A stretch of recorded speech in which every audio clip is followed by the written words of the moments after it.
You are now listening to Arranged Mafia Marriage by Bella King, produced and published by After Midnight LLC. Chapter 1. Felicity. The last students file out of the dance studio, their laughter echoing in the hallway. I stretch my arms above my head, working out the kinks from a long day of teaching. The clock on the wall reads 9:30 p.m. Another late night. I gather my things, shoving my ballet slippers and water bottle into my bag. The studio feels empty now, devoid of the energy that filled it just moments ago. My footsteps echo as I walk to the door, flicking off lights as I go. The night air is cool against my skin as I step outside.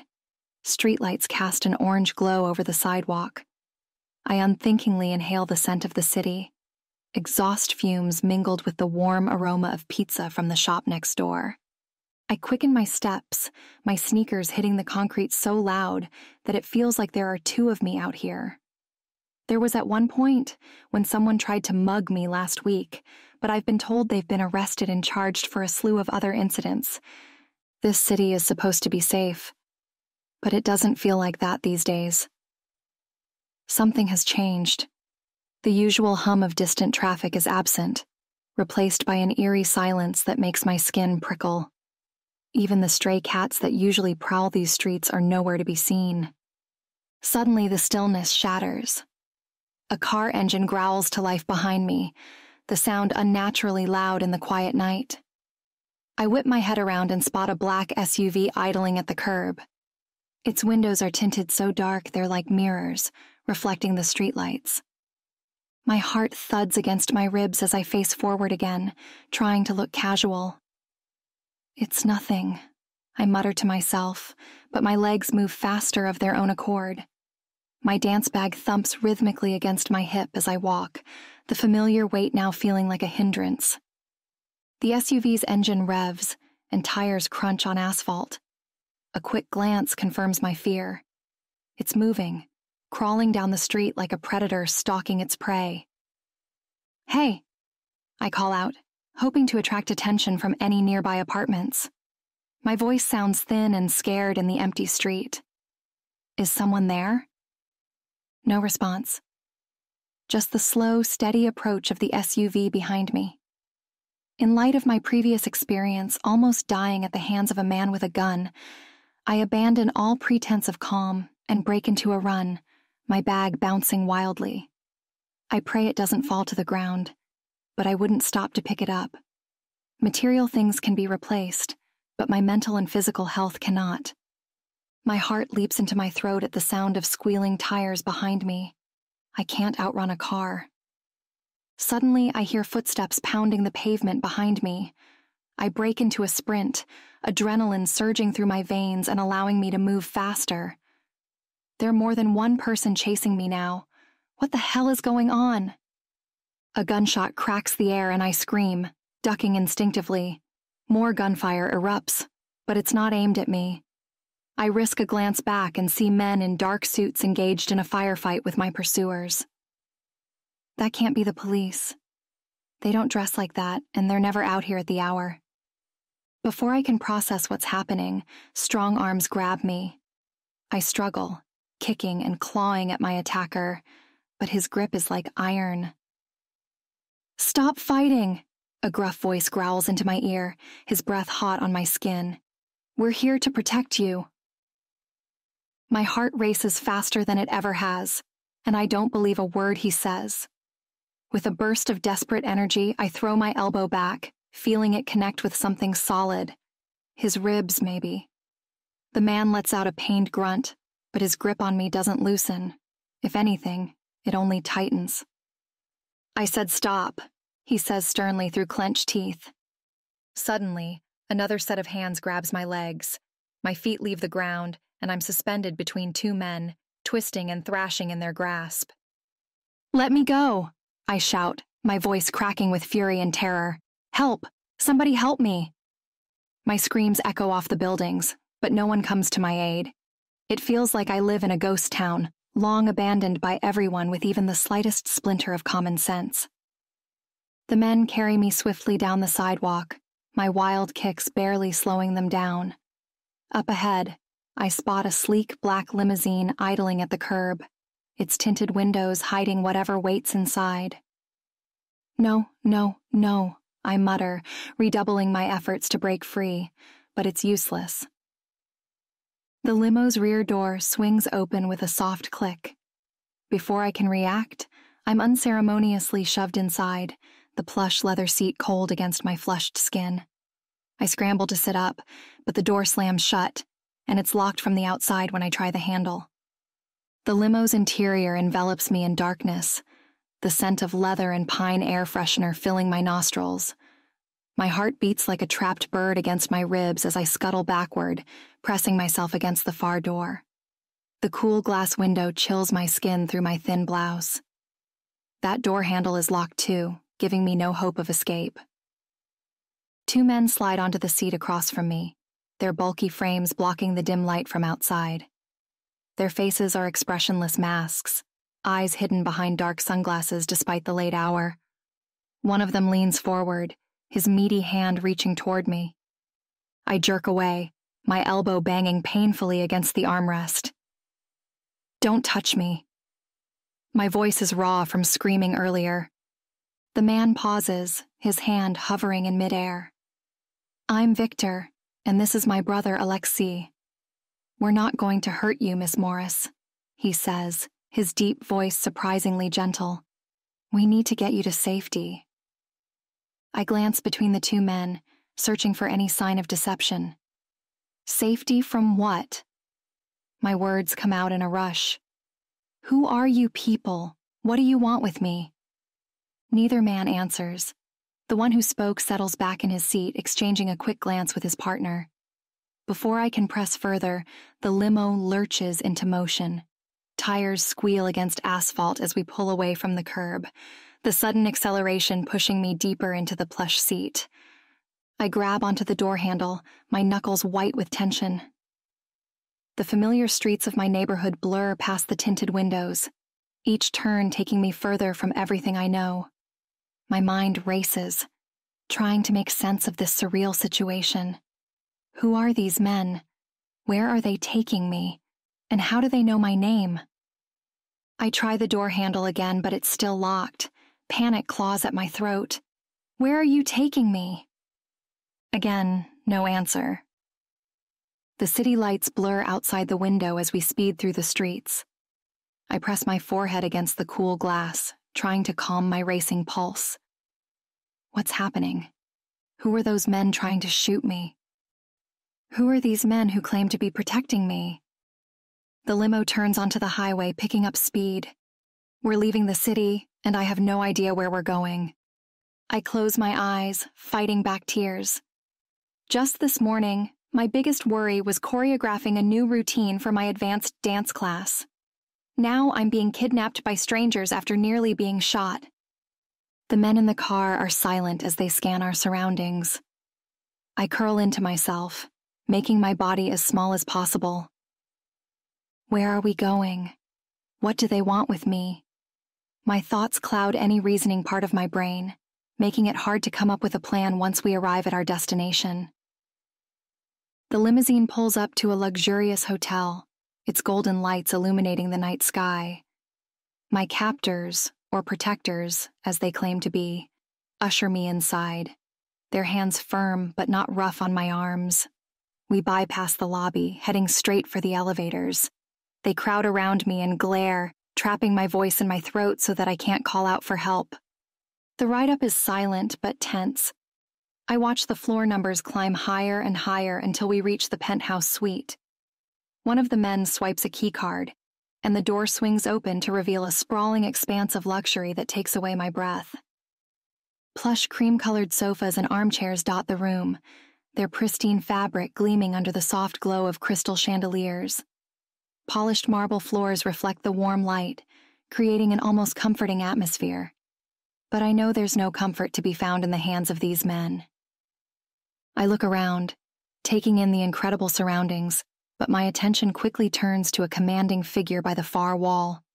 Floor-to-ceiling windows frame his tall silhouette against the twinkling cityscape beyond, the lights of New York creating a halo effect around his broad shoulders. As we step inside, the man turns, and I can't stifle the small gasp that escapes my lips. He must be at least 7 feet. The city lights cast shadows across his chiseled features, highlighting a strong jawline dusted with light stubble. Short blonde hair, slightly tousled, crowns his head, and his eyes, a startling, piercing blue, dart toward me with an intensity that makes my heart skip a beat. "Miss Morris," he says, his deep voice making me shiver. "I'm glad to see you've arrived safely." I swallow hard, trying to find my voice as sweat prickles my hairline. "Who are you? What's going on?" He takes a step closer, and I notice the way his tailored suit hugs his muscular frame. A traitorous part of my brain admires how incredibly attractive he is, even in this surreal and potentially dangerous situation. "Stop it, Felicity," I mutter under my breath, giving my head a slight shake. "I'm sorry?" the man asks, one eyebrow arching in curiosity. Heat rises to my cheeks. "Nothing," I say quickly, forcing myself to focus. I need answers. Please." The man nods, his firm expression softening slightly. "Of course. You must be confused and frightened. I assure you we mean you no harm. My name is—" Before he can finish, one of my escorts clears his throat. "Sir, perhaps we should secure the perimeter first? They could have followed us here." The blond man's jaw tightens almost imperceptibly, but he nods. "You're right. Miss Morris, please, make yourself comfortable. I promise we'll explain everything shortly." As he turns to confer with the other men, I sink into one of the nearby sofas, its softness a needed contrast to the hard knot of fear and confusion in my stomach. I watch the group, their hushed voices hard to hear, and try to make sense of how my ordinary life has suddenly become so extraordinary. "Leave us," says the man, his voice deep and accented. Russian, I think. The men who brought me here nod and exit, closing the door behind them. I'm alone with this stranger, and my heart races. "Who are you?" I demand, proud that my voice doesn't shake. "Why am I here?" He steps closer, and I resist the urge to back away. "My name is Kirill Pimaslov," he says, "and you're here because your life is in danger, Felicity Morris. Or should I say, Felicity DeLucci?" I frown. "DeLucci? That's not my name."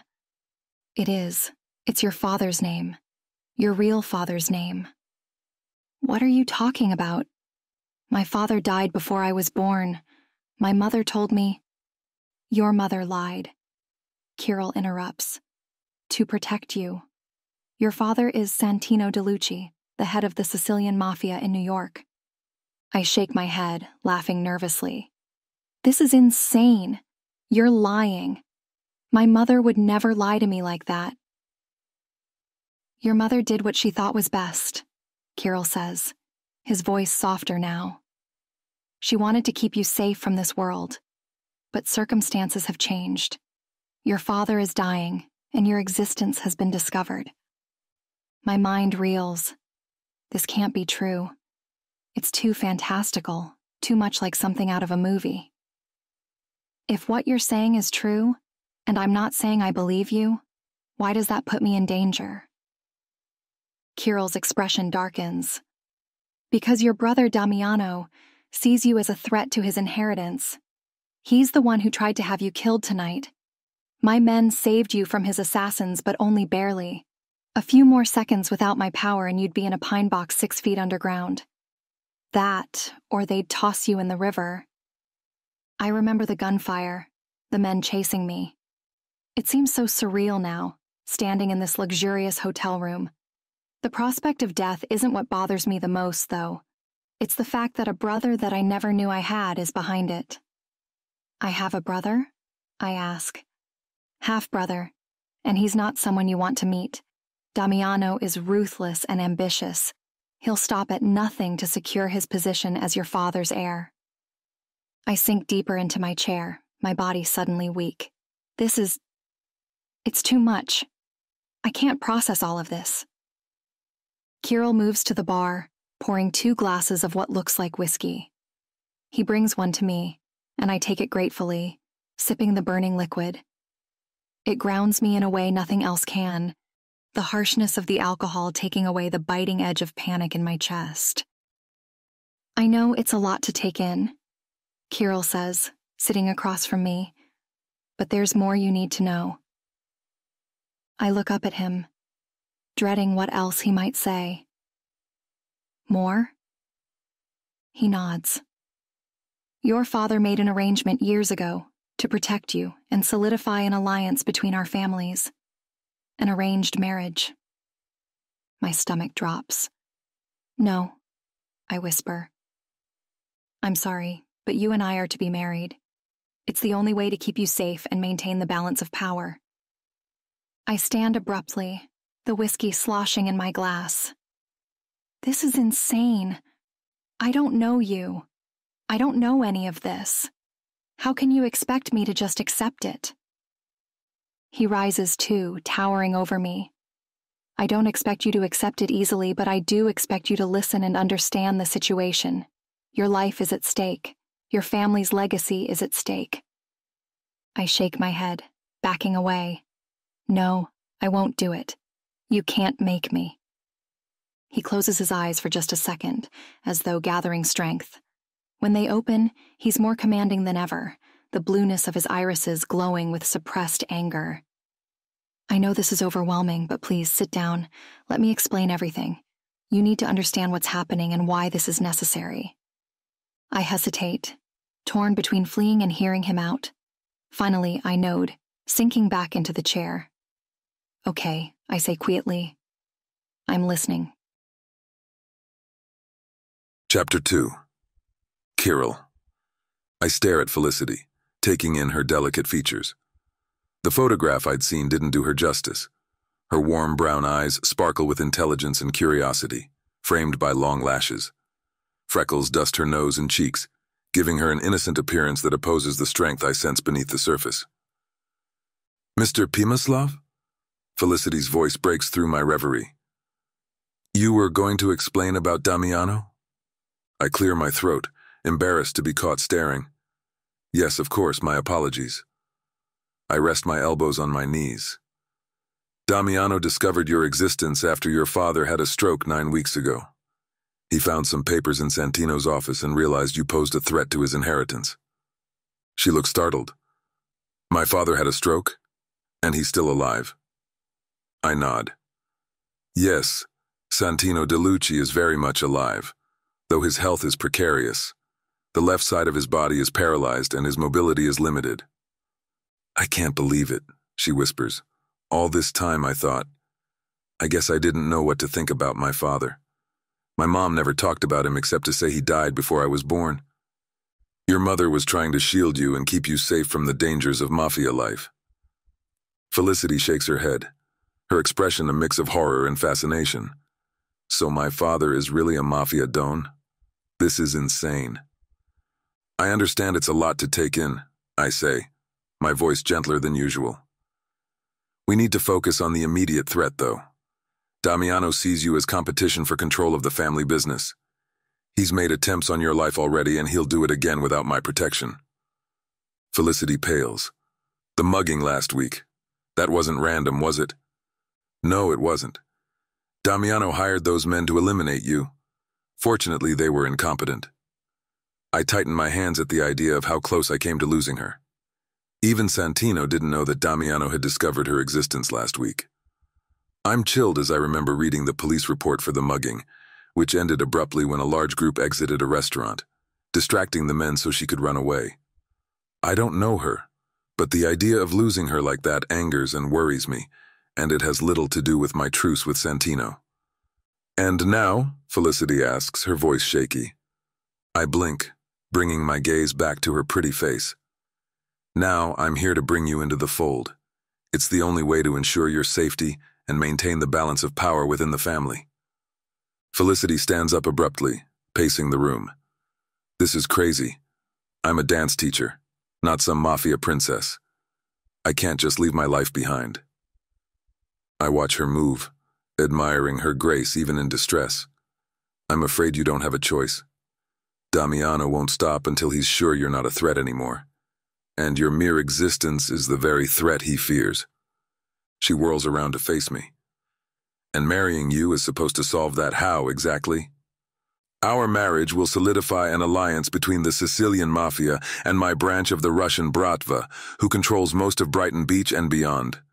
It will give you protection and legitimacy within the family. Damiano won't be able to touch you without risking an all-out war. Felicity rumples her short dark hair. This is like something out of a movie.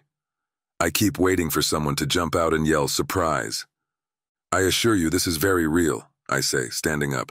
I know it's overwhelming, but we don't have much time. We need to leave soon. Leave? Where are we going? To New York to meet your father. She sinks back into her chair, her face pale. I don't know if I'm ready for that. I move closer, resisting the urge to comfort her physically. I understand, but Santino wants to see you. He's been trying to guard you your whole life, even from afar. By arranging a marriage for me? Asks Felicity bitterly. I sigh. It's complicated. The arrangement was made years ago, as a way to ensure your future safety and solidify important alliances. I'll do everything in my power to keep you safe and make this transition as smooth as possible, but it will happen. Felicity studies me for a long moment. Why do you care? This is just a business arrangement for you, isn't it? Our gazes lock and hold. It started that way, but now that I've met you, I want to protect you for reasons beyond duty or business. You'll come to understand and enjoy that eventually. A faint blush colors Felicity's cheeks. Oh, she says softly. We stand there in silence for a moment, the air between us buzzing with possible meanings to the words I just said. Finally, she takes a deep breath. Okay, I'll go to New York. I'll meet my father, but I'm not agreeing to anything else yet. I need time to process all this. Before we head to New York, I propose we make a stop in Las Vegas, I say, keeping my voice neutral. Felicity's eyebrows shoot up. Las Vegas? Why? For an immediate wedding. It's the best way to ensure your protection. She stares at me, her mouth agape. You can't be serious. We just met. I understand this is sudden, but it's necessary. Once we're married, Damiano won't be able to touch you without risking an all-out war between our organizations. Felicity continues to pace the room. This is insane. I can't just marry a stranger. I watch her for a moment without speaking, trying to keep control of my temper.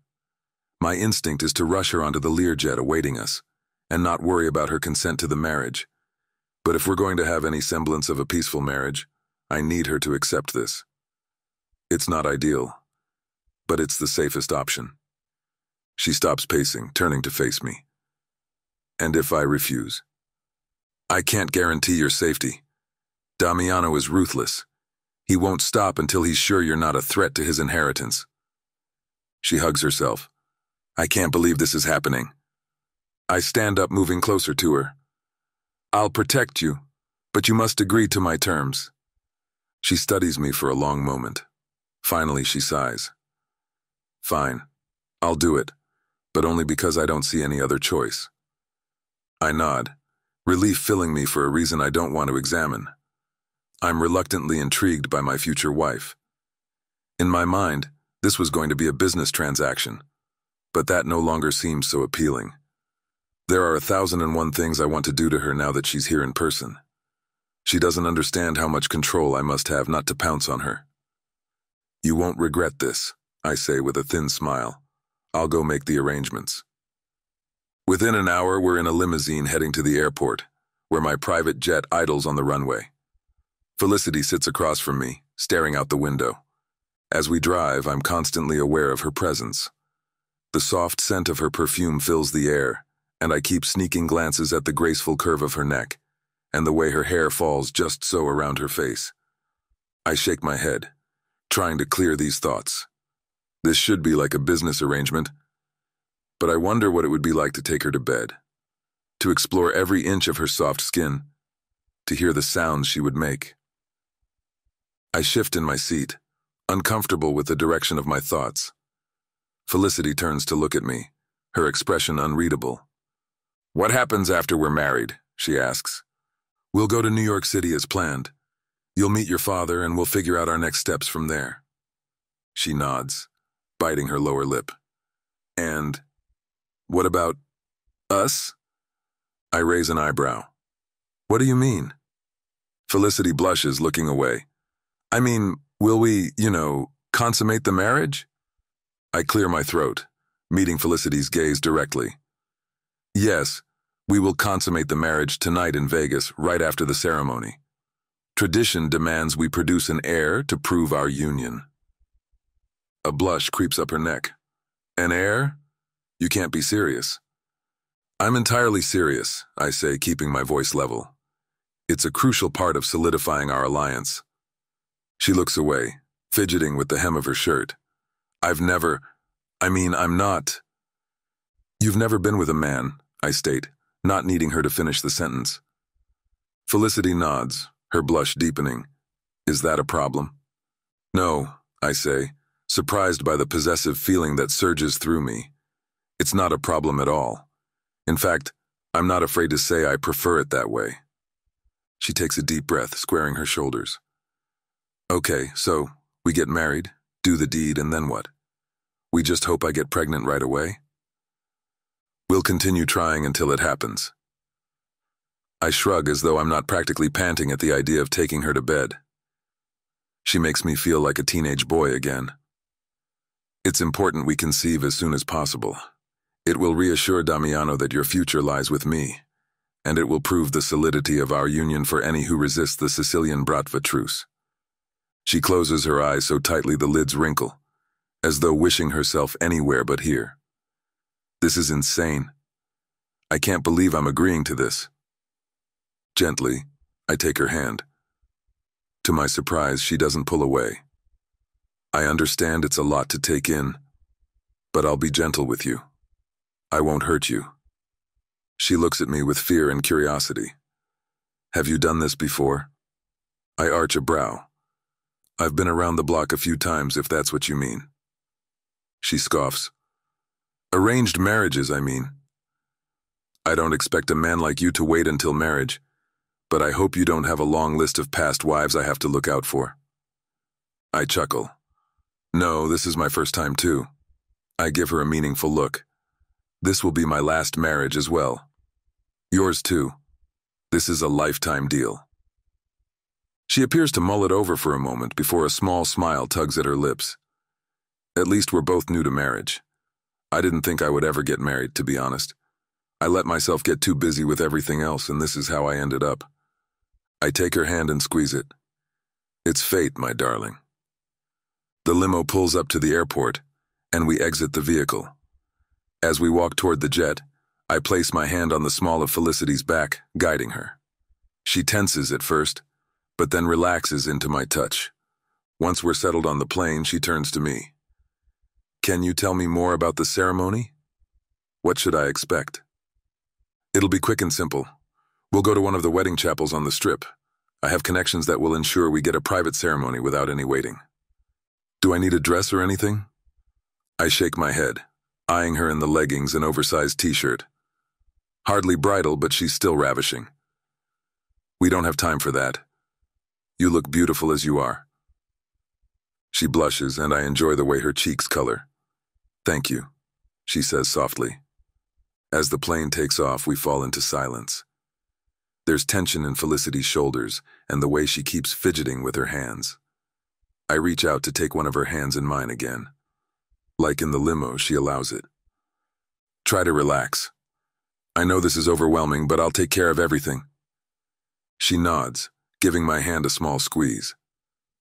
"I'm trying. It's just a lot to think about. I feel like I should be doubting you right now, but what you're saying to me is too detailed to be a lie. Still, I feel dumb to be going along with it so easily." "You're far from dumb. This is about protecting you and securing our future. Everything else is secondary, and you can take your time exploring your new life afterward." Felicity stares at me. "What about love? Doesn't that matter to you?" I pause, considering my words carefully. Love is a luxury in our world. What matters is loyalty, respect, and mutual benefit. Those things can lead to a strong partnership. And maybe love, she asks, her voice barely above a whisper. There's a twinge in my chest at her hopeful tone. Maybe, but don't expect it. It's better to be pleasantly surprised than disappointed. She nods, looking out the window. I understand, she says, but she doesn't sound terribly happy about it. The rest of the flight passes in relative silence. I catch Felicity stealing glances at me when she thinks I'm not looking. Each time, warmth spreads through my chest that I try to ignore. As the plane climbs into the sky, I push aside thoughts of what our future might hold and text my assistant to make the Vegas arrangements. Chapter 3. Felicity. When we land in Las Vegas, the city's neon lights blink against the desert night sky. Kirill guides me through the private terminal, resting his hand lightly on my lower back once more. The touch makes me shiver, mostly with anxiety, but also the smallest whisper of anticipation. We're heading straight to the chapel, Kirill says, leading me toward another limousine waiting outside. The wind is strong, blowing sand into my eyes, and I pause to wipe it away. Then I blurt out what's been on my mind for half the flight, rejecting his earlier statement that there's no time. Wait, I want a dress.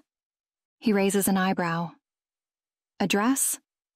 Yes, and photos. We need proof of the wedding, right? For legitimacy? And it's supposed to be our only... I trail off lamely. Kirill studies me for a moment, his gaze making me squirm. Very well. We have some time, but we can't wait too long. I know this is overwhelming for you, but it's for your own protection. We climb into the limo, and he directs the driver to a nearby bridal boutique. As we pull up, I turn to Kirill. I won't be long, I promise. He nods, his expression unreadable. Take your time.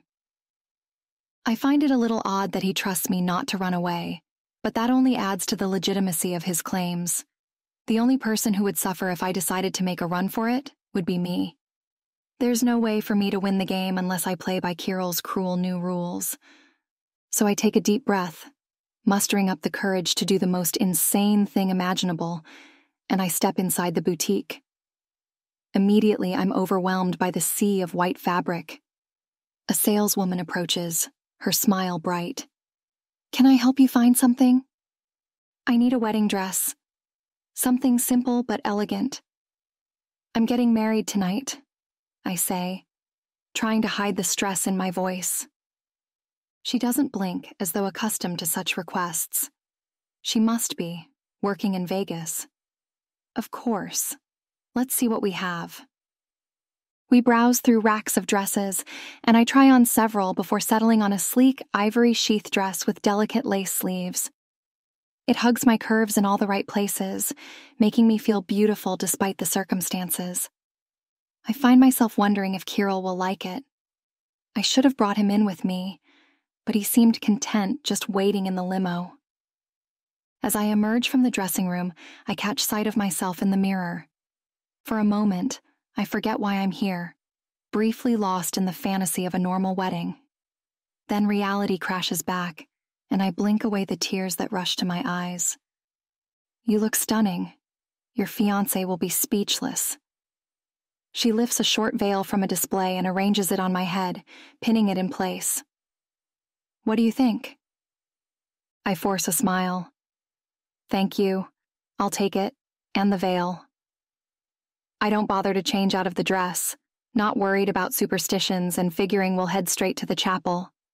I hand over my credit card, trying not to blink at the total, and ask if she accidentally rang up 2 dresses for that price. I'm sure she didn't, but I just spent half my rent.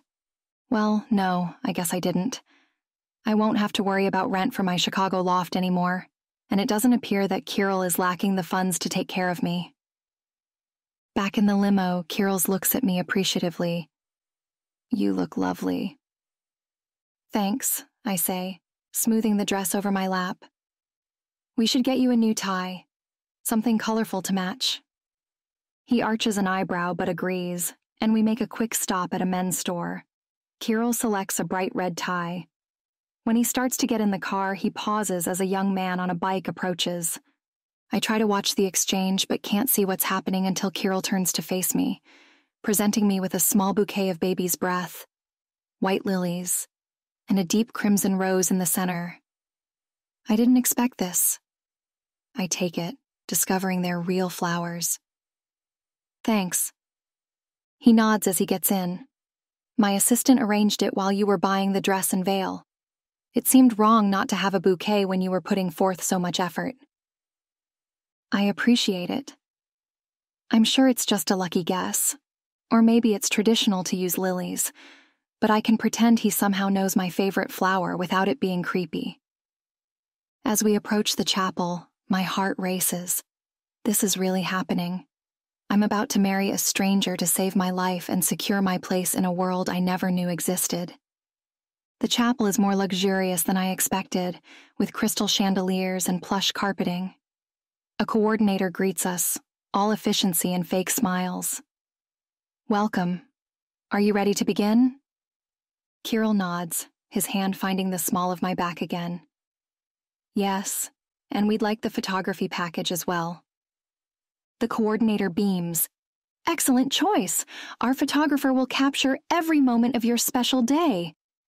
I almost laugh at the absurdity of it all. Special day indeed. We're ushered into separate rooms to prepare. As I touch up my makeup and adjust my dress, I catch my reflection in the mirror.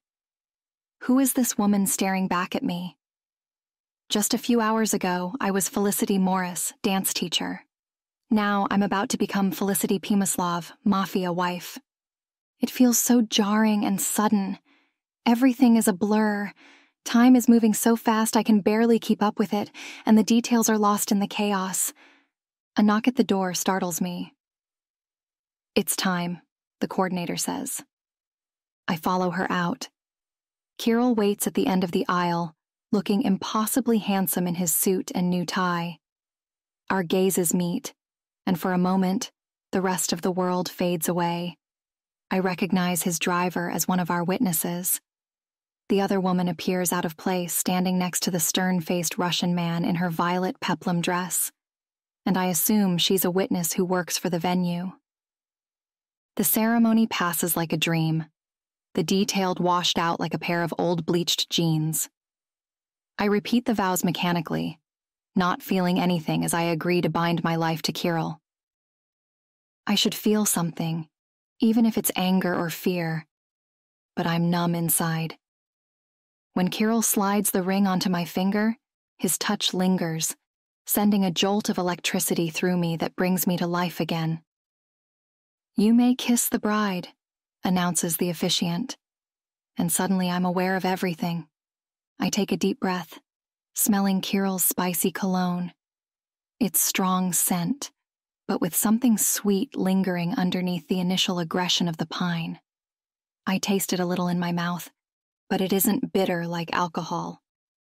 Maybe it's oil-based, or perhaps it's Kirill's natural scent mixed in that makes it taste good. I look at him, at his piercing blue eyes, and I realize I'm only just now taking in the features of his face. He's handsome, more so than a man in the Bratva should be, but the ruggedness in his appearance paired with the thick stubble on his jaw reveal the brutality of his occupation. My heart beats a little faster as he leans forward. I knew I would be kissing him, but now that I look at his lips, my knees feel weak and my breathing can barely keep up with my body's desperate need for oxygen. I'm afraid I'm going to pass out. Kirill cups my face gently. Then his lips are on mine, soft yet insistent. I melt into the kiss, forgetting for a moment that this is all for show. His kiss is firm but sensual, and he takes control. I'm still clinging to his lapels when he gently eases me away. His words are only for my ears when he says, "We have chemistry at least." I nod, seeing no reason to pretend otherwise. Goosebumps are already forming on my arms and legs, and there's a warmth in my belly that wasn't there before I tasted his peppermint lips. The photographer snaps away, having captured our first kiss as husband and wife, and a few subsequent moments afterward. I'm breathless, and my cheeks are hot. Congratulations! The coordinator shifts us subtly to another room to allow the next couple into the chapel. The hired witness remains as the driver joins us but steps out into the hall.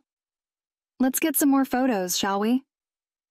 We pose for what feels like hours, the photographer directing us into various embraces and poses. Kirill plays the part of doting husband perfectly, his arm wrapped possessively around my waist, his smile never faltering. It almost feels like he actually loves me, but I know it's an illusion that will fade the moment we leave. My suspicions are correct. As we leave the chapel, now officially married, reality starts to sink in. I'm no longer Felicity Morris. I'm Felicity Pimislov, wife of a Russian Mafia boss and secret daughter of a Sicilian Don. It all threatens to make me vomit for a moment, and I pause to suck in deep breaths of the desert air. Kirill watches blankly until I regain control. He doesn't attempt to comfort me or interfere. He just watches me with the same curiosity you'd give a ricket trying to jump over a blade of grass. I suck in a few more breaths before I start to feel better. Then, he guides me back to the limo, his hand on the settling on the small again, but moving down a few inches until it's resting on the curve of my butt. Chills run through my body despite the heat. As we slide into the back seat, he turns to me, his expression unreadable. Mrs. Pimislov, shall we consummate this marriage? My breath catches in my throat. This is it. The moment of truth. I nod, unable to form words. Kirill leans in, brushing his warm lips against my ear. Don't worry, Felicity. I'll be gentle. At first. I tremble with equal parts fear and excitement. As the limo pulls away from the chapel, I realize that my life will never be the same again. For better or worse, I'm now part of Kirill's world, and there's no going back. The driver takes us to the Bellagio. I've seen the pictures of the fountain, but it's almost magical in person. I'd love to linger to watch, but I can hear a subtle clock ticking in the back of my mind, reminding me this is just a stolen interval between my old life and my new one. Kirill selects the best and most expensive suite. Of course he does. He seems to have no need to budget. The elevator doors slide open directly into the room, revealing the opulent honeymoon suite. Kirill guides me inside with a gentle hand between my shoulder blades. Welcome to our honeymoon suite, Mrs. Pimislov. He stares at me hungrily for a moment, but doesn't pounce on me. I step into the room, taking in the expansive space. A king-sized bed dominates one end, visible through the opened bedroom double doors. It seems to be draped in luxurious silk sheets. Floor-to-ceiling windows offer a breathtaking view of the Las Vegas skyline, and the living area is equally lavish. Kirill moves to the minibar, pouring 2 glasses of champagne. He hands one to me, brushing his fingers deliberately against mine. To new beginnings, he says, raising his glass. I clink my glass against his, and the crystal rings softly. To new beginnings, I echo. The champagne is crisp and bubbly on my tongue, doing little to calm my nerves, but I enjoy it anyway. I can't afford such luxuries on my own. Kirill sets down his glass and steps closer, staring at me for a moment. You look beautiful in that dress, but I think you'd look even better out of it. My breath catches in my throat. This is the moment I've been dreading and anticipating in equal measure. I set down my glass with shaking hands. Kirill, I start, unsure of what to say. He silences me with a finger on my lips. It's all right, Felicity. I know you're nervous, but I promise I'll take care of you. Let me show you how good it can be between us. Will you let me do that, Moya Krasavitsa? I nod slowly, asking, what does that mean? It means my beauty. I flush at the compliment. Does he really think I'm so beautiful? Or is he just saying that so that I don't back out of the most important part of our union? I open my mouth to speak, not really knowing what I'm going to say, but he cuts me off with a kiss, and I melt into him. His lips are firm but gentle, and I respond to him instinctively. This kiss becomes far more intense than the one we shared at the end of our wedding ceremony. There's a hunger and need in it that makes my heart race. I press closer to him, feeling the hard muscles of his body against mine. I've never felt anything like it before. I've had encounters with previous men, but nothing that made me want to make love to any of them.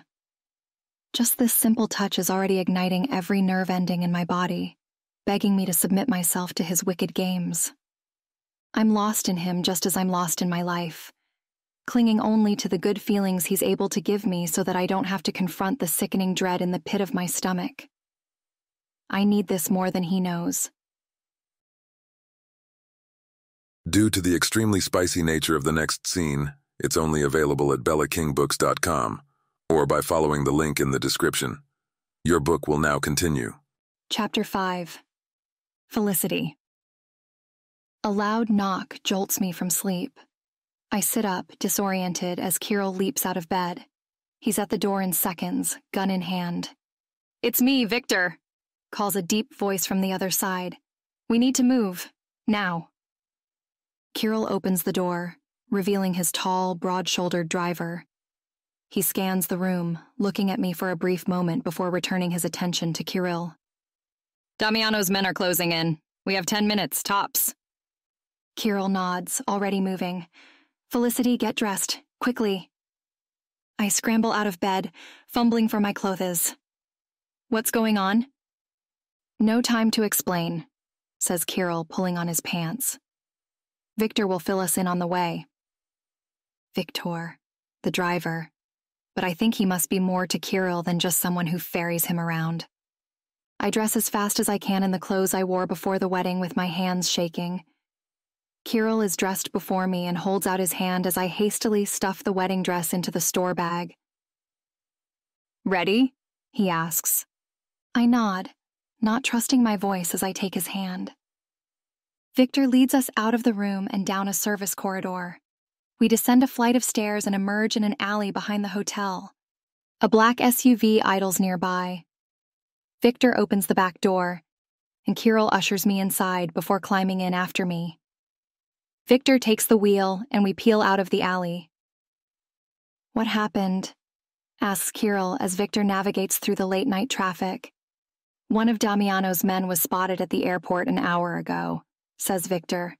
"He must have traced the jet. I've got our people scrambling it now, but we need to move fast." I clutch Kirill's hand, fear coursing through me. "He found us already?" Kirill squeezes my hand. "It's okay. We're prepared for this." I shake my head. "You said getting married would keep me safe." He nods. "It will, but we have to make the announcement when we're back on our home turf. Damiano is attempting one last strike against you before you're officially under my protection, and it's known by all." "Oh." My voice is small, and I don't know what else to say. I appreciate his honesty, but I wish he'd made it clearer that I was still in danger until we're back in New York City. I thought he was just on a tight timeline, not realizing it was to keep me safe. "The jet's ready," says Victor. "We'll be wheels up in 20 minutes. The ride to the private airfield is tense. I keep glancing out the back window, expecting to see someone following us. Kirill notices and pulls me closer. "It's going to be all right. I won't let anything happen to you." We arrive at a private hangar. Victor drives straight onto the tarmac, stopping next to a sleek jet. As soon as we're out of the car, crew members grab our bags and usher us up the stairs. Inside, Kirill guides me to a plush seat. "Buckle up," he says. "It might be a bumpy takeoff." I do as he says, palms damp. The engines roar to life, and we're moving before I can catch my breath. As we lift off, I grip the armrests. Kirill places his hand over mine. Deep breaths. We're safe now. Once we're at cruising altitude, I start to relax. Kirill unbuckles and moves to sit across from Victor, who's pulled out a laptop. "What's our status?" asks Kirill. Victor types for a moment. "Our people lost Damiano's man at the airport. He must have realized we were onto him. No sign of pursuit, but I've got people watching all possible routes." "Good." Kirill turns to me. "I'm sorry about this, Felicity. I had hoped we'd have more time." "Where are we going?" I ask, though I already know the answer. "New York City, as we planned," he says.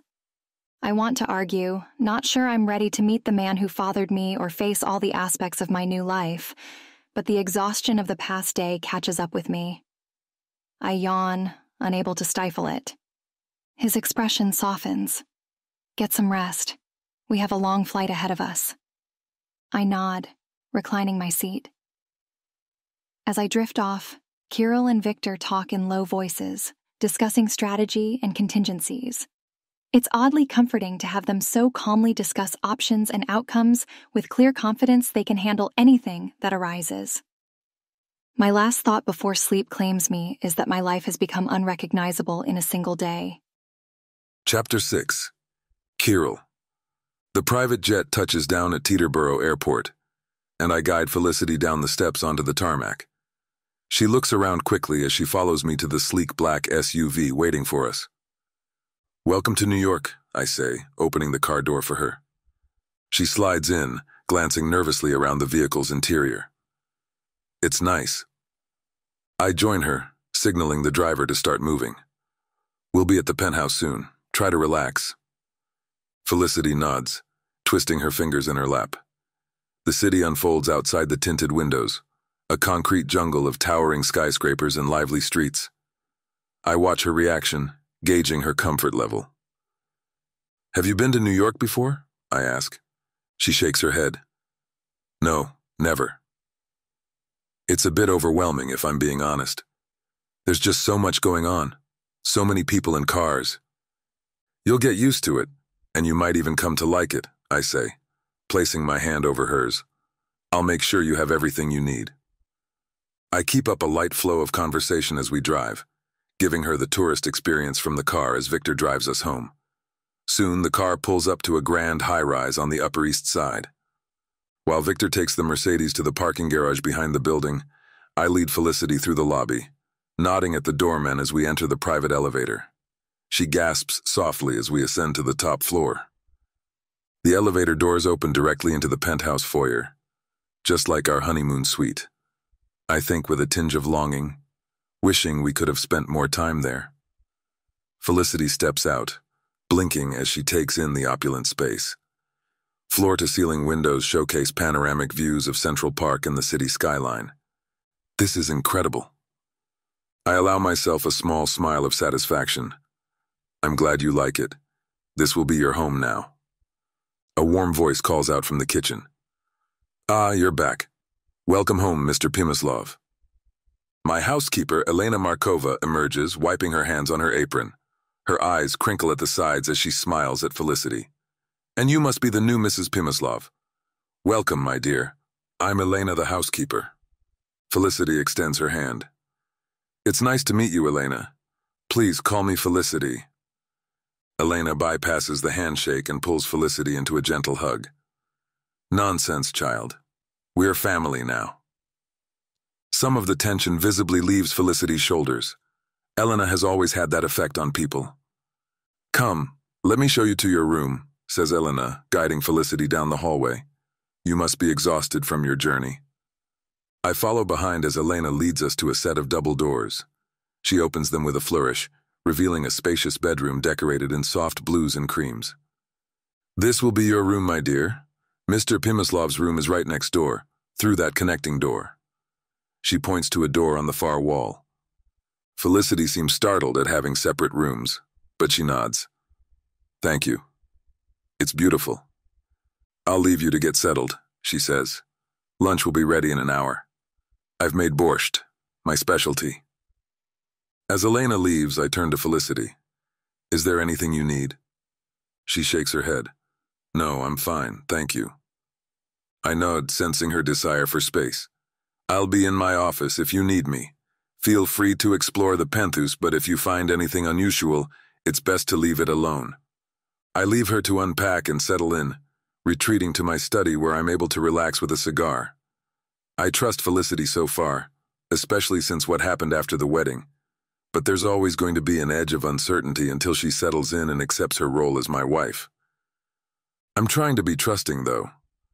I've left my guns and things around the place, not bothering to pack them up. If Felicity wanted me dead for what I've done to her, she'd take matters into her own hands rather quickly, I assume. But I believe I've done a good enough job convincing her otherwise. Smoke rising from the end of my cigar as I recline in my seat. I can't stop thinking about the sounds that were coming out of Felicity's pretty mouth, the way her brown eyes lit up when she was so close to the edge. It's going to drive me crazy until I can have her again, but I don't want to overwhelm her. I must give her time to adjust. She's probably still sore. An hour later, my cigar is nearly finished, and Elena's voice calls us to dinner. Felicity is sitting at the dining table when I walk in, looking slightly more relaxed. Her shoulders aren't pulled up quite so high, and her eyes are bright with the anticipation of good food.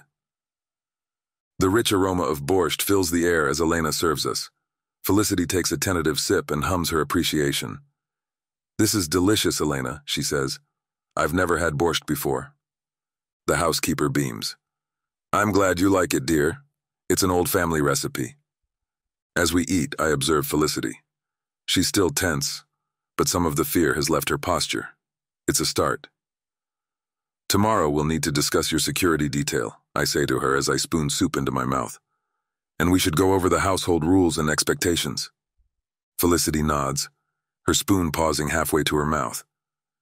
"Of course. Whatever you think is best." I frown slightly at her resigned tone. "Your input matters too, Felicity. This is your home now as well." She looks up, surprise flickering across her face. "Oh, thank you. I'll try to think what I'd like, but things are already nice around here." I'm irritated at her sudden complacency, though I should be happy to have her cooperation. My goal was to put her in a mental box labeled wife and only deal with her when I had to, but meeting her has ruined everything. Now, I have feelings, and those tend to make things more complicated than they should be. By the time we finish dessert, Elena's homemade apple pie, Felicity looks more at ease than I've seen her since our first meeting. "Thank you for lunch, Elena," she says when the housekeeper comes to collect the dishes, stifling a yawn. "It was wonderful." Elena pats her hand. "You're very welcome, dear. You look like you could use a nap." Felicity seems ready to demur but yawns again. "Maybe so. The last couple of days." She trails off with a long sigh. As Felicity stands, I rise as well. "I'll walk you to your room." We move down the hallway in silence. At her door, she pauses, her hand on the knob. "I'm really going to try to adapt. I just wanted you to know that." I nod, unsure how to respond. "Have a nice nap, Felicity. We'll talk more over dinner." She gives me a small smile before slipping into her room. I stand there for a moment, listening to the soft sounds of her moving about. This isn't how I imagined my marriage would begin, but as I head to my own room, I'm oddly hopeful. Perhaps in time, we can make this work as true partners, not just business partners. It's a strange and heady thought, though opening myself to having feelings for her raises the stakes.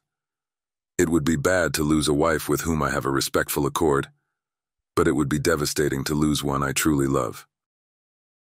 Chapter 7. Kirill. Over the next few days, I watch Felicity closely as she tries to adjust to her new life. Her movements are tense as she constantly looks around the penthouse. She jumps at unexpected noises and flinches when anyone approaches her too quickly. It's clear she's struggling with the sudden change in her circumstances. One morning, I find her in the kitchen, staring out the window with a wistful expression. She doesn't notice me at first, lost in her thoughts. "Good morning, darling," I say, moving to pour myself a cup of coffee. She startles, spinning around. "Oh, good morning. I didn't hear you come in." I gesture to the coffee pot. Would you like some? She nods, and I pour her a cup, sliding it across the counter. She wraps her hands around it, inhaling deeply. Thank you. I slouch against the counter, the smooth marble cooling my palm as I study her. How are you settling in? Felicity shifts uncomfortably. It's been difficult for me, I'm not going to lie. I keep thinking about how crazy all this is and how I'm never going to get my old life back. It's freaking me out a little bit. I purse my lips, but I understand. Is there anything you need? Anything that would make you more comfortable? She hesitates, then says, Actually, I was wondering if I could go out today. Maybe explore the neighborhood a bit. I frown. That's not advisable. It's not safe for you to be out alone, and I can't come with you. That would only draw more attention to you. I won't be alone, she chirps. Victor can come with me. I shake my head. Victor has other duties. He can't be your personal bodyguard. Her face tightens with frustration. So I'm just supposed to stay cooped up in here all the time? For now, yes, I say firmly. Until we're certain the threat has passed. She sets down her coffee cup with more force than necessary. And when will that be? A week? A month? A year? It's only been a few days and I'm already losing my mind. I narrow my eyes. You'll be here for as long as it takes to ensure your safety. This isn't a life. It's a prison sentence, and I didn't sign up for it. Her words sting more than I care to admit. It's necessary, I grumble. I'm trying to protect you. By keeping me locked up like some fairy tale princess in a tower? She laughs bitterly. I didn't agree to this. I step closer, keeping my tone firm. You agreed to marry me. That comes with certain expectations and responsibilities. I agreed to marry you to save my life. She rolls her eyes. Not to become your prisoner. We glare at each other, the tension thick between us. Elena chooses that moment to bustle into the kitchen, humming softly. She pauses, sensing the atmosphere. Is everything all right? She asks, looking between us. I force a neutral expression. Everything's fine, Elena. Felicity and I were just discussing her schedule for the day. Felicity opens her mouth, likely to argue, but I give her a warning look. She presses her lips together, clearly fuming. The housekeeper looks unconvinced but doesn't press the issue. I was thinking of making blini for breakfast. How does that sound? That sounds lovely, Elena, but I'm not very hungry, says Felicity through gritted teeth. I'll be in my room. She stalks out of the kitchen, leaving me to deal with Elena's concerned look. Mr. Pimislov, she says, her tone gentle but reproachful. Perhaps the young lady needs some time to adjust. A little freedom might do her good, and some fresh air. It's a bit stuffy in here, actually. I sigh, running a hand through my sweaty hair. It's not that simple. Her safety is paramount. Elena nods, but her expression remains skeptical. Of course, but there must be a way to balance safety and happiness. Being indoors all day is terrible for your health. Her words linger in my mind as I retreat to my office. I spend the morning buried in paperwork, of which there is a surprising amount considering my profession, trying to ignore the nagging feeling that I'm handling this situation all wrong. I could get someone else to do it, but the endless forms and documents manage to capture my attention until around noon, when a commotion in the hallway draws my attention. I open my office door to find Felicity arguing heatedly with Victor. I'm just going for a walk. You don't need to follow me like a shadow. Victor's expression remains impassive. I'm sorry, Mrs. Pimislov, but I have my orders. They're ridiculous orders. She turns, seeing me in the doorway. Kirill, tell him to back off. I'm not a child who needs constant supervision. I cross my arms, leaning against the doorframe. Victor is doing his job. If you want to go out, he goes with you. That's non-negotiable. Her eyes flash with anger. This is insane. I can't live like this. You'll learn to, I say, with a lack of compassion that must grate, because she glares at me even more. It's for your own good. My own good? She scoffs. How is being treated like a prisoner for my own good? I step closer, lowering my voice. Because there are people out there who want you dead. Do you understand that? This isn't a game, Felicity. Your life is in danger. She meets my gaze, still defiant. And what kind of life is this? Trapped in a gilded cage? Unable to even take a walk without an armed escort? I clench my jaw, frustration building. It's the life you agreed to when you married me. I agreed to be your wife, not your captive, and you sure as hell didn't tell me what kind of life I'd be accepting. I would have taken my chances on my own. Her chest heaves in her anger, and I try not to notice the way her body moves. She's so incredibly attractive that it hurts. We stare at each other, neither willing to back down. Finally, I turn to Victor. Take her for a walk. Stay within 2 blocks of the building. Pay attention and report back to me in an hour. Victor nods, his expression neutral. Felicity looks surprised, then wary. Really? She asks. Just like that? I give her a hard look. Don't make me regret this decision. Follow Victor's instructions to the letter. If you try to lose him or disobey his orders, you'll lose all outdoor privileges. Understood? She nods, relief mixed with lingering frustration in her expression. Understood. As they leave, I return to my office, my mind churning. I'm being harsh, but her safety is my top priority. Still, Elena's words nag at me. There has to be a way to keep her safe without making her feel like a prisoner. I spend the next hour alternating between work and glancing at the clock. When Victor returns with Felicity, a knot of tension I hadn't realized I was carrying releases. She looks calmer and gives me a small nod as she passes my office, though she doesn't linger to talk. It's a small step, but perhaps it's a start toward finding balance. I'll need to think of other ways to give Felicity some freedom while still keeping her protected. It won't be easy, but it's necessary. This arrangement between us is far from ideal, but we both have to make it work. For now, I'll take this small victory and hope it leads to more understanding between us in the future. Chapter 8. Kirill. I wake early the next morning with fresh plans. Felicity needs clothes, and I want to see her smile. It's a simple enough solution to the issue of her being locked up all the time. If we're indoors instead of out on the street, things can be a lot safer. I knock on her bedroom door, hoping she's not still sleeping. Are you awake? I ask. There's a rustling sound, then her voice slightly muffled. Yes, come in. I enter to find her sitting up in bed, locks tousled from sleep. She looks vulnerable, and she pulls her blanket up to her chest, hiding her body from me. It's funny because I've already seen all of it, but we've taken a huge step back. Maybe I should have had her in my room from the beginning. That way she couldn't pretend like we're just friends. Get dressed, I say, trying to force a smile. We're going shopping. She blinks. Shopping? Really? I nod. You need clothes, and I thought you might enjoy getting out of the penthouse for a while. A smile breaks across her face, and I'm struck by how beautiful she is when she's happy. That sounds wonderful. Thank you, Kirill. Be ready in an hour. We'll have breakfast first. I leave her to get ready, heading to my own room to dress. An hour later, we're seated at the dining table, Elena fussing over us as she serves a hearty breakfast. You two have fun today, she says, patting Felicity's shoulder. And don't let him rush you, dear. Take your time and enjoy yourself. Felicity smiles up at her.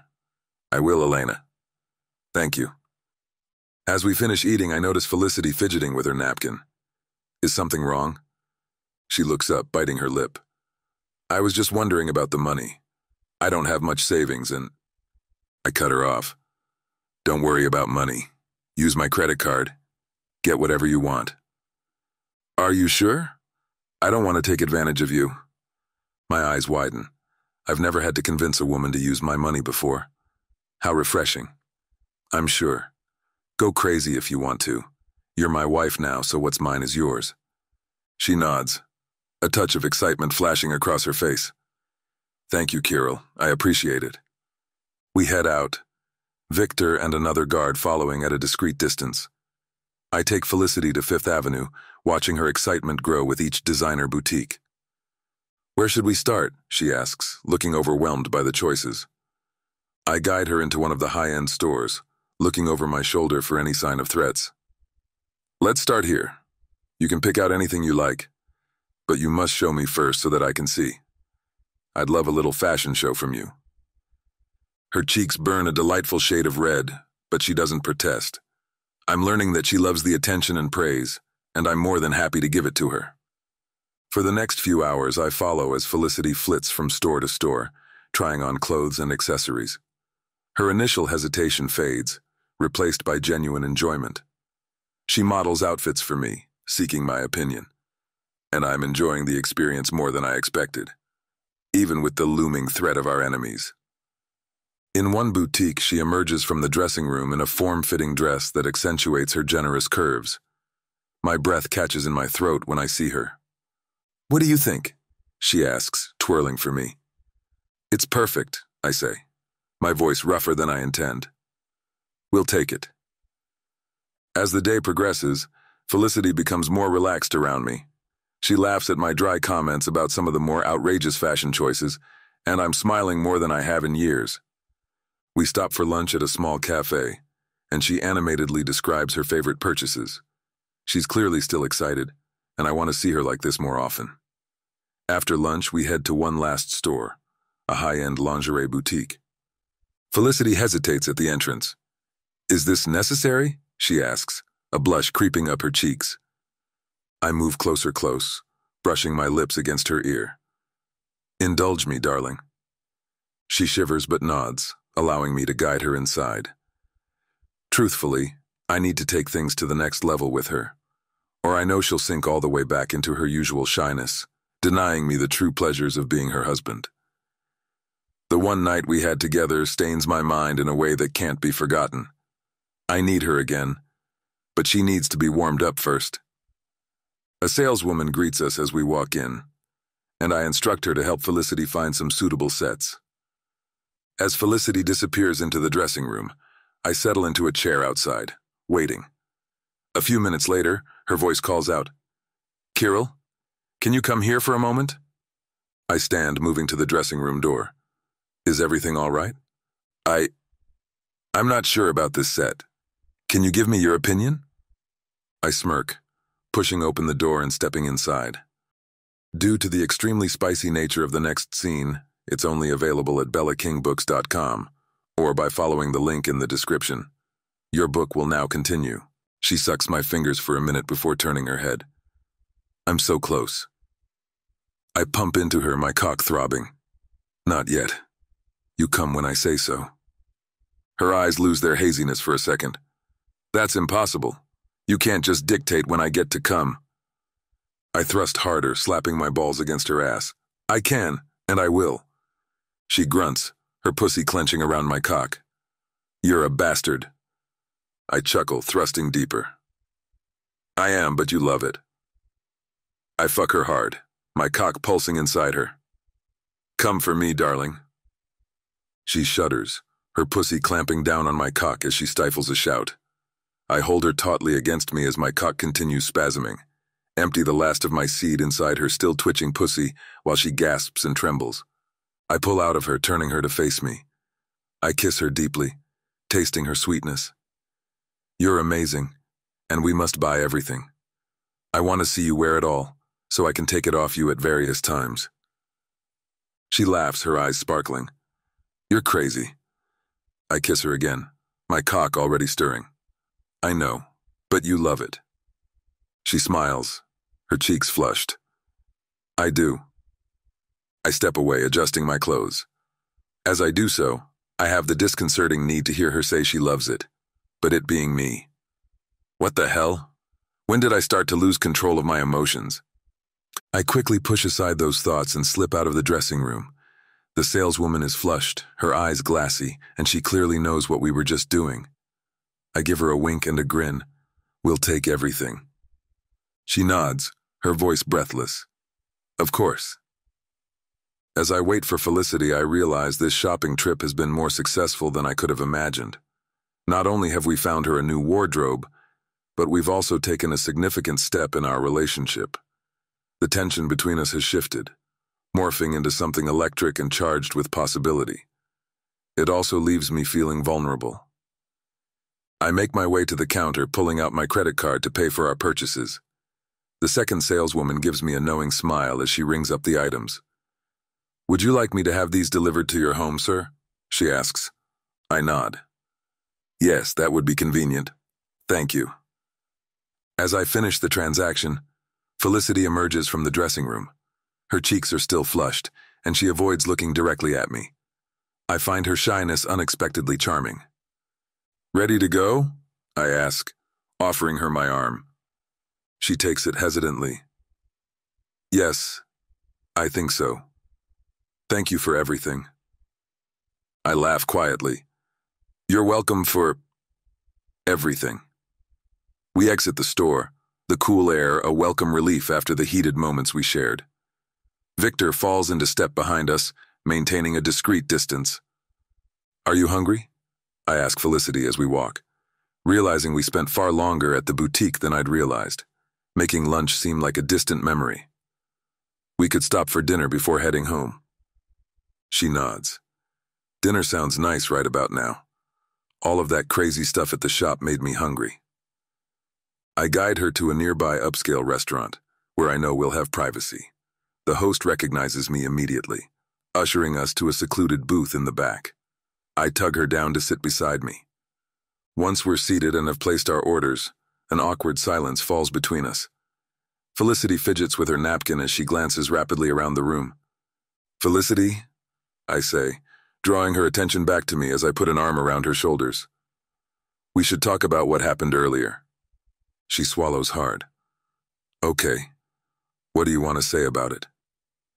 I ease forward, keeping my voice low. "I want to make sure you're comfortable with what happened, that I didn't push you too far." Her pupils dilate slightly. "Oh, no, you didn't. I wanted it. I just wasn't expecting it to happen like that, in such a public place. But I've been thinking about you a lot since the first time." I breathe out a sigh of relief. "Good. I don't want you to feel pressured into anything. Our situation is complicated enough without adding that layer to it. It's nice that we can just enjoy each other a little, giving into the guilty pleasures from time to time." She gives me a small smile. "I appreciate that, and I enjoyed it. A lot." The waiter arrives with our drinks, interrupting the moment. As he sets them down, she eyes my glass of vodka curiously. "Would you like to try it?" I offer, sliding the glass toward her. She hesitates, then nods. "I've never actually had vodka before. Just wine. Take only a small sip. It's strong." She lifts the glass to her lips, taking a tentative taste. Her face scrunches up adorably as the alcohol burns its way down her throat. She coughs slightly, pushing the glass back to me. "That's intense," she says, reaching for her water. I chuckle. "It's an acquired taste. Perhaps we'll start you with something milder next time." While we wait for our order, I put my hand on her thigh under the table, brushing my thumb against her skin. She's so soft that I want her again. But now isn't the time. I need to pace myself before I become lost in her, and that's not going to be easy. We fall into a more comfortable conversation as we eat, though we're both aware of where my hand remains. I'm feeling particularly possessive of her right now, like everyone else wants her. Realistically, they don't even know she exists, and those that do only want her dead.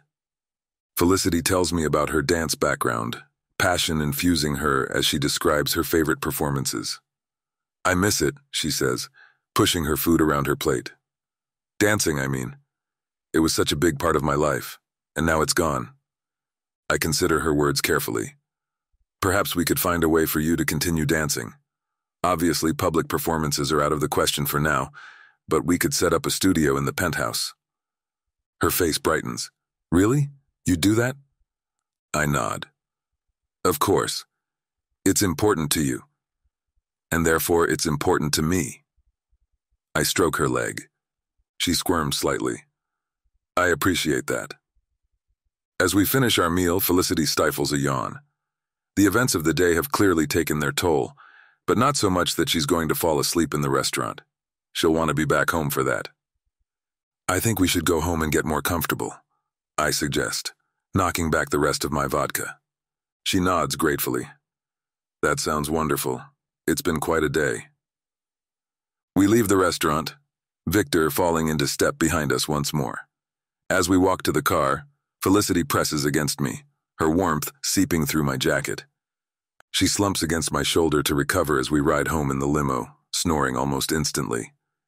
It's cute that she feels so comfortable around me now, and I revel in her peacefulness as we drive.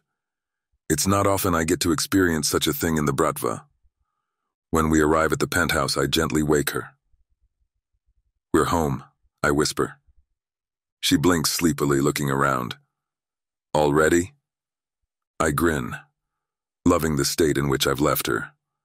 Let's get you to bed. I guide her into the elevator and up to our floor. As we reach her bedroom door, she pauses, turning to face me. She gives me a sleepy smile. Are you joining me? I want to, but she looks exhausted, so I kiss her forehead. Tomorrow. Tonight you need your rest. She frowns with clear disappointment before opening her door. I guess good night then. Good night, darling.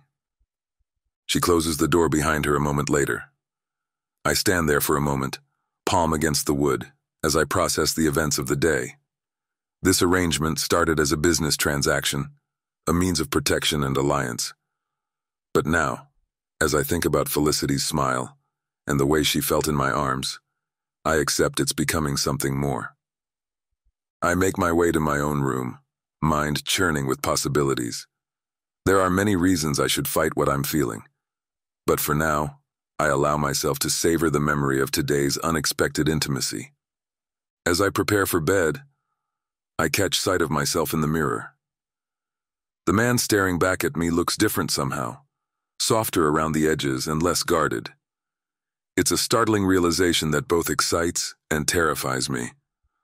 I've spent years building walls around myself, focusing solely on business and power, but Felicity, with her warmth and innocence, is slowly chipping away at those defenses. The question is, am I ready to let her in? Chapter 9. Felicity. I wake up to the sound of voices filtering through the penthouse. Rubbing my eyes, I slide out of bed, grab a robe, and pad to the door, cracking it open to listen. "We need to move quickly," says a woman. "The shipment arrives in 5 days." "I'm aware, Anya," Kirill replies, his voice tight and annoyed. "Misha, what's our tech situation?" "I've got people at the port," says a male voice, "but their security is tight. We'll need to be careful." Curiosity gets the better of me. I slip out of the bedroom and tiptoe down the hallway toward Kirill's office. The door is ajar, and I peek inside. He stands behind his desk, hands planted on the surface as he leans over a map. A tall blonde woman, Anya, I assume, points at something on the paper. Across from them, a younger man with shaggy dark hair taps away at a tablet. "Felicity," says Kirill without looking up. "Join us." I freeze, caught.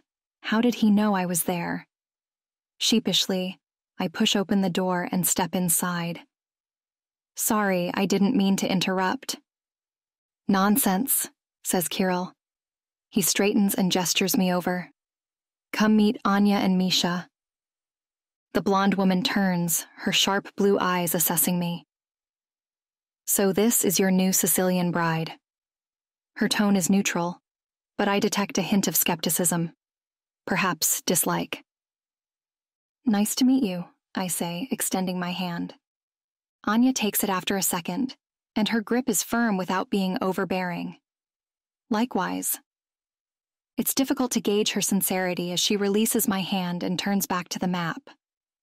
The man, Misha, looks up from his tablet and grins. "Hey there." He winks at me. "Welcome to the family." I smile back. His warm manner puts me at ease. "Thanks. What's going on?" Kirill's expression darkens. We've received intel about a planned attack on one of our shipments. My stomach drops. An attack? By who? Your brother, Anya says bluntly. I blink, stunned. Damiano, but why? He sees us as a threat, Kirill explains. And since he can't get to you so easily anymore, he thinks taking out this shipment would weaken our position significantly. It's about all he can do right now. But he's determined to stir up trouble in whatever way possible. I move closer to the desk, studying the map. It shows the Port of New York and New Jersey, with various markings scattered across it. These are the positions Damiano's men plan to take, Kirill says, pointing to red X's. Approximately 30 of them. I frown. What are you going to do? A predatory smile curves Kirill's lips. We're going to outsmart them. Misha chuckles. Oh yeah, this is going to be fun. Kirill outlines their plan, explaining how he intends to deploy a fake shipment to draw Damiano's men out, while the real weapons are moved via a boat bearing a commercial cannery's logo. The owner owes Kirill a boatload of money, no pun intended, and he has graciously volunteered the vehicle. I doubt it's all that gracious, and the plan is clever, but dangerous. I don't like it, I say when he finishes. What if something goes wrong? Anya raises an eyebrow. Getting cold feet already? I bristle at her tone.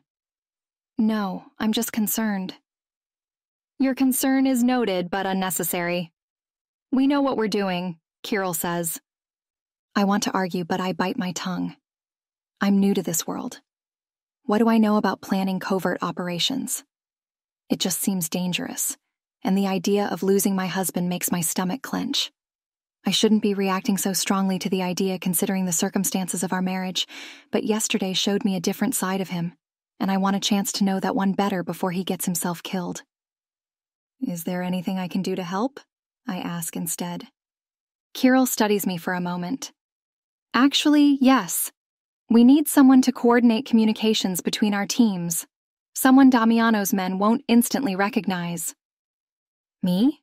I ask, surprised. He nods. You're quick and adaptable. I think you can handle it. I'm stunned but pleased at his confidence in me. Okay, what do I need to do? For the next hour, they brief me on the operation. Misha shows me how to use their secure communication system, and Anya drills me on code words and protocols. Gradually, her subtle disdain seems to fade as I absorb it all like a sponge. As we wrap up, Kirill's phone buzzes. He checks it and frowns. Problem? Asks Anya. Possibly. I need to take this. He steps out of the office, leaving me alone with Anya and Misha. An awkward silence falls. I fidget with the tie of my robe, unsure what to say, and stunned to realize I still haven't gotten dressed. I was too engrossed. Misha breaks the tension. So, Felicity, you like video games? I blink at the non sequitur. Yeah, actually. Why? He grins and holds up his tablet. I've got the latest Call of Duty on here. Wanna play? I laugh, grateful for the distraction. Sure, why not after I change clothes? I dash back to my room, not seeing Kirill along the way, and throw on real clothes before returning. We settle onto the couch, and soon, we're absorbed in the game. Misha trash talks good-naturedly as we play, and I give as good as I get. Anya watches us with amusement. Children, she mutters, but there's no real bite to it. I suspect I've passed some unspoken test in her mind. Kirill returns a few minutes later, his expression grim. We have a problem. Our informant in Damiano's organization has gone dark. Anya curses under her breath. Do you think they've been compromised? It's possible, says Kirill. We need to assume our plan has been exposed. My stomach twists with anxiety. What does that mean for the operation? Our gazes lock, and I see a flicker of approval at my question. It means we need to adapt, quickly. He turns to Misha. I need you to get into Damiano's systems. Find out what they know. Misha nods, all traces of playfulness gone, as he immediately pauses the game and sets aside the controller to turn back to his laptop. On it, boss. Anya, contact our people at the port. Make sure they're on high alert. Consider it done, she says, already pulling out her phone. Kirill looks at me. Felicity, I need you to memorize these new codes. If our original plan has been compromised, we'll need to switch to Plan B on short notice. He hands me a sheet of paper covered in seemingly random words and phrases. I scan it, committing each one to memory. As I study, I feel a mix of excitement and fear. This is real, dangerous, and potentially deadly, but a small part of me thrills at being included and trusted with something so important. I look up to find Kirill watching me, his expression unreadable. I won't let you down, I say softly. Then I ask, what's Plan B? He gives me an assessing look. After a moment, he nods. We'll use the underground tunnels to move the shipment. It's riskier, but Damiano won't expect it. Underground tunnels? I ask, surprised. Remnants from Prohibition, says Misha without looking up from his keyboard. Pretty cool, right? I nod, trying to absorb this new information. So, how does it work? Kirill spreads out a new map on the desk. We'll split the shipment into 3 parts. Each will take a different route through the tunnels, converging here. He points to a spot near the docks. What about Damiano's men? I ask. That's where you come in, says Kirill. You'll be our coordinator, moving the teams from a safe location. My heart skips a beat. Okay, I can do that, but I want to be there. On site. Kirill's expression hardens. Absolutely not. Why not? I ask. I can handle it. It's too dangerous, he says flatly. I'm already in danger. At least this way I can be useful. Anya and Misha exchange glances, clearly trying to stay out of our brewing argument. Kirill's jaw tightens. You're not trained for this kind of operation. You could get hurt or worse. Then train me. I'm a quick learner, remember? You said so yourself. This isn't a game, Kirill snaps. These are hardened criminals we're dealing with. They won't hesitate to kill you, and that kind of training takes time. I know that, I say, my voice also rising. But I'm not some helpless damsel. I can contribute more than just sitting in a safe room, relaying messages. He bares his teeth. My decision is final. You'll coordinate from here, where it's safe. Safe? I laugh bitterly. Nowhere is safe. Damiano's already tried to kill me once. What's to stop him from finding me here while you're all out there? We have security measures in place, says Kirill, his tone clipped. And what if they fail? I'd rather be with you, where I know I'm protected. Kirill slams his hand on the desk, making me jump. Enough. You're staying here, and that's final. I glare at him, anger bubbling up inside me. You can't order me around like one of your men. I'm your wife, remember? Or is that just for show? The room goes deathly quiet. Anya and Misha studiously avoid looking at either of us, suddenly very interested in their respective devices. He glares, and for a moment I think he might explode. Instead, he takes a deep breath, visibly calming himself. You're right, he says softly. You're not one of my men. You're my wife, and that means I have a responsibility to keep you safe. I understand that, I say, my own anger deflating slightly. I have a responsibility too, to this family and to myself. You brought me into this world, so you can't expect me to just sit on the sidelines while everyone else risks their lives. Kirill studies me for a long moment, his expression unreadable. Finally, he exhales raggedly. You're not going to let this go, are you? I shake my head, standing my ground. No, I'm not. He rubs his forehead, looking suddenly tired. Fine, we'll compromise. You can be on site, but you'll stay in a secure vehicle with Victor. You'll coordinate from there, and under no circumstances are you to leave that vehicle, understood? Relief and triumph surge through me. Understood. Thank you, Kirill. He nods curtly. Don't make me regret this decision. I won't, I promise. I'll do exactly as you say. He turns back to the map, effectively ending our discussion, and Anya and Misha visibly relax. Misha, I need you to set up a secure comm system in one of the SUVs. Make sure it's bulletproof. Misha nods, already tapping away at his tablet. On it, boss. Anya, brief Victor on the change of plans. I doubt he needs the reminder, but make sure he understands the importance of keeping Felicity safe. Of course, Anya says, pulling out her phone. I stand there uncertainly. This is really happening. I'm going to be part of a real Mafia operation. Kirill looks up at me, his expression softening slightly. He catches my arm gently. Felicity, he says quietly, so only I can hear. I hope you understand why I was hesitant. It's not because I don't think you're capable, it's because I couldn't bear it if something happened to you. His words send warmth spreading through my chest. I see the concern in his expression.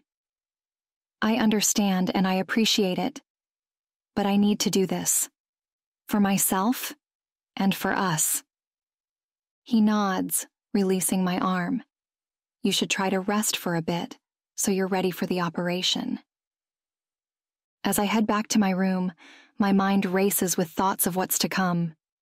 I'm scared, but also exhilarated. For the first time since this whole ordeal began, I feel like I'm taking control of my life in some small measure. Chapter 10. Kirill. Hours later, adrenaline from the successful operation still pumps through my veins as I rush back to the vehicle to find Felicity with Victor.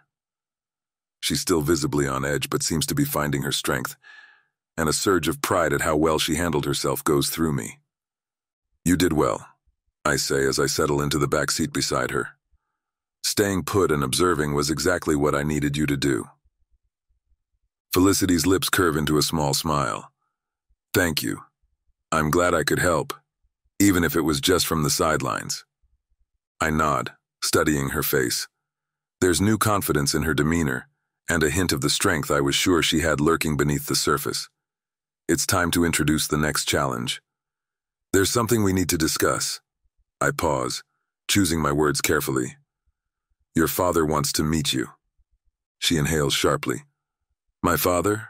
Santino? Yes, he's expressed a desire to see you in person. She looks down at her hands, which fidget in her lap. I don't know if I'm ready for that. I understand her hesitation. The revelation of her true heritage is still fresh, and meeting the man responsible for the upheaval in her life is a daunting prospect. I know it's a lot to take in, but after his stroke, his health is uncertain. Felicity's head snaps up to look at me. What do you mean? I sigh. The doctors aren't sure about his prognosis. There might not be much time left for you to meet him. She bites her lip, conflict etched across her features. She seems to be weighing the pros and cons of this decision. After a long moment, she nods. Okay, I'll meet him. Are you sure? I ask, wanting to give her an out if she needs it, though I'm sick to death of Santino harassing me. I'll continue to act as a buffer between them if she needs more time, though. Felicity takes a deep breath, squaring her shoulders. Yes, I need to do this. For myself and for him, I suppose. I nod, impressed by her fortitude. Leaning forward, I address our driver. Take us to the location I sent to your phone a while ago.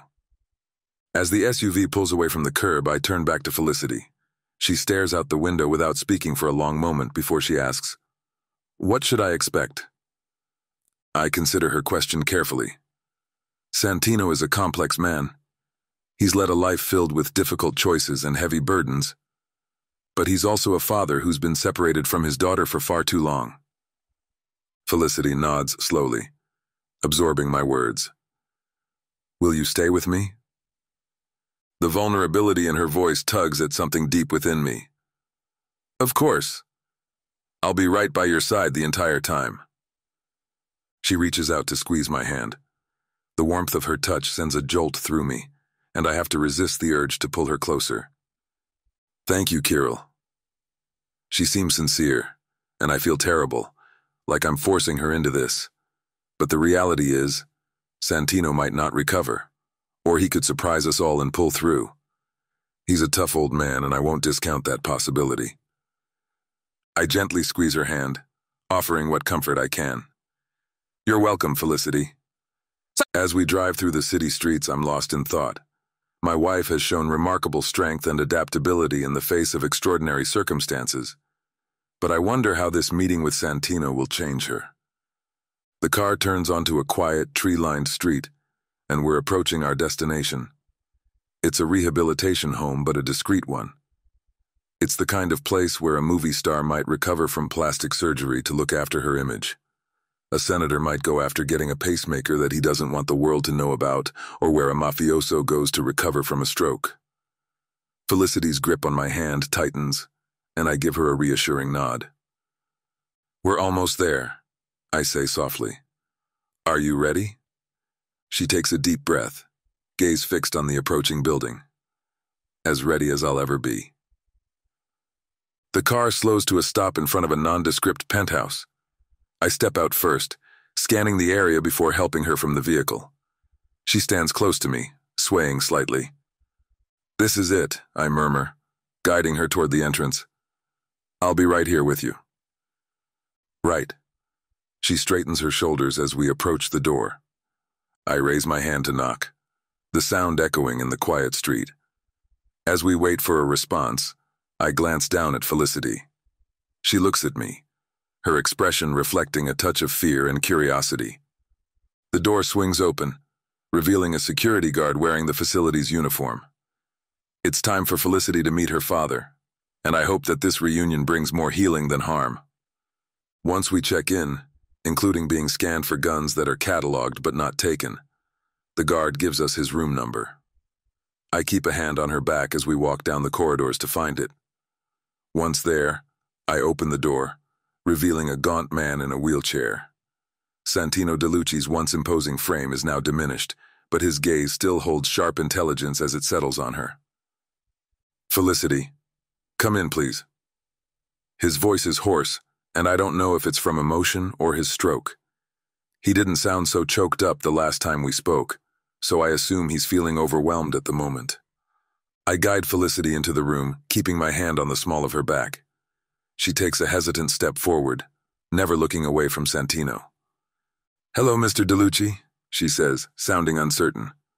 Santino wheels himself back, creating space for us to enter. The room is sparsely furnished, with a large desk dominating one side and a seating area on the other. There's a hospital bed and various equipment in the far corner. It's impossible to hide that it's basically a hospital room, no matter how opulent the decorations.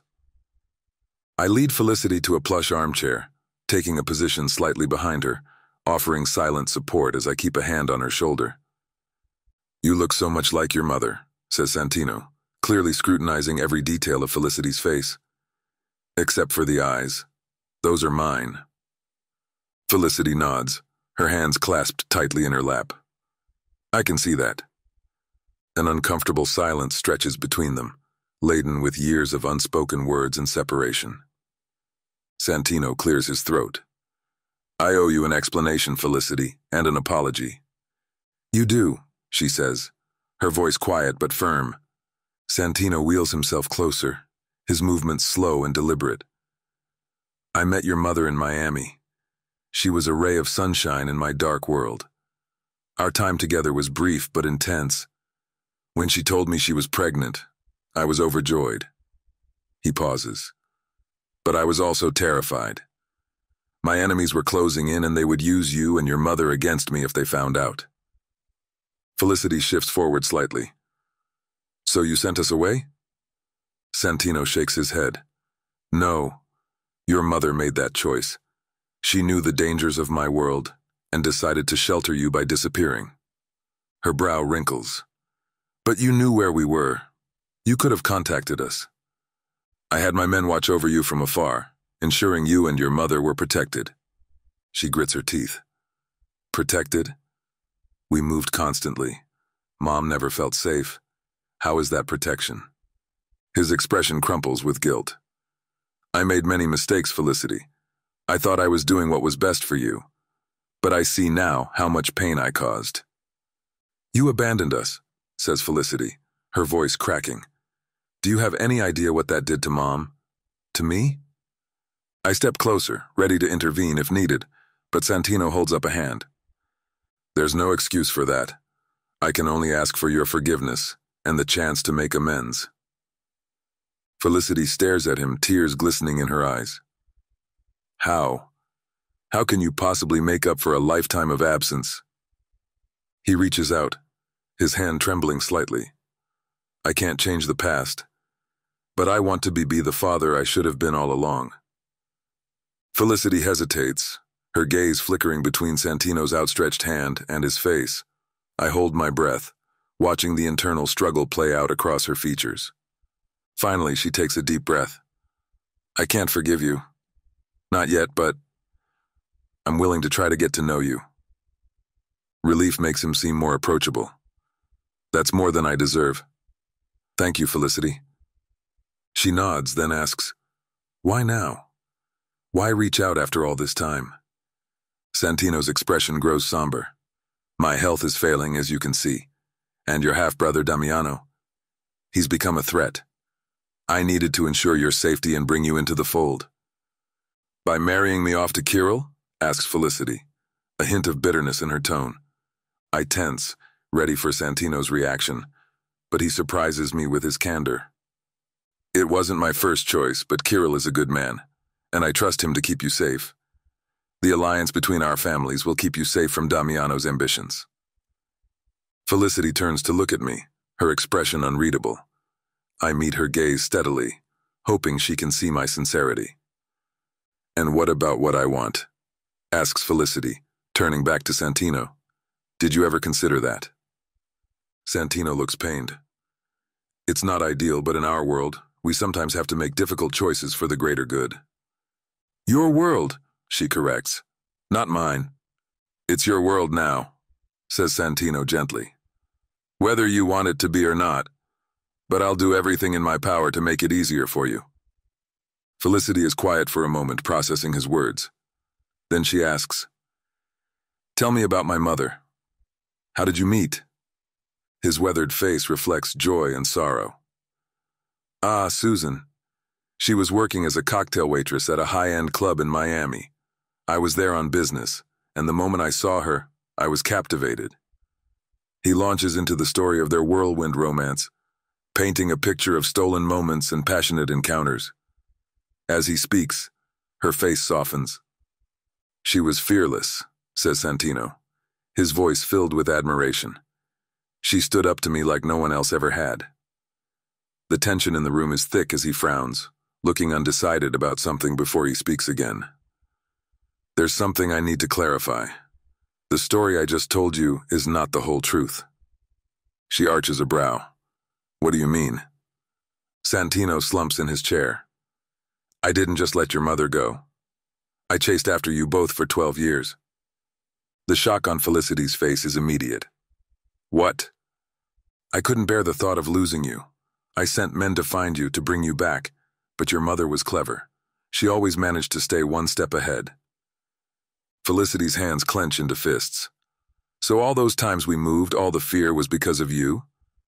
He nods, looking regretful. Yes. I thought I was doing the right thing, trying to bring my family back together. But I finally realized how selfish that was.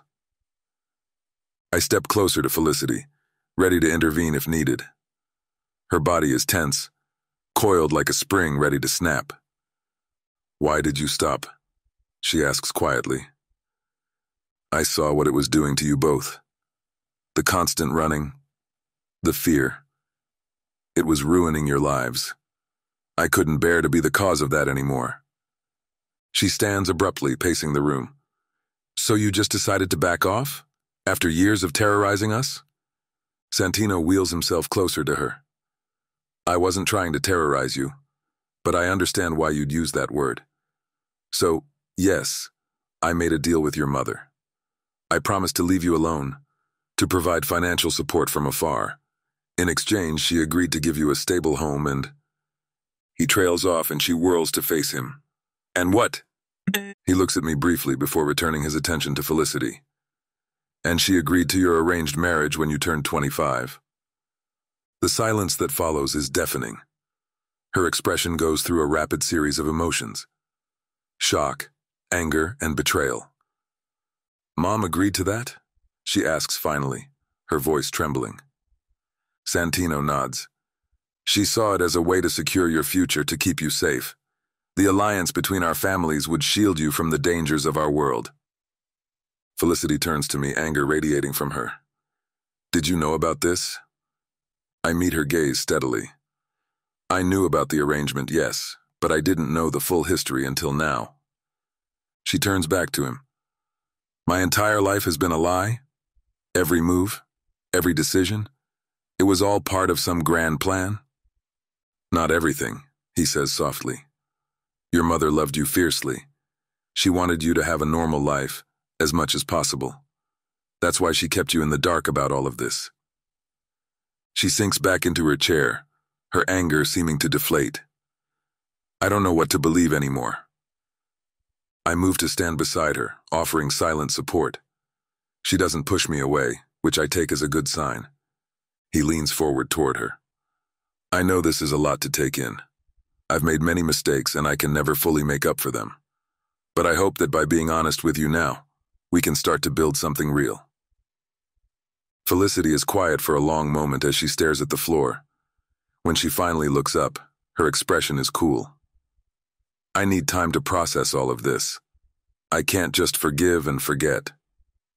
He nods, his expression reflecting understanding and disappointment. Of course. Take all the time you need.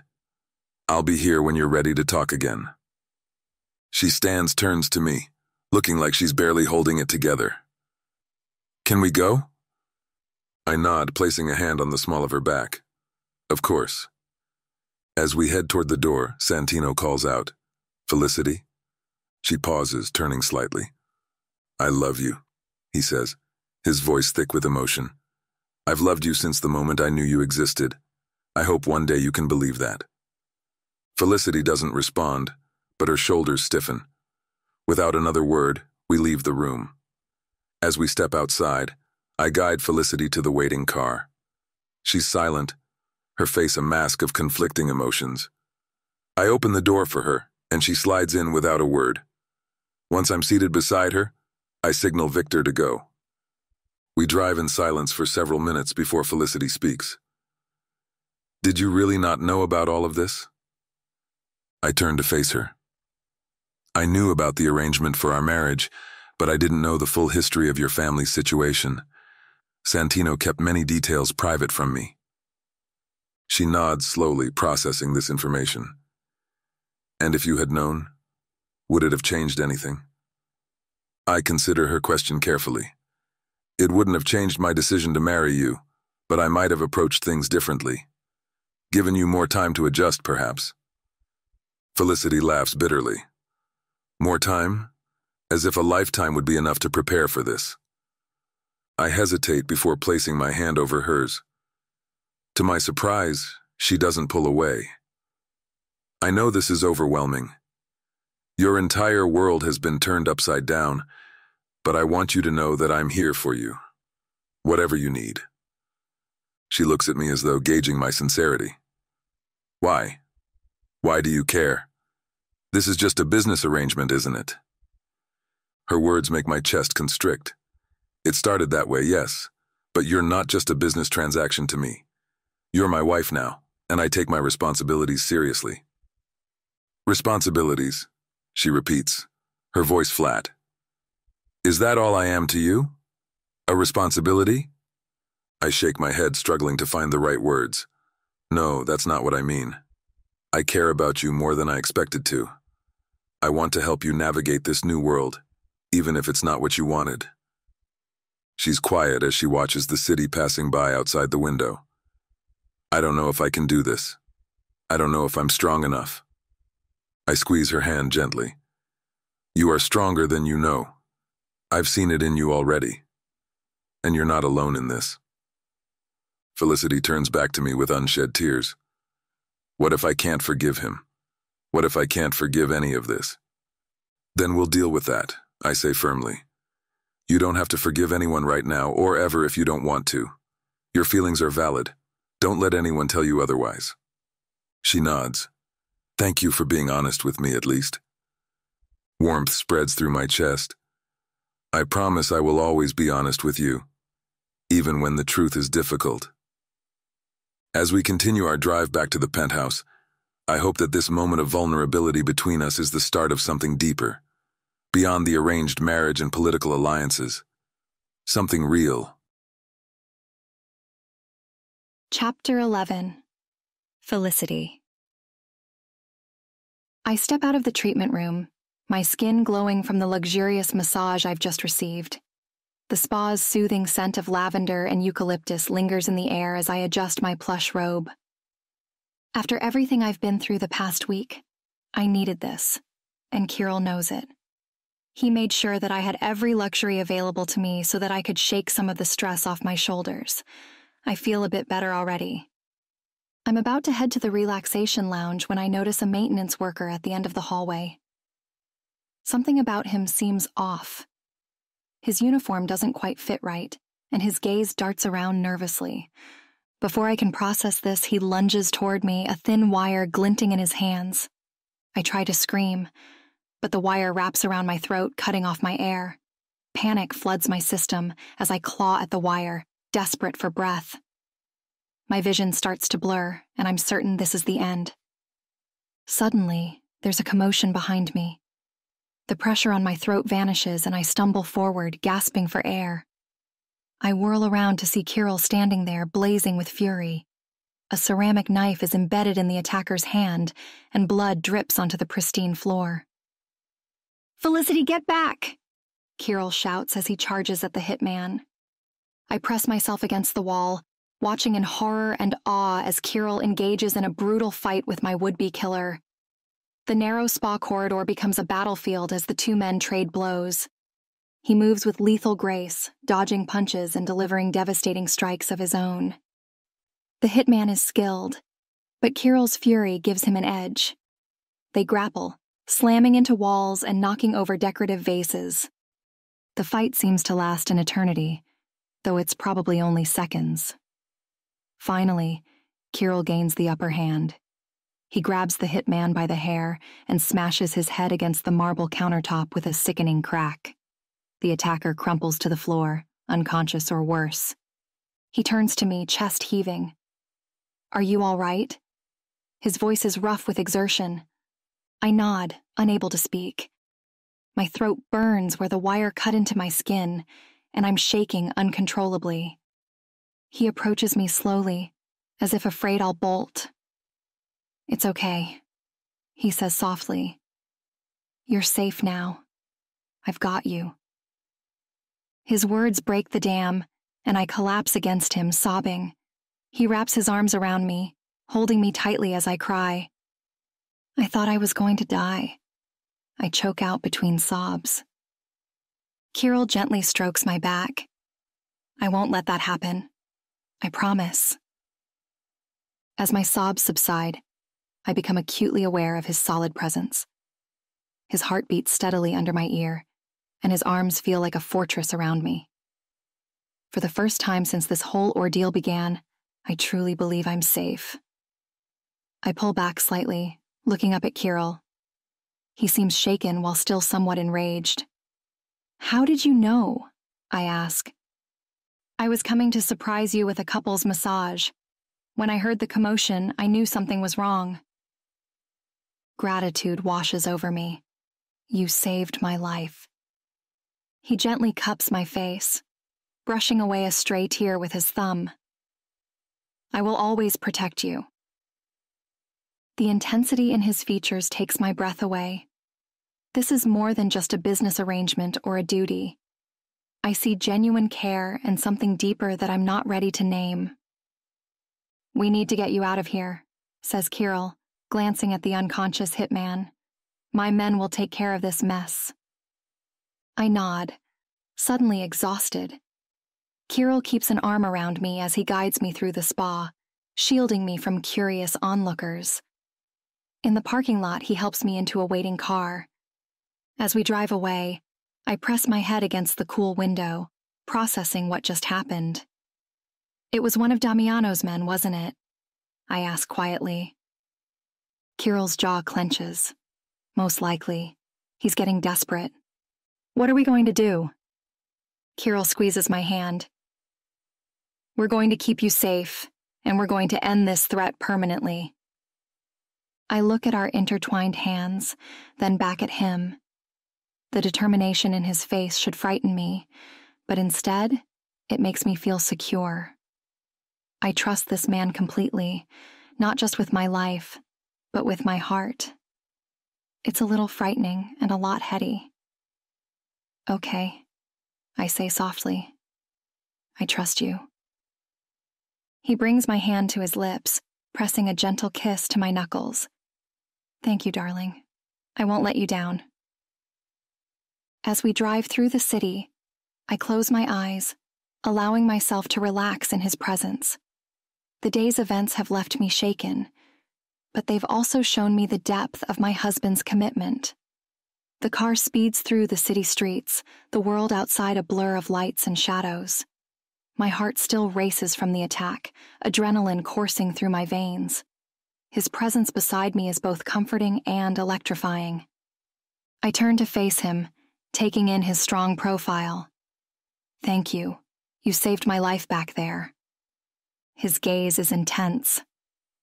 "I'm glad I was there." The air between us crackles with tension. Without thinking, I sway closer and press my lips to his. Kirill responds immediately, pulling me closer. His kiss is fierce and demanding, igniting a fire deep within me.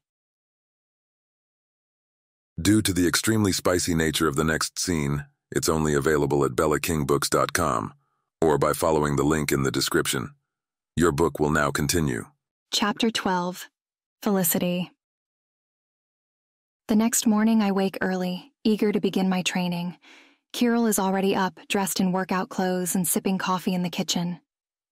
"Ready?" he asks as I join him. I nod, grabbing a banana for quick energy. "Let's do this." He leads me to a private gym in the penthouse. It's fully equipped with weights, machines, and a large open area perfect for sparring. "We'll start with the basics," says Kirill, tossing me a pair of boxing gloves. "Proper stance, how to throw a punch, and how to block." For the next hour, he drills me on the fundamentals. My arms ache, my knuckles throb, and I feel like I'm doing just a bit too much, but I push through the discomfort. With each punch, I feel stronger and more capable. "Good," he praises as I land a solid hit on the punching bag. "Let's move on to some basic grappling techniques." We transition to the mat, where Kirill teaches me how to break holds and escape various grabs. His hands on my body remind me of our passionate encounter in the car yesterday, but I force myself to focus on the lesson. "Always be aware of your surroundings," he says as we take a water break. "Look for potential weapons, exits, and threats. Your mind is your greatest weapon." I absorb every word, determined to learn as much as possible. After another hour of intense training, Kirill calls it quits for the day. "You did well," he says, handing me a towel. "We'll continue this every day, gradually increasing the intensity and complexity." "When do I get to learn how to shoot?" I ask, wiping sweat from my brow. Kirill smirks. "Eager, are we? We'll start firearms training next week. For now, focus on building your strength and hand-to-hand skills." I nod, understanding the importance of a solid foundation. As we head back to the main living area, confidence grows within me. Over the next few days, our routine settles into a rhythm. Mornings are dedicated to physical training, while afternoons involve lessons on strategy, situational awareness, and the intricacies of the Mafia world. Nights are spent in a different kind of exertion. One evening, as we're reviewing maps of various territories, I broach a subject that's been on my mind. I want to be more involved in the business side of things. I know it's dangerous, but I can't just sit on the sidelines anymore. He settles back in his chair, studying me intently. Are you sure that's what you want? Once you're in, there's no going back. I nod firmly. I'm sure. This is my life now, and I want to understand every aspect of it. A slow smile spreads across Kirill's face. All right then, we'll start incorporating business lessons into your training, but remember, this world is ruthless. You'll need to be prepared for some harsh realities. I understand, I say. I'm ready for whatever comes. I do mean it, though I'm a little scared what that might encompass. I can't live as an outsider on the fringes all my life, though. Kirill reaches across the table, taking my hand in his. I'm proud of you. You've come so far in such a short time. I squeeze his hand in return. As I look at him, I see not just pride, but something deeper that makes my heart race. I couldn't do this without you, I say softly. Kirill stands, pulling me to my feet and into his arms. There are other things which require both of us to fully satisfy, he mutters before capturing my lips in a passionate kiss. I'm more than happy to switch from business to pleasure. Chapter 13. Kirill. Felicity moves through the grappling maneuver, her form improving with each attempt. Over the past 3 weeks, she's shown remarkable progress in her combat training. Her determination and quick learning have impressed me more than I'll admit to her. Good. Now try to... My words are cut off as Felicity loses her footing. She twists awkwardly, landing hard on her side with a sharp cry of pain. I'm beside her in an instant. Are you all right? She grimaces, trying to sit up. I think so. Just landed wrong. I help her to her feet, but she winces as she puts weight on her left leg. We're going to our private clinic. It's not that bad, she protests. No arguments, I say, refusing to accept her rebuttal. We need to make sure you haven't done any serious damage. Felicity pants raggedly with exertion, but doesn't resist as I lead her out of the training room. We take the elevator down to the garage, where I help her into the passenger seat of my Miata. I don't bother to wait for Victor to bring the limousine. As closely as he watches us, he's likely already in the SUV to follow along behind us. The drive to the private clinic is tense but fast as I zip and weave through traffic to save time. I keep glancing at Felicity, noting the way she holds herself stiffly, clearly in pain despite her attempts to hide it. Dr. Petrov will take good care of you, I assure her as we pull into the clinic's parking lot. He's the private physician for our organization, I say with a phantom smile. She nods, clearly understanding he's on the Bratva payroll. She doesn't protest as I lead her into the discreet but luxurious clinic. Inside, we're immediately ushered into an examination room by the doctor himself. Dr. Petrov, a tall man with graying hair and kind eyes, looks at her with concern. Mr. Pimislov, it's good to see you again. I'd heard you're married, so this must be Mrs. Pimislov. At my nod, he exchanges brief pleasantries with her before asking, what seems to be the problem? I explain the situation while Dr. Petrov examines Felicity's leg and side. He frowns slightly, prodding gently at her abdomen. I'd like to do an ultrasound just to be safe, he says. There might be some internal bruising we can't see. Felicity nods, looking nervous. I take her hand, needing to comfort her. Perhaps myself too. Dr. Petrov brings in the ultrasound machine, applying gel to Felicity's abdomen. The room fills with a rapid whooshing sound as he moves the wand over her skin. His eyebrows rise. This is unexpected. What is it? Asks Felicity, her grip on my hand tightening. Dr. Petrov turns the screen toward us. Congratulations. You're pregnant. I stare at the small blob on the screen, a strange mix of emotions surging through me. Pride, excitement, and a twinge of fear I'm not accustomed to feeling. Felicity gasps softly. Really? How far along? Based on the size, I'd estimate about 5 weeks, Dr. Petrov says, which means conception likely occurred. On our wedding night, I finish, remembering the passionate encounters we'd shared. Felicity looks up at me with shock and wonder. We're having a baby. I nod, a smile tugging at my lips despite my usual stoic demeanor. We are. Dr. Petrov clears his throat. Everything looks healthy, but I'd like to schedule a follow-up appointment in a few weeks. And Mrs. Pimislov, you'll need to be more careful during your training sessions from now on.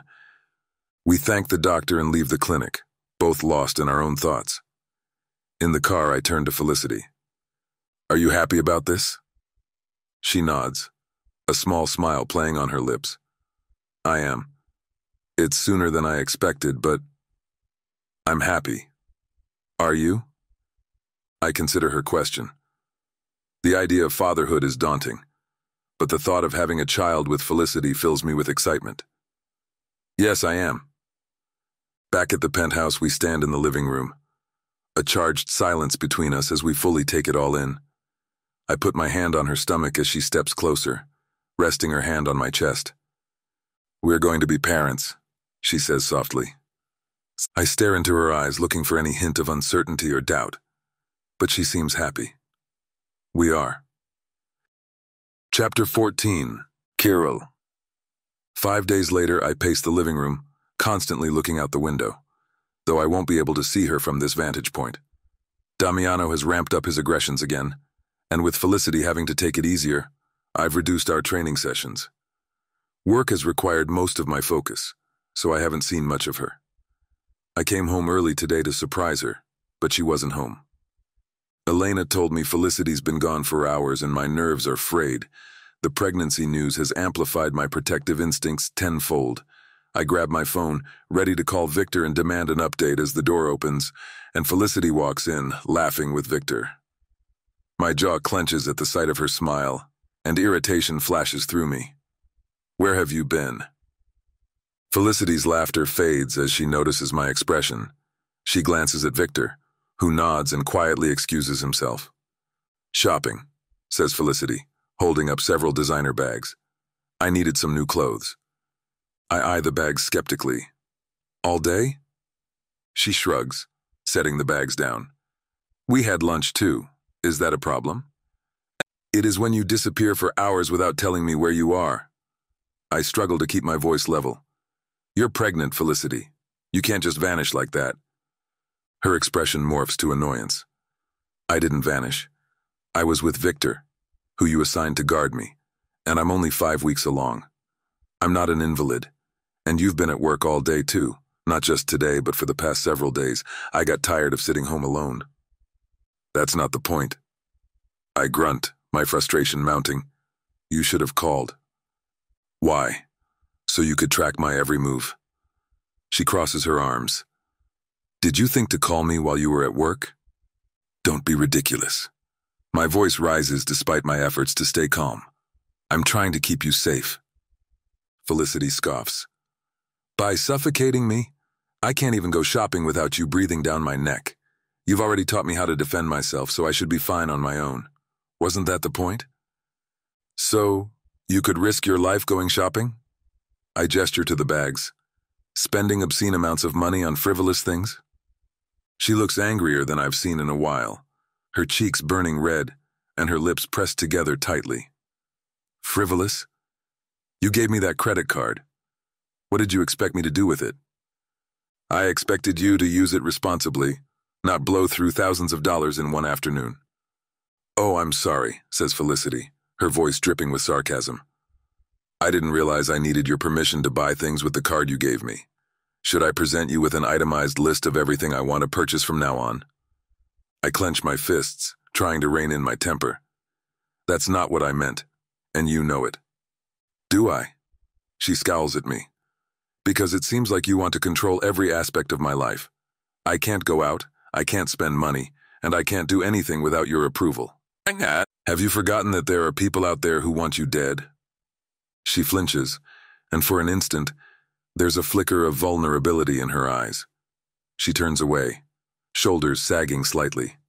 I haven't forgotten, she says quietly. How could I? But I can't live my life in fear, Kirill. I can't stay locked up in this penthouse forever. I move closer to her, my anger fading. I don't expect you to. I worry about you, about both of you. I reach out, my hand hovering over her still flat stomach. She turns back to me, her expression softening. I know you do, and I appreciate it. I really do. The shopping and the credit card make me feel cherished, but the constant hovering, the need to know where I am every second of the day is suffocating. I nod, realizing she has a point. I'm sorry. I didn't mean to make you feel trapped. She takes my hand, placing it on her stomach. I know you didn't, but you have to trust me a little. Trust that I can take care of myself, at least for a few hours. You spent so much time training me, and then you just abandoned me. I nod slowly, an idea forming.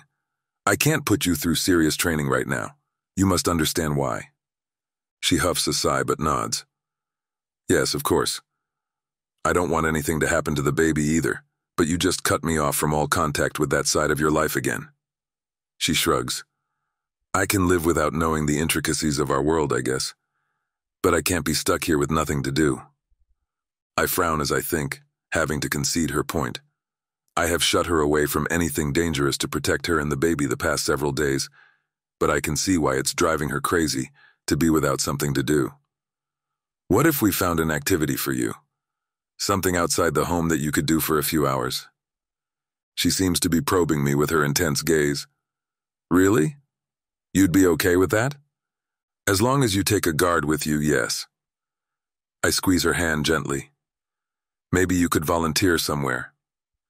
She smiles, genuinely this time. I'd like that. Thank you, Kirill. I pull her into an embrace, breathing in her scent. I'm sorry for overreacting. I just want you to be safe. Felicity rests against me, wrapping her arms around my waist. I know, and I'm sorry for not calling. I'll try to be better about that. We stand there for a moment, the tension from our argument dissipating. Then she pulls back slightly, a mischievous glint in her eye. So, want to see what I bought? I chuckle, shaking my head. Sure, why not? Show me what damage you've done to my credit card.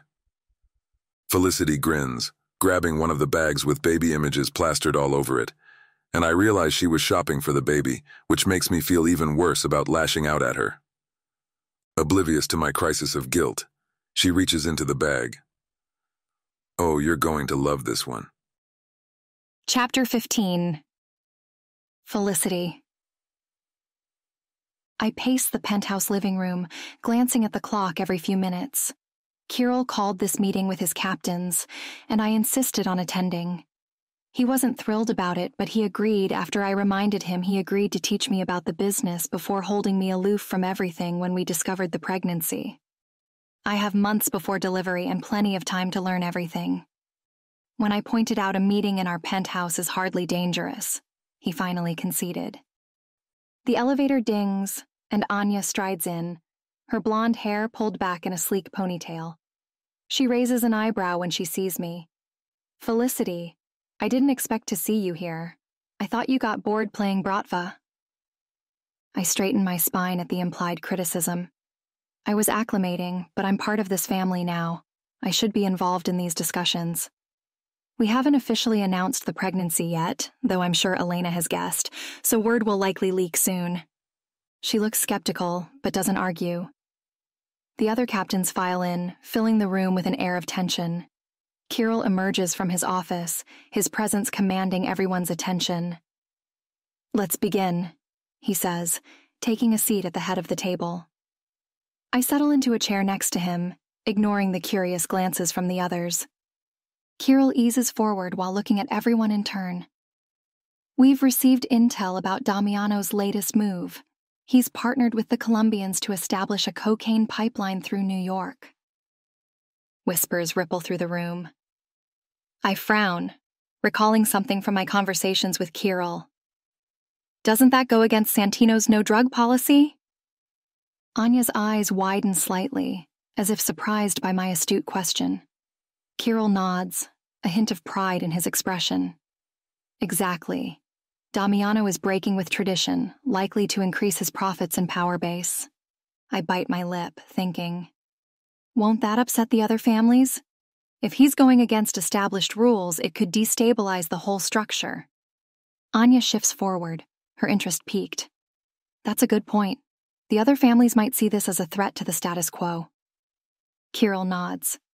It's a risky move on Damiano's part, but it also presents an opportunity for us. He outlines his plan to sabotage the operation by intercepting the next shipment and anonymously tipping off the DEA. It's clever, maintaining their hands-off approach to drugs while undermining Damiano's new venture. I listen intently, absorbing every detail. When Kirill finishes, I speak up. What about the fallout?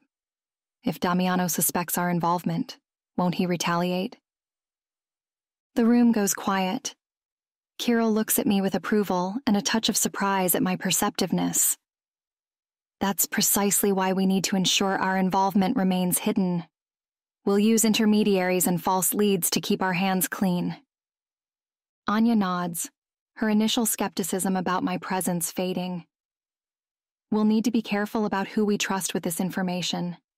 One leak could blow the whole operation. As the discussion continues, I occasionally offer more suggestions and ask questions. The captains begin to include me in their conversations, no longer treating me as an outsider. Hours later, as the meeting winds down, I feel a sense of accomplishment. I've proven that I can contribute, that I'm not just Kirill's trophy wife. Kirill dismisses the captains but asks Anya to stay behind. Once we're alone, he turns to me, his expression serious. You did well today, he says. Your insights were valuable. I smile at the praise. He seems sincere. Thank you.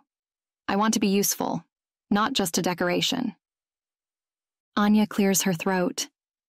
I have to admit, I was skeptical about your presence at first after you disappeared for a while, but you've shown you have a good head for this business. Her words mean more to me than I expected. I nod, acknowledging the compliment. I decide it's time to spread the word and say, I had to deal with some morning sickness, but I'm back and plan to be fully involved. I don't want to tell anyone that Kirill panicked and kept me out of the business for a bit after learning about the pregnancy. I won't reveal any weakness if I can help it, or that I'm his weakness. Her eyes widen. Oh, congratulations. Both of you. Thank you.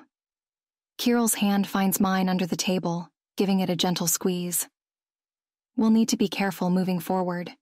Damiano is unpredictable, and this operation carries risks. Anya stands, gathering her things. I'll start making arrangements for the operation.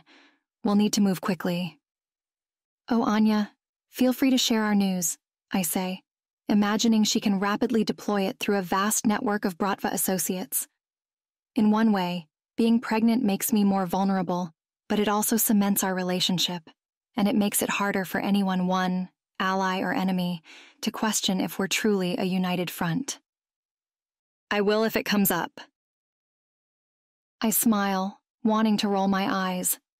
I'm sure she'll tell her friends among the Bratva as soon as she leaves here. Not because she's necessarily a gossip. She wouldn't be a confidant of my husband's if she couldn't keep her mouth shut, but because it's big news. It feels arrogant to think about it like that, but it's the simple truth. I'm carrying Kirill's heir, further cementing his legacy and control. As she leaves, Kirill turns to me.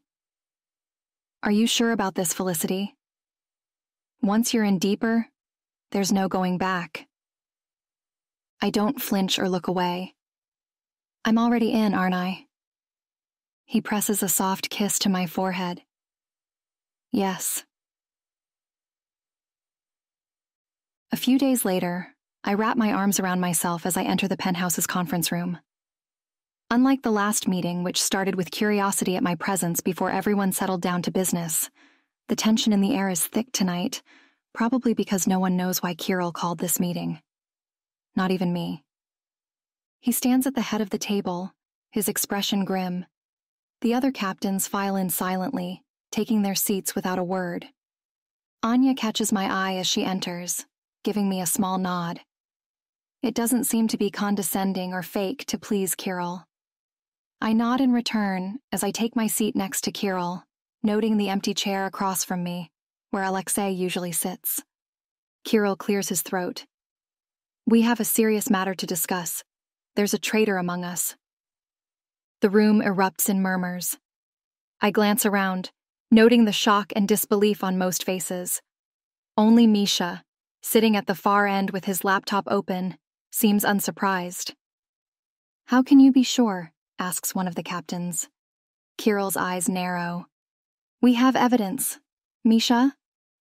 Misha nods, tapping at his keyboard. I've been monitoring our communications for the past few weeks. There's been an unauthorized data transfer from within our network.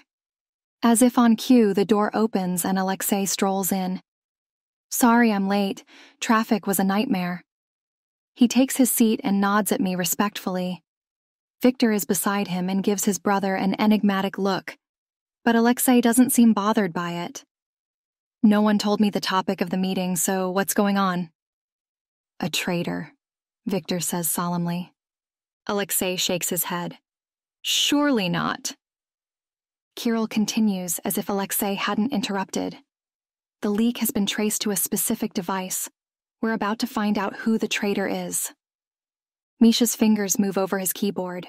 A tense silence falls over the room as we wait. Suddenly, a phone chirps. All eyes turn to Alexei as he pulls out his device. Interesting timing, says Kirill, his voice cold. Mind sharing what that message says, Alexei? Alexei pales. It's nothing, just a personal matter. I don't think so. Kirill nods to Misha, who taps a final key. A projection appears on the wall, showing a stream of data. I gasp when I recognize some of the information.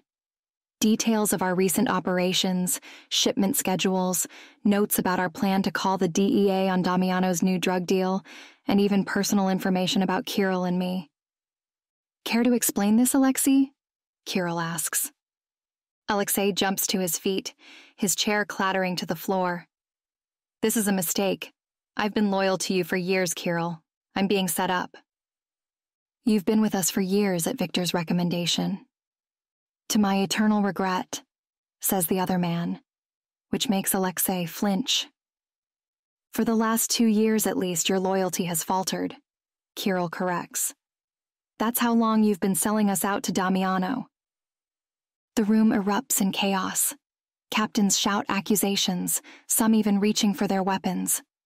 I sit frozen, unable to look away from Alexei's face as it twists from fear to anger. You don't understand, he says, sweating profusely. Damiano offered me real power, not just scraps from your table. Kirill remains eerily calm. And now you'll have nothing. He turns to Victor, Alexei's brother, who stands silently by the door. Victor, would you like to do the honors?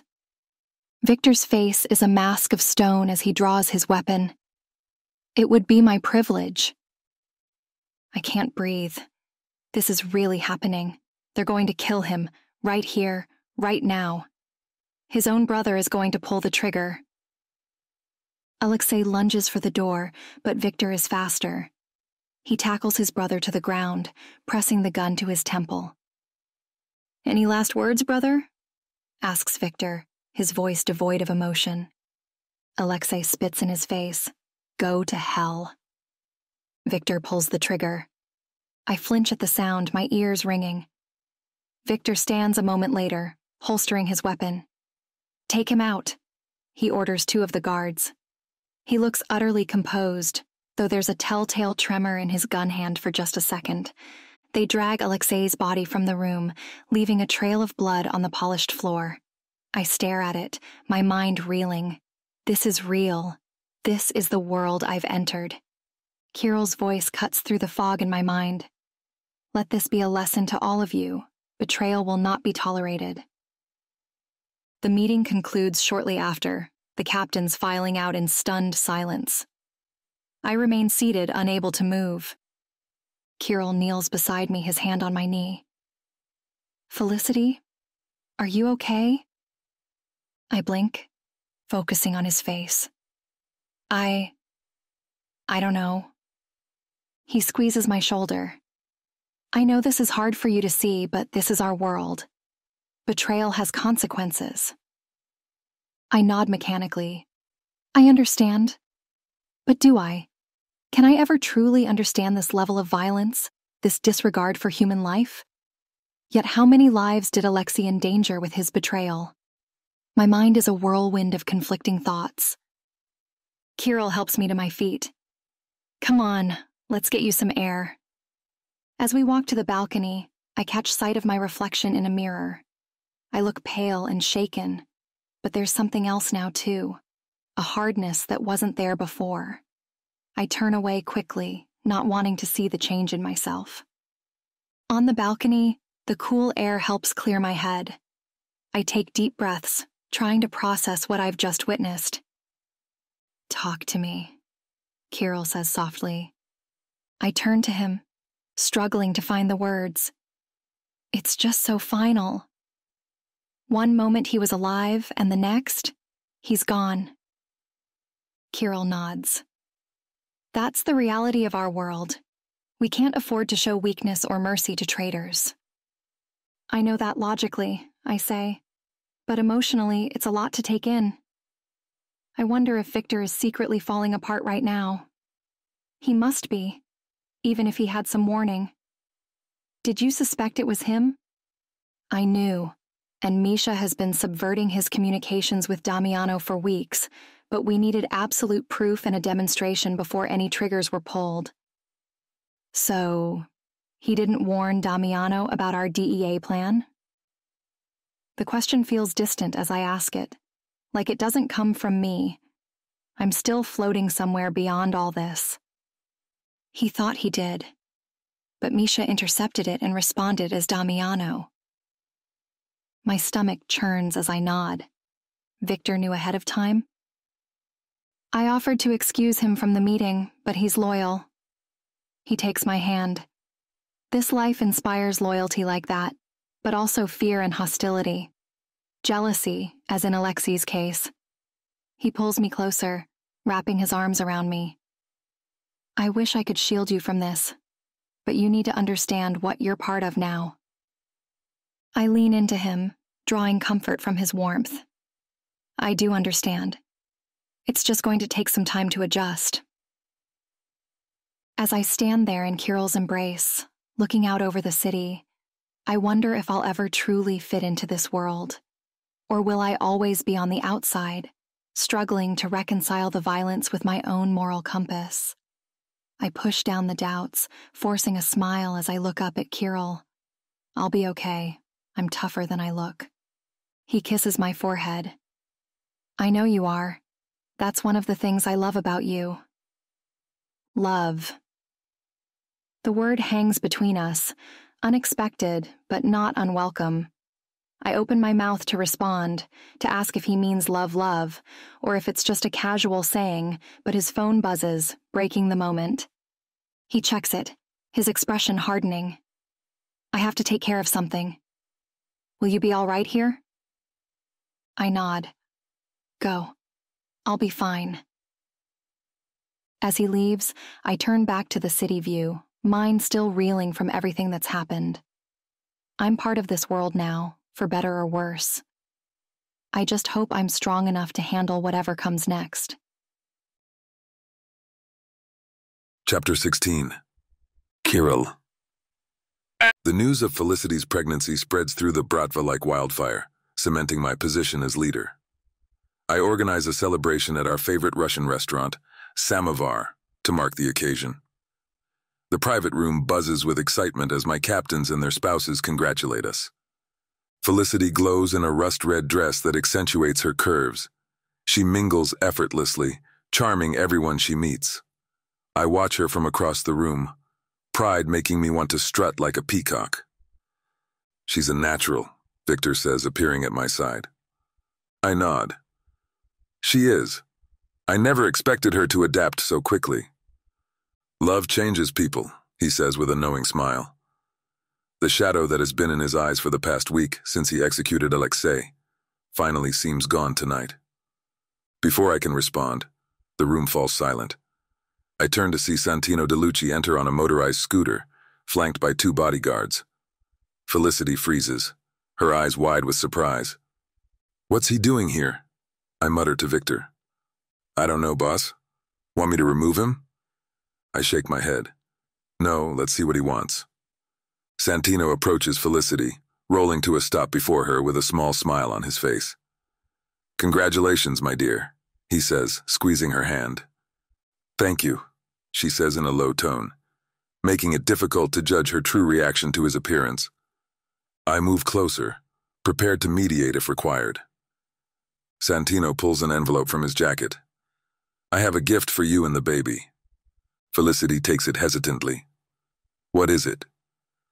Open it, he says with a mysterious smile. She does, her eyes widening as she reads the contents. A trust fund? For me and the baby? I stiffen, anger coursing through me. How dare he give my wife something like that? It's an unspoken escape option even if she doesn't recognize it as such. I step forward, eager to put an end to this, but her next words stop me. Thank you, Santino. This is incredibly generous. I promise to keep the money for the baby's future, but I don't think I'll need it for anything. Santino's eyebrows rise. You don't? Felicity shakes her head, a shy smile playing on her lips.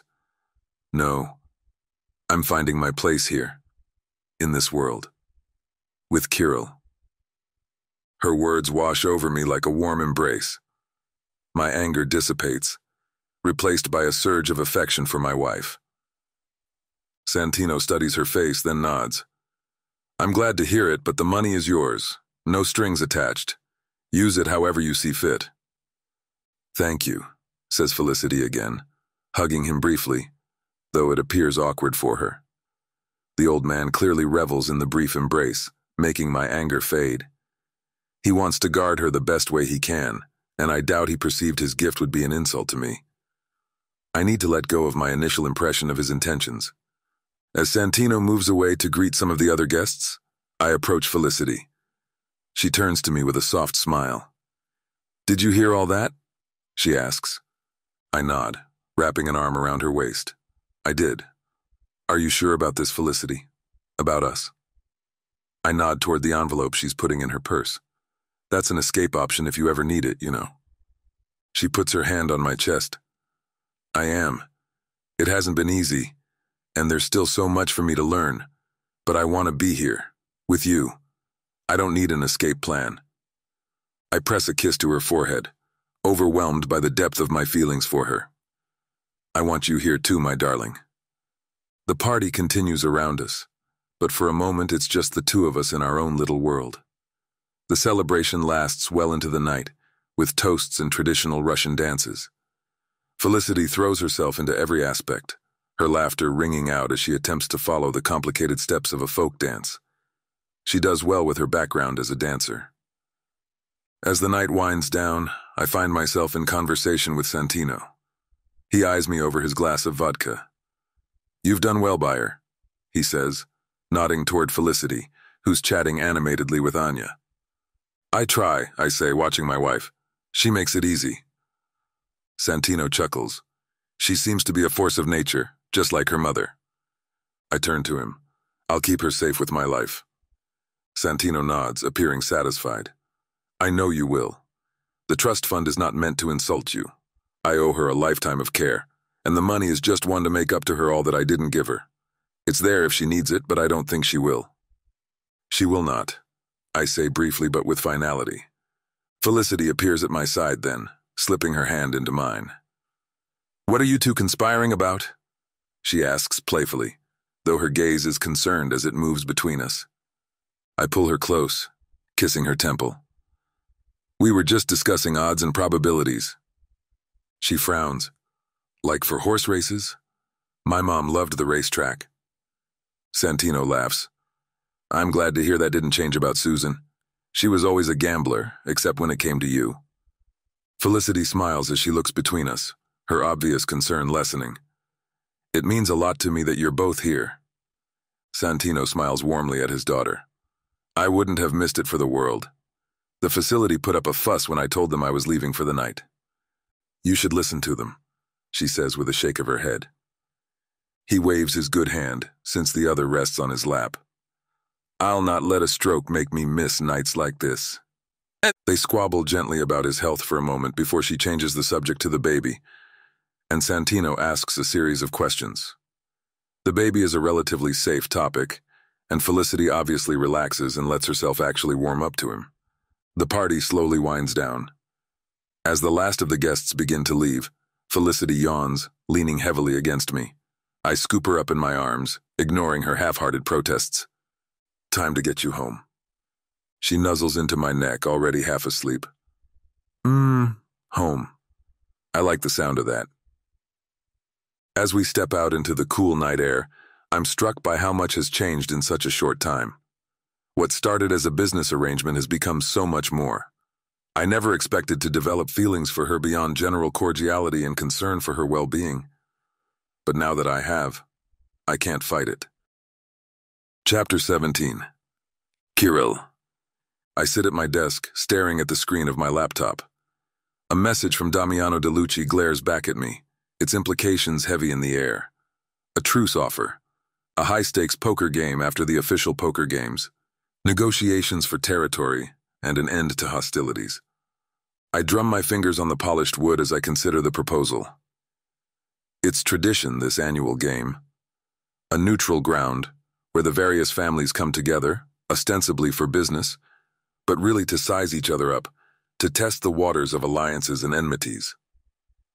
The door to my office opens, and Felicity walks in. Her eyes narrow as she takes in my expression. What's wrong? She asks, moving to stand behind me. I turn the laptop so she can see the message. Her eyebrows raise as she reads. Is this legit? She asks, sounding skeptical. I shrug. It's hard to say. Damiano's not known for his honesty. Felicity snorts. That's an understatement. She perches on the edge of my desk, her legs crossed at the ankle. Even after months of marriage, the sight of her still takes my breath away.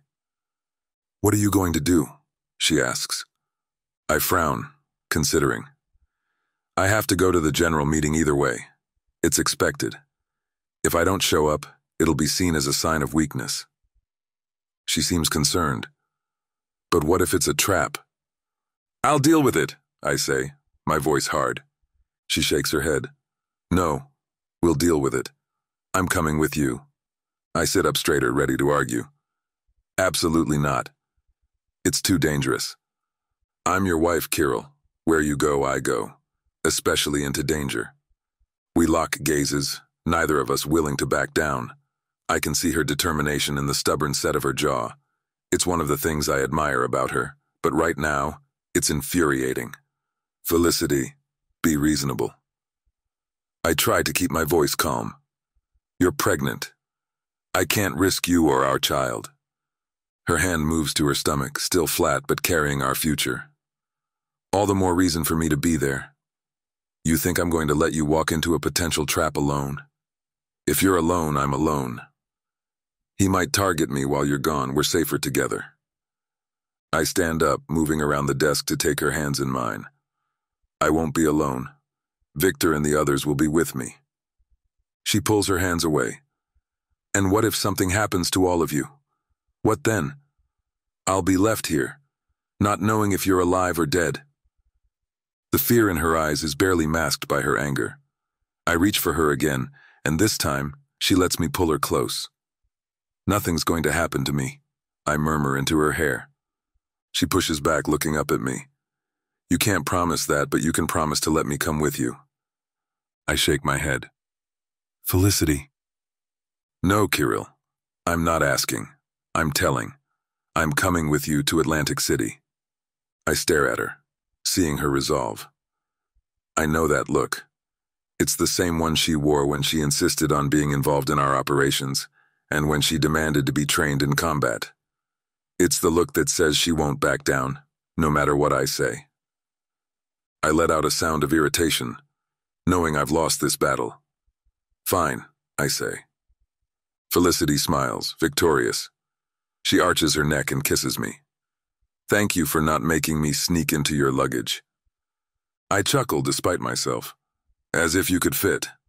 She swats my arm playfully. Hey, I'm not that big yet. I pull her close again, my hand resting on her stomach, which shows no external sign of our child, except for being slightly firmer. Not yet, but soon.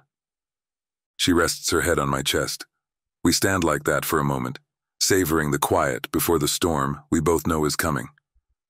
When do we leave? She asks. Next week. Felicity nods. I'll be ready. As she turns to leave, I catch her arm. Promise me you'll be careful. No unnecessary risks. She looks at me and nods. I promise. As long as you do the same. I nod, and she leaves the room. I turn back to my desk, mind racing with preparations. This poker game could change everything. I need to be ready for whatever Damiano has planned, and now I have to keep an extra eye on Felicity. In spite of the risk, part of me is glad she's insisting on coming along. She's right that we're stronger together, even if it's just on an emotional level. Chapter 18. Kirill. As the days crawl by, the Atlantic City trip looms ahead, but right now I have more pressing concerns. I came home early to surprise Felicity, but she's nowhere to be found. Again. Elena's words, reluctantly given when I interrogated her about my wife's whereabouts moments before, echo in my head as I make my way to my office. Mrs. Pimislov has been out for hours every day this week, she had said, her weathered face creased with worry. I thought you knew. I settle behind my desk, fingers drumming an impatient rhythm on the polished wood. Where could Felicity be going? And why hasn't she told me? The sound of the front door opening catches my attention. I hear Felicity's lilting laugh, followed by Victor's deep rumble. My jaw clenches. What is my wife doing out with my head of security for hours each day? Is she cheating on me? Is she in love with him?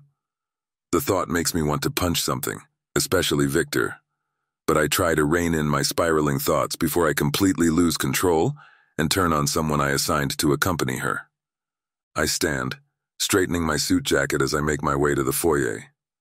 Felicity's cheeks are flushed, and she seems particularly vivacious as she chatters away to Victor. They both fall silent when they see me. Welcome home, I say, my voice colder than intended.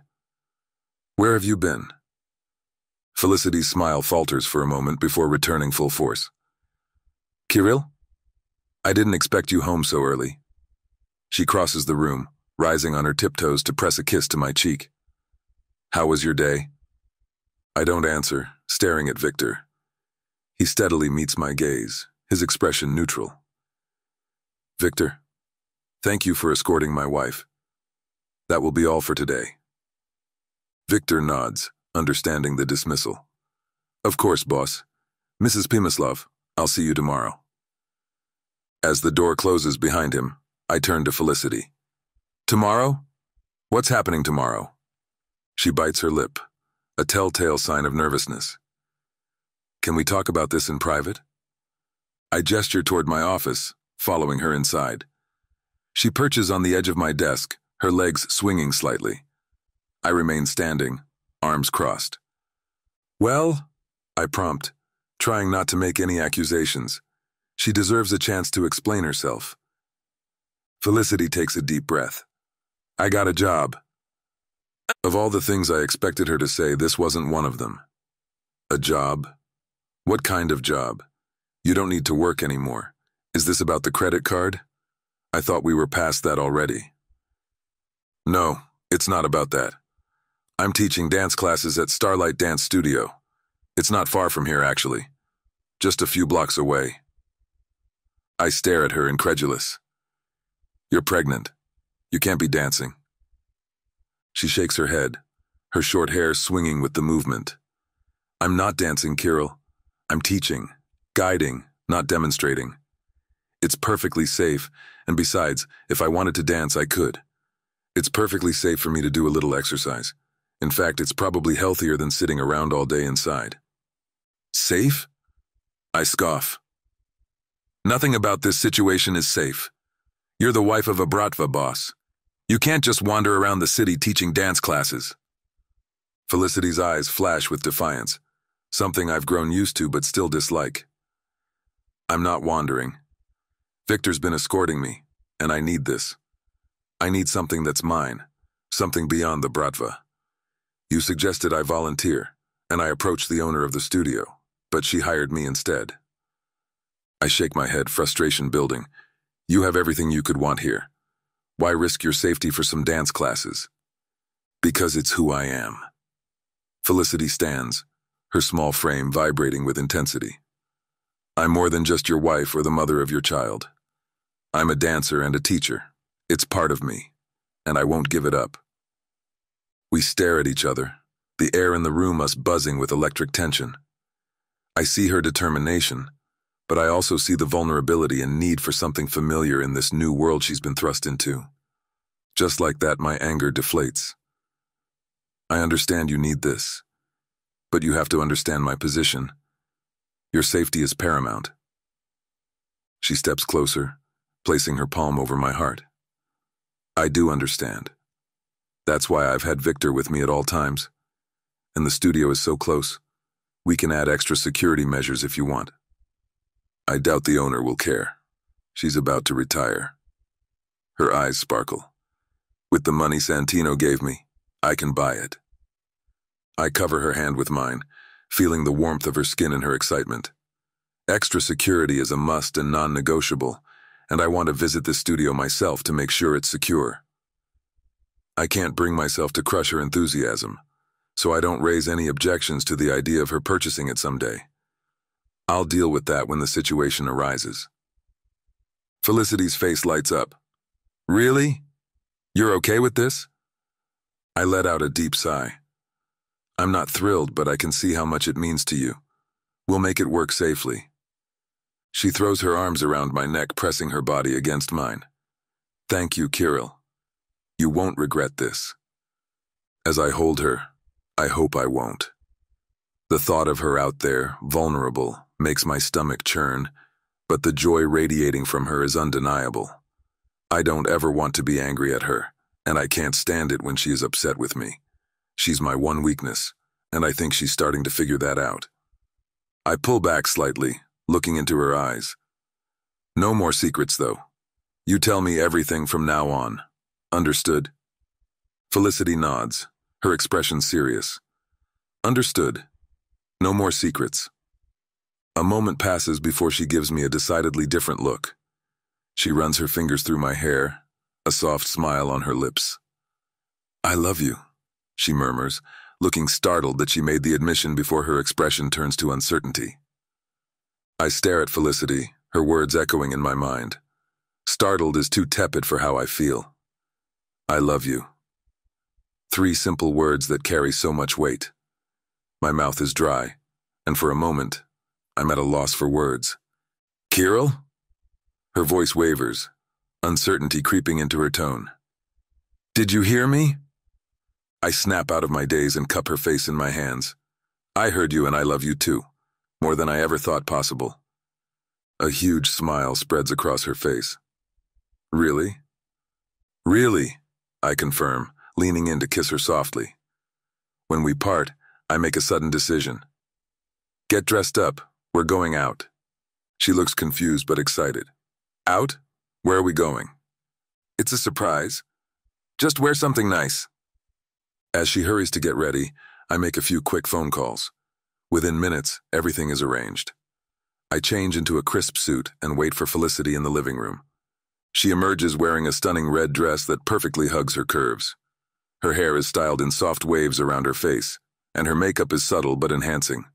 She takes my breath away. You look beautiful, I say in a choked tone, offering her my arm. We take the elevator down to the garage, where the sleek black car awaits us. Victor is at the door, nodding as we slide into the back seat. He closes the door before getting behind the wheel. "Where are we going?" asks Felicity again as we drive through the city. I smirk. "Patience, my love. You'll see soon enough." We pull up to a private airfield where my jet is waiting. Felicity's eyes widen. "Kirill, what's going on?"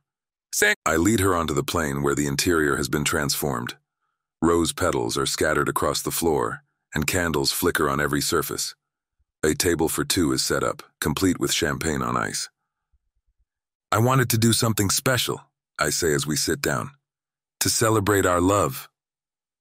She blinks back tears.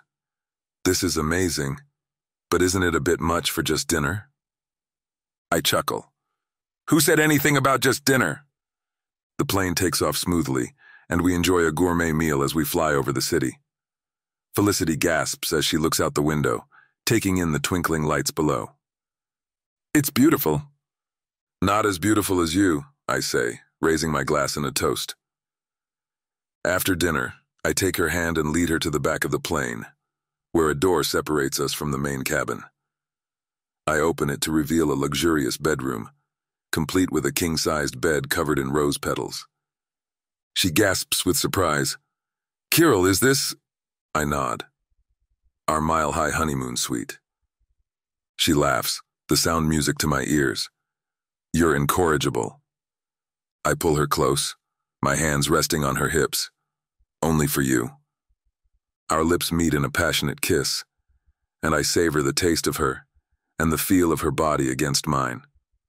As we undress each other, I take my time, worshipping every inch of her skin with my lips and hands. We make love, savoring each touch and kiss. It's different from our usual encounters, being more tender and emotional. When we finally reach our peak together, I hold her close, never wanting to let go. Afterward, we lie tangled in the sheets, and her head rests on my chest.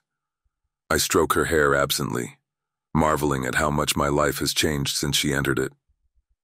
"Kirill?" Felicity's voice is soft, almost hesitant. "Yes, darling?" She props herself up on an elbow to look at me. "I know our marriage started as an arrangement, but I'm glad it became more. I never expected to fall in love with you, but I have. Completely and utterly." I pull her down for a kiss, pouring all my emotions into it. When we part, I say, "I never expected this either. But you've changed me, Felicity. You've made me want to be a better man." She smiles, tracing patterns on my chest. "You're already a good man, Kirill. You just needed someone to see beneath your tough Pacan exterior." "No, I'm not good, but I'll be good to you and everyone we care about." Her eyes shine. That's all I ask. We spend the rest of the flight talking, laughing, and making love. As we begin our descent back into the city, I hold Felicity close, marveling at how lucky I am. "I have something for you," I say, reaching into the nightstand by the bed. I'm sure my personal shopper delivered it before takeoff once I sent her an idea of what I wanted. Felicity watches curiously as I pull out a small velvet box. She blinks as I open it, revealing a stunning diamond ring. "But we're already married," she says, confused. I take the ring out and slide it onto her finger. "We are, but our first wedding was rushed, out of necessity, and there was no real proposal. This is me asking you, Felicity Pimislov, if you'll marry me again. This time, with all our friends and family present. A real celebration of our love." Tears spill down Felicity's cheeks as she nods. "I don't need a new wedding, but I would love a fresh start." As the plane touches down, I kiss my wife. Our love started as an arrangement, but it's become something so much more. Something unbreakable, and I might not deserve it, but I'll fight until my last breath to preserve it. Chapter 19. Felicity. A few nights later, the glittering lights of Atlantic City dazzle my eyes as Kirill and I step out of the limousine that met us at the airstrip. I've never been here before, and the energy of the place is electrifying. Kirill's hand rests on the small of my back, guiding me toward the entrance of a luxurious casino. "Ready for your first high-stakes poker game, darling?" he asks with amusement. I nod, smoothing down my form-fitting black dress. As ready as I'll ever be. I've never played poker but spent the last few days learning everything I could. It doesn't seem like enough when going against other members of the Bratva extended network. Remind me again why we're doing this? It's tradition, he says as we enter the opulent lobby. Everyone gathers once a year for this game. It's part business, part pleasure. Right, I say with a thin smile. Mostly business this time, I assume. He shrugs. I guess we'll see where the night takes us. We're led to a private room where several well-dressed men and women are already mingling. The air is thick with cigar smoke and the clink of crystal glasses. A waiter passes by with a tray of champagne, and I snag 2 flutes, handing one to Kirill. I won't be drinking mine since I'm pregnant, but it gives me something to do with my hands. "Kirill," a booming voice calls out. A large man with a salt and pepper beard approaches us, clapping Kirill on the back. "Good to see you, my friend. And who is this lovely creature?" Kirill's arm wraps possessively around my waist. "Dmitri, meet my wife, Felicity." His eyebrows shoot up. "Wife? When did this happen?" "Recently," I interject, offering my hand. "It's a pleasure to meet you, Dmitri." He takes my hand, pressing a kiss to my knuckles. The pleasure is all mine. Kirill is a lucky man. As we chat with Dmitri, I notice a waiter hovering nearby, looking nervously around the room. Something about his behavior seems off, reminding me of the time I was almost strangled to death. But before I can dwell on it, we're approached by another couple. "Ah, Kirill," says the woman, her voice rich and commanding. "I was wondering when you'd arrive." I'm surprised to see that she's clearly one of the leaders here. Her presence is intimidating, yet there's a grace to her movements that speaks of years of experience in this world. "Oksana." Kirill greets her with a nod. "Allow me to introduce my wife, Felicity." Oksana's sharp gaze assesses me. "A new player in our little game, I see. Tell me, Felicity, do you know how to play poker?" I smile, not looking away. "I've been known to hold my own in a game or two. On my PC and phone, but I omit that part." She laughs, a sound like smooth whiskey. "I like her, Kirill. She's got spirit." The hours slip by like silk across skin, and I drift from one group to another, with the background soundtrack a low hum of conversation, punctuated by the clink of crystal glasses and the occasional burst of laughter. The opulent ballroom seems to shrink as I navigate its gilded expanse, each step a calculated dance through a minefield of alliances and the occasional rivalry. "So, Mrs. Pimislav," asks a portly man with a walrus mustache as he gets closer, his breath heavy with the scent of cigars and vodka, "how are you finding our little gathering?" I smile. "Absolutely fascinating," I say, careful to keep my tone light and unassuming. "The stories I've heard tonight could fill a book." His wife, a statuesque blonde draped in emeralds, arches a perfectly plucked eyebrow. "Oh? And what stories might those be, my dear?" I laugh, the sound melodious and practiced. "Oh, you know, the usual. Tales of daring escapades and narrow escapes, though I'm sure they pale in comparison to the real adventures you've all had." As I speak, I catch sight of my husband watching me from across the room. I resist the urge to meet his gaze, lest I get totally distracted. Instead, I focus on the couple before me while reading the minute shifts in their expressions. "You're quite the charmer, aren't you?" the man says with a chuckle, his eyes sharp despite his jovial tone. "Kirill's a lucky man." "I like to think we're both fortunate," I say smoothly, lifting my champagne flute in a small salute. It's the same one I've been carrying all night, but no one seems to notice I don't actually drink from it. If you'll excuse me, I see an old friend I simply must greet. I glide away, my heels silent on the plush carpet, heart thudding beneath my calm exterior. Each conversation is a delicate balancing act, revealing enough to seem open while guarding the truth of my past and my inexperience in this world of shadows and power. As I approach another group, I take a steadying breath, ready to don yet another mask in this masquerade. During a lull in the conversation, I notice the same waiter from earlier, still looking uneasy. He fumbles with a tray of drinks, nearly spilling them. Something about his behavior nags at me, but I push the thought aside as Oksana approaches me again. He can't be here to cause trouble. Someone would have done something by now. So, Felicity, Oksana says, sipping her martini, how are you finding our little gathering? I smile. It's certainly eye-opening. I never expected to be rubbing elbows with such influential people. Oksana chuckles. We're not so different from anyone else, my dear. We just play for higher stakes. Speaking of stakes, I say, leaning in conspiratorially, I hear the buy-in for tonight's game is quite substantial. Indeed it is. Oksana cocks a brow. Are you planning to join us at the table? I glance at Kirill, who's deep in conversation with another man. I'm not sure. It might be best if I observe this time. Nonsense. You must play, I insist. As we continue chatting, I'm nervous, but a little excited too.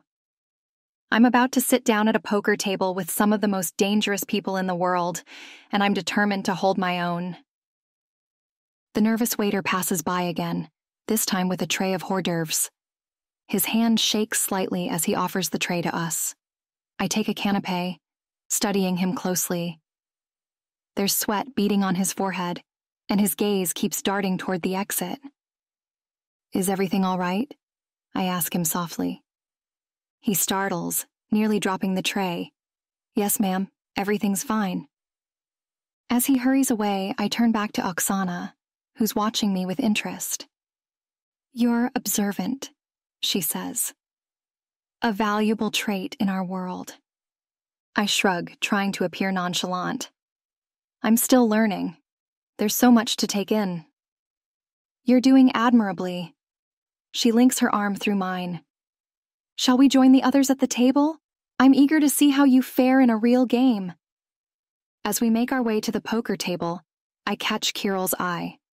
He gives me a subtle nod of encouragement, and I inhale quickly, steeling myself for what's to come. This is my chance to prove myself in this new world, and I won't let Kirill down. The cards are dealt and the game begins. I study my hand with excitement. This isn't just about money. It's also about respect and acceptance into this dangerous yet intoxicating world. I have to prove myself. I glance around the table, taking in the faces of the other players. Oksana sits to my left, her expression unreadable. Dmitri is across from me, a cigar clenched between his teeth. Kirill is at the far end, gaze meeting mine briefly before returning to his cards. The first hand goes smoothly. I play conservatively, folding early when I realize my cards aren't strong enough. I watch the others, noting their tells and betting patterns. The second hand is where things get interesting. I'm dealt a pair of queens. As the betting progresses, I stay in, raising when appropriate.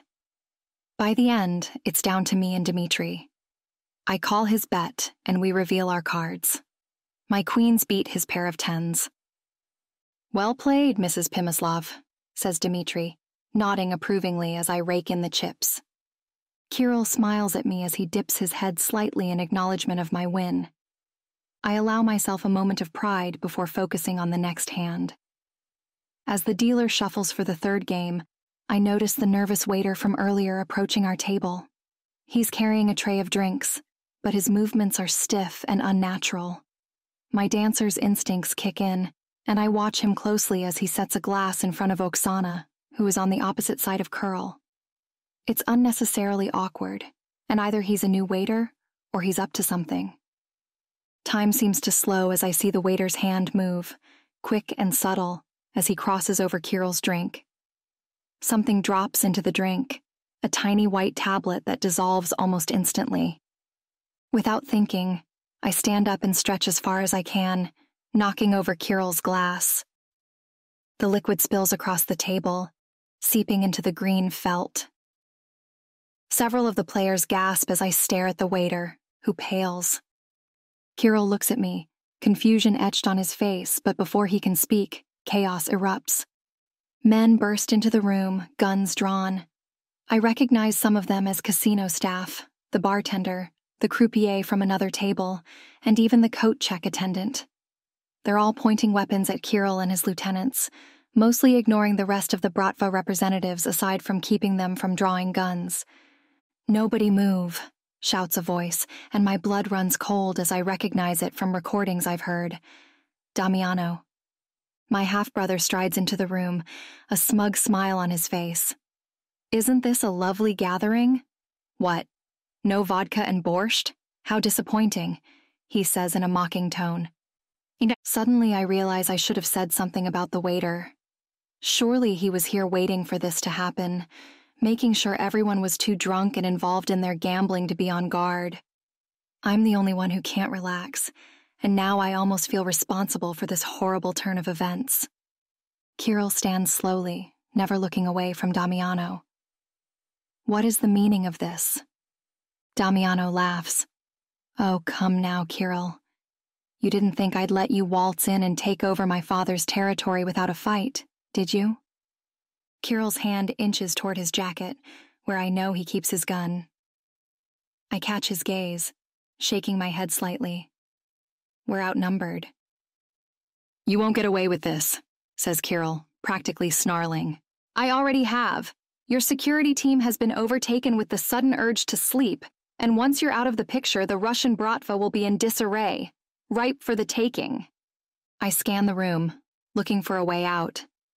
That's when I notice Victor slipping in through a side door, indicating whatever method Damiano used on our other guards. Victor escaped it. We lock gazes, and I give him an almost imperceptible nod. "You're making a mistake, Damiano," I say, drawing his attention. "This isn't how alliances are formed." Damiano turns to me, looking dismissive. "Ah, my unwanted sister. I'd almost forgotten about you. Don't worry. I'll deal with you soon enough." As he speaks, Victor signals to someone outside. Suddenly the lights go out, plunging the room into darkness. Gunshots ring out, and I drop to the floor, crawling under the table. I feel a hand on my arm and tense, but it's Kirill. "Stay down," he whispers, shielding me with his body. The room descends into chaos. Shouts, more gunshots, and the sound of breaking glass. I hear Damiano cursing, ordering his men to find us, barking the words out like poison. More of Kirill's men have arrived, engaging Damiano's in a fierce firefight. I stay low, my heart practically in my throat. This is nothing like the movies. It's loud, confusing, and absolutely terrifying. A body falls near us, and I stifle a scream. Kirill pulls me closer, keeping his arm around my waist. "We need to move," he says in my ear. "When I say go, run for the door. Don't stop and don't look back. Understood?" I nod, then realize he can't see me in the dark. "Yes," I whisper. We wait for what feels like an eternity but is probably only a minute or two. Then Kirill squeezes my hand. "Go." We sprint for the door, ducking and weaving. A bullet whizzes past my ear and I stumble. Kirill grabs my arm, yanking me forward. We burst out of the room into the hallway. Victor is there, covering our escape. "This way," he says, leading us down a service corridor. As we run, I hear Damiano's voice behind us, filled with rage. "Find them. Don't let them escape." But we're already gone, rushing through the bowels of the casino. Victor leads us to a loading dock, where a black SUV is waiting. There are 2 other vehicles behind it, and all the engines are running. Some of the guards look dazed as they pile out to form a circle around us. "What happened to them?" asks Kirill before I can. "Complimentary champagne. The fools drank it without questioning its source, assuming it was provided for all the guards by the Bratva families." Victor shakes his head in disgust. "I'll be retraining them myself when we're back home." "Excellent." Kirill glares at the lot of them, earning sheepish looks, before turning toward me and touching my back to urge me toward the waiting SUV. We pile in, and Victor takes off before the doors are even fully closed. I look back to see Damiano and his men emerging from the building, firing at us, but we're too far away, already disappearing into the night. I slump against the seat, adrenaline still coursing through my veins. Kirill pulls me close, wrapping his arms around me. "Are you hurt?" His voice is gruff with concern. I shake my head.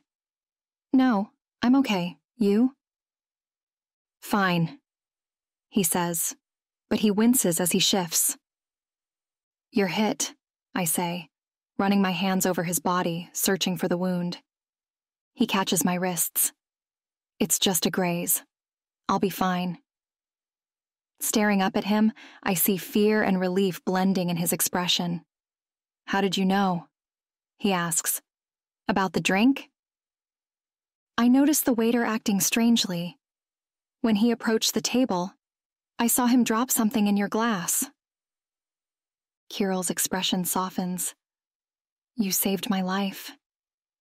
I shrug, suddenly feeling shy. We're partners, right? That's what we do. He cups my face in his hands, his thumbs stroking my cheeks. "You're more than just a partner, Felicity. You're my wife, my queen."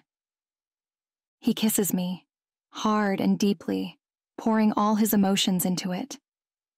I respond with equal fervor, the fear and adrenaline of the night transforming into passion. When we break apart, we're both breathless. He rests his forehead against mine.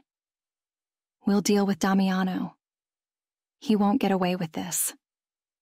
I nod, accepting there must be a proportionate response. This is my life now, full of danger, excitement, and a love more powerful than I ever imagined. Victor takes us straight back to the private airstrip, not stopping the SUV until then. When it's clear, I step out, my legs shaky from the adrenaline still coursing through my veins. Kirill puts his arm around my waist, steadying me as we make our way onto the jet. The events of the night replay in my mind, a chaotic blur of gunfire and betrayal.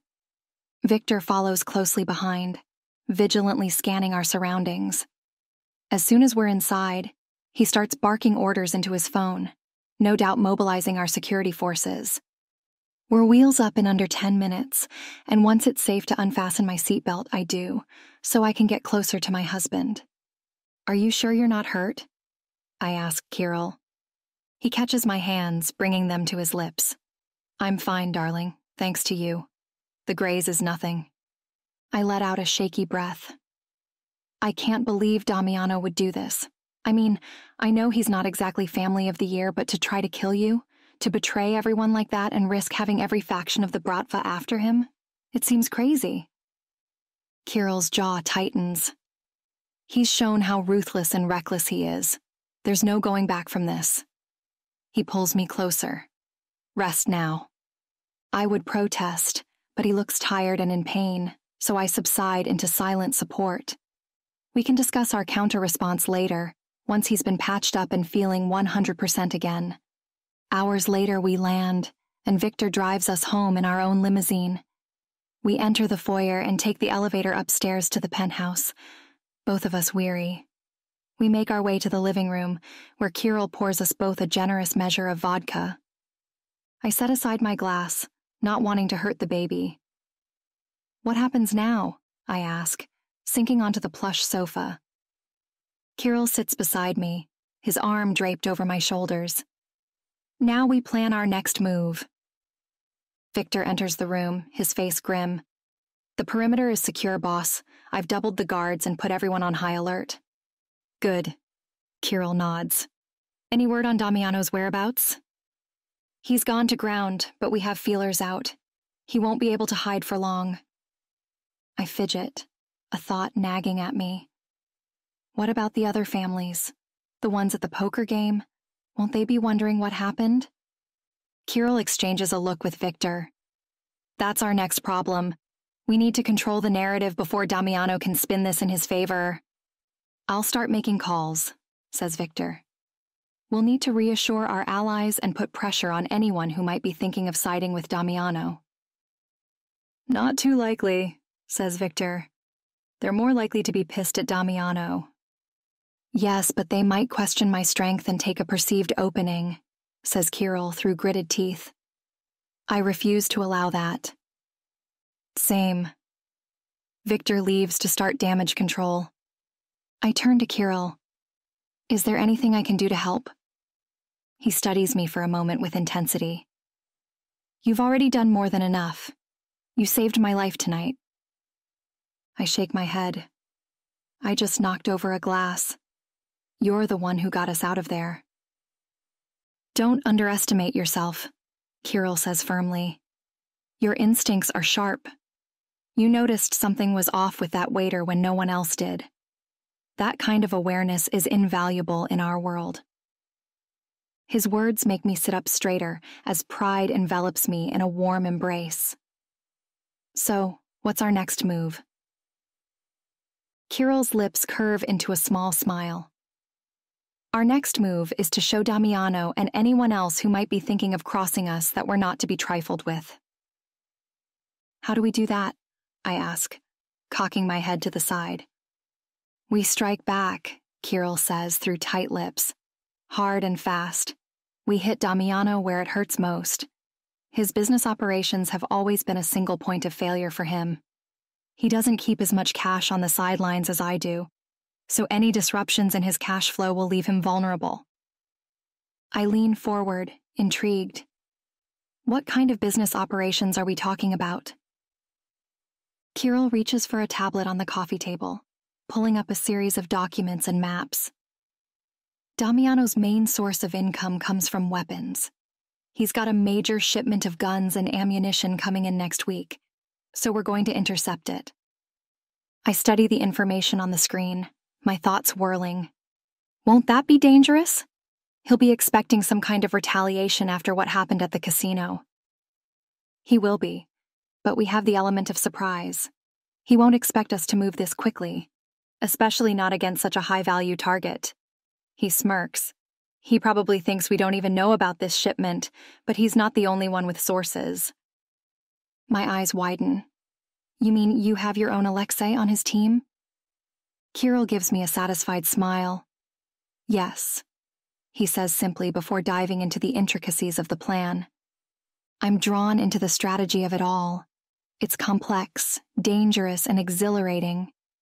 I truly feel like I'm part of this world and not just an outsider thrust into it by circumstances. I want to help, not just from the sidelines this time. I want to be involved in the action, I say. Kirill's expression turns serious. Felicity, I think we've been over this. I know you're able to handle a lot, but it's better for you to sit this out, or at least, as you said, take a spot on the sidelines. I sigh, knowing he's right, but that I'm still going to fight him on it. I always do. I know that. But I'm your wife, your partner. I need to learn how to navigate this world if I'm going to be any use to you. He studies me for a long moment. Finally, he nods, which is unexpected. He's not putting up any sort of fight this time around. Perhaps he's finally realized it's useless. All right, but you follow my lead, understand? No unnecessary risks, he says. I nod eagerly. Of course. I'll do exactly as you say. Kirill pulls me close, brushing his lips across my forehead. You continue to surprise me. I never expected you to adapt so quickly to this life. I snuggle into his embrace, feeling safe despite the danger that surrounds us. I never expected it either, but I'm starting to realize there's more to me than I ever knew. Maybe I'm more Santino's daughter than I'd like to admit, It's an uncomfortable thought, but also somehow reassuring in its own way. Chapter 20. Kirill. I call an emergency meeting with my captains to discuss the recent events in Atlantic City and plan our retaliation against Damiano. The room is tense as everyone settles in, their faces grim with what's at stake. We've been patient long enough, I say coldly. Damiano's attempt on our lives in Atlantic City can't go unanswered. It's time we show him the consequences of his actions. I lay out my plan for a coordinated strike against two of Damiano's key operations.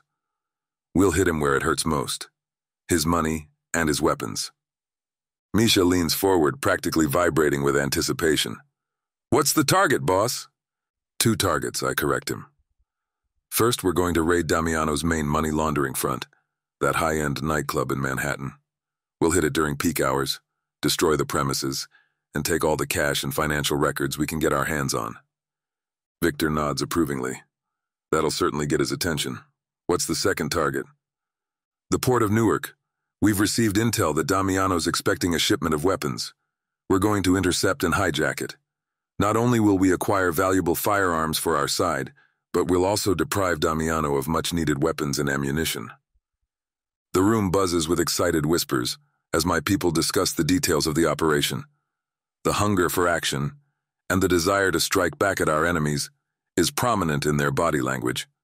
While the energy is still good, I form our group into teams, organizing them the best that I can on such a short notice.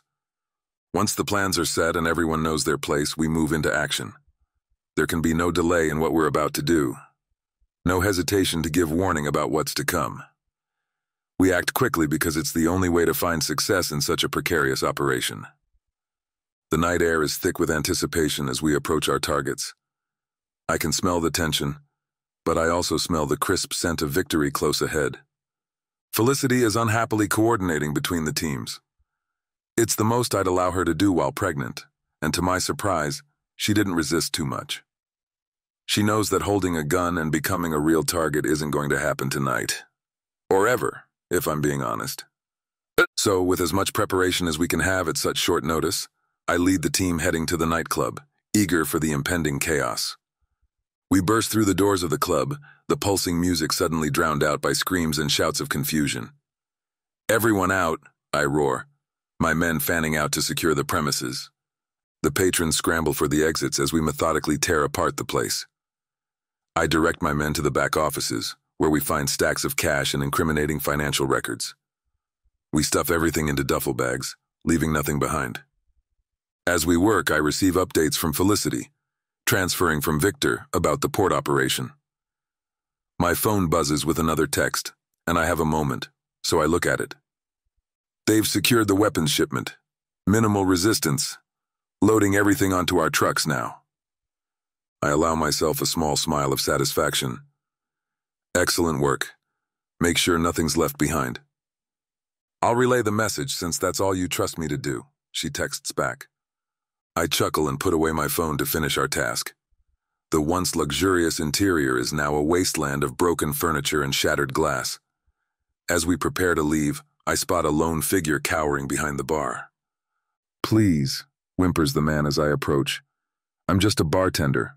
I don't know anything. I study him for a moment, then toss him a wad of cash. For your trouble, I say coldly, and a message for Damiano.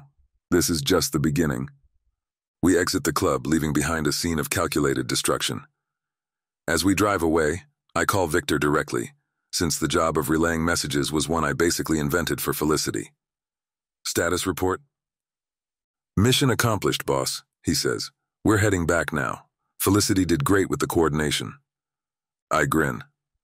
I'm sure she's onto me, but she was still determined to do a thorough job. Good. We'll regroup at location C. It's one of our warehouses, where we plan to store the guns and distribute the cash. As we drive through the city, I reflect on the night's events. This swift and decisive action will send a clear message about my power and commitment to protecting my interests and family. Damiano will think twice before crossing us again. Yet this is far from over. The war has only just begun, and I'll need every resource at my disposal to emerge victorious. As we approach the warehouse, I'm ready to do whatever it takes to keep my family safe and my empire intact. Chapter 21. Kirill. Victor drives me home after everything has settled down. I expect to find Felicity waiting for me in the living room, mildly annoyed with being sidelined, but the space is empty. I pace the length of our penthouse living room, about to call out to her, when a retching sound from the bathroom catches my attention. I stride toward it, concern creasing my brow. I find Felicity hunched over the toilet, her body shaking with each heave. I kneel beside her, gathering her hair away from her face with one hand while rubbing soothing circles on her back with the other. Easy, darling. I'm here. When the spell passes, she slumps against me, exhausted. I grab a washcloth, dampen it with cool water, and gently wipe her face. Is this morning sickness or something more? I ask, studying her pale face. Felicity shakes her head, her eyes meeting mine. They're filled with fear, confusion, and a hint of shame. I don't know. Maybe both?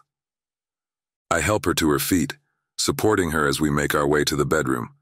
Once she's settled on the bed, I sit beside her, taking her hand in mine. Talk to me, Felicity. What's going on in that head of yours? She takes a shaky breath. It's just all of this. The violence, the danger. I thought I knew what I was getting into, but knowing and experiencing are two different things. I nod, understanding her struggle. It's not an easy life, I know. If you want to distance yourself from it all, I won't hold it against you. Your safety and happiness are my top priorities. She squeezes my hand tighter. No, she says firmly. I made my choice. I'm part of this world now, for better or worse. I just need time to adjust. I study her face, searching for any sign of doubt or hesitation. Are you sure? This life changes people. I don't want you to lose yourself. She doesn't look away. I'm sure. I won't run from this or pretend you're a particularly lucky businessman or something. Loving you means accepting everything, and it's not in my nature to let you take all the risk. I press my forehead against hers. You're strong, and I appreciate that. If you need me to take more of the burden, I can. She nods but straightens her shoulders. I know, but I'm going to do this. We sit for a moment in silence as I wait to see if her stomach has settled. Finally, I stand, offering her my hand. Let's get you something to eat. It might help settle your stomach. She grimaces, looking unconvinced, but takes my hand and walks with me. As we near the doorway, she says, I know you assigned me busy work. I freeze for a second, about to protest, but I can't in good conscience, and I never want to lie to her. The baby. To my surprise, she nods. I get it. I want to be involved, but it's not really practical right now, so I appreciate you including me wherever you can. She rises on her tiptoe to kiss my cheek, before sweeping into the kitchen ahead of me. I realize I got off easy as I set about making her some toast and ginger tea. Felicity watches me intently, and there's clearly something more on her mind. Tell me about the first time you had to deal with the violence of this life. I pause, memories flooding back. Setting the kettle on the stove, I turn to face her. I was 16. My father had taken me and my brother Nikolai on what he called a business trip. It was supposed to be my introduction to the family operations. Felicity frowns but doesn't interrupt. We went to meet with a rival family. Negotiations broke down, and suddenly guns were drawn. I remember the chaos, the shouting, and the smell of gunpowder. When it was over, 3 men lay dead on the floor. My father was angry that I hadn't killed any of them, but Nikolai was praised for his kill. He was 17 and had been in the family business officially for a year by then. I meet Felicity's gaze, seeing her horror and comprehension. I was sick afterward, much like you were just now. My father wasn't pleased with my reaction, said I needed to toughen up if I was going to survive in this world. I closed my eyes, remembering the feel of his foot kicking me in the ribs as I crouched on the cement floor to heave out my guts. That's terrible, Felicity whispers. You were just a kid. I shrug, turning back to prepare her tea. It's the life I was born into, but it's why I want to give you a choice. You weren't raised in this world like I was. Felicity stands and walks over to me, wrapping her arms around me from behind. Maybe not, she says, her voice muffled against my back, but I'm choosing it now. I'm with you. I turn in her embrace, cupping her face in my hands. I press a gentle kiss to her cheek, not wanting to initiate passion when she's still in a delicate state. As we break apart, the kettle whistles, bringing us back to the present. I pour the hot water over the ginger tea, and the warm aroma fills the kitchen. Here, I say after it's steeped for a bit, handing her the mug. Drink this. It should help with the nausea. Felicity takes a cautious sip, her face relaxing as the warm liquid soothes her throat. Thank you. I nod for her to return to the breakfast bar and fix her a slice of toast. She eats it slowly, a nibble at a time, and sips her tea. Her color is better by the time she's eaten all the toast. As she finishes her tea, I take the cup from her and set it in the sink. Then I take her hand. Come on, let's get some rest. She nods, allowing me to lead her back to our bedroom. As we settle into bed, her body curling against mine, I stare at the ceiling. The events of the day are on my mind, but her presence brings a measure of calm. I turn to face her, taking in the soft curves of her face in the dim light. What are you thinking about? She asks. I trace a finger along her cheek. The future. Our future. Our child's future. She catches my hand, pressing a kiss to my palm. I've been thinking about that too. It's overwhelming sometimes. I nod, understanding her concerns. This life isn't an easy one. I want our child to have a better start than I did. She nods. I want to shield them from this world for as long as we can. They deserve a chance at innocence. I agree, but we can't shield them forever. They need to be prepared for the reality of our lives. She shifts closer, placing her hand on my chest. What if we give them a normal childhood? Keep them away from the business until they're older. I consider her words carefully. It's risky. If they're not prepared, we'll prepare them, Felicity interrupts. Just not right away. Let them be kids first. We can introduce them to our world gradually, on our terms. I run my fingers through her hair, mulling over the idea. It won't be easy. We'll have to be vigilant and always watching for threats. She nods. I know, but isn't it worth it to give our child a chance at a normal life, even if it's just for a few years? Her words stir something in me, a longing for the childhood I never had and the innocence I lost too soon. We'll do it your way. We'll guard them from this reality for as long as we can. She smiles but sounds tentative, as if afraid to believe me. Really? I press my lips against hers, savoring the softness of her skin. Really. We'll give them the childhood I never had, but when the time comes, we'll make sure they're ready for this world. She rests her head on my chest. We'll face it as a family. I wrap my arms around her. Always. We lie in silence for a moment before she speaks again, voice heavy with sleep. Kirill? Yes, darling. I love you. The words warm me from the inside out. I'll never hear them enough to satisfy me. I love you too, I whisper back, kissing the top of her head and inhaling her scent. It puts me at ease in a way I've never been able to achieve without her. As her breathing evens out, signaling she's drifted off to sleep, I think about the future we've just planned. It's a delicate balance we're trying to strike, protecting our child while preparing them for the harsh realities of our world. I feel like there's no easy way to do that without making a mistake here and there. I think back to my own childhood and the brutal lessons I learned at my father's side.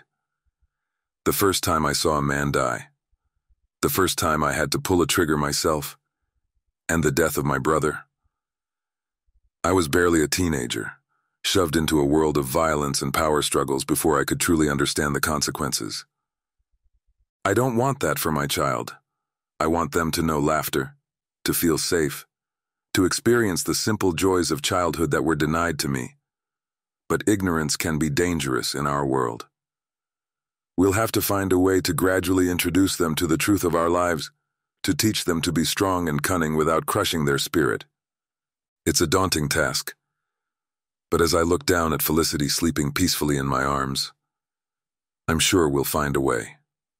I close my eyes, allowing myself to imagine a future where our child runs and plays without fear, where family dinners are filled with laughter instead of tense discussions about territory and power, and our child primarily feels loved, not the burden of expectations. It's a beautiful vision I want to make a reality. With that thought, I drift off to sleep, holding Felicity close while dreaming of a future filled with happiness and laughter. Chapter 22. Felicity. I sit at the kitchen island, idly stirring my coffee as I gaze out the window at the New York skyline. The penthouse is quiet this morning, a nice counterbalance to the chaos of the past few weeks. I'm lost in thought when Kirill's deep voice breaks the silence. Felicity, we need to talk. I turn to face him, noting his serious expression. What's wrong? Kirill runs a hand through his hair, a rare sign of uncertainty from him. It's about your father. Santino's health is deteriorating rapidly, and he's requested another meeting with you. My stomach twists at the mention of Santino. Our last encounter was emotionally charged, and I'm still processing my feelings about him. I understand his actions, but it feels insulting that he gave me money, as if that could heal the wounds his absence inflicted. I don't know if I'm ready for that again so soon. He moves closer, placing a hand on my shoulder. I understand your hesitation, but this might be your last chance to speak with him.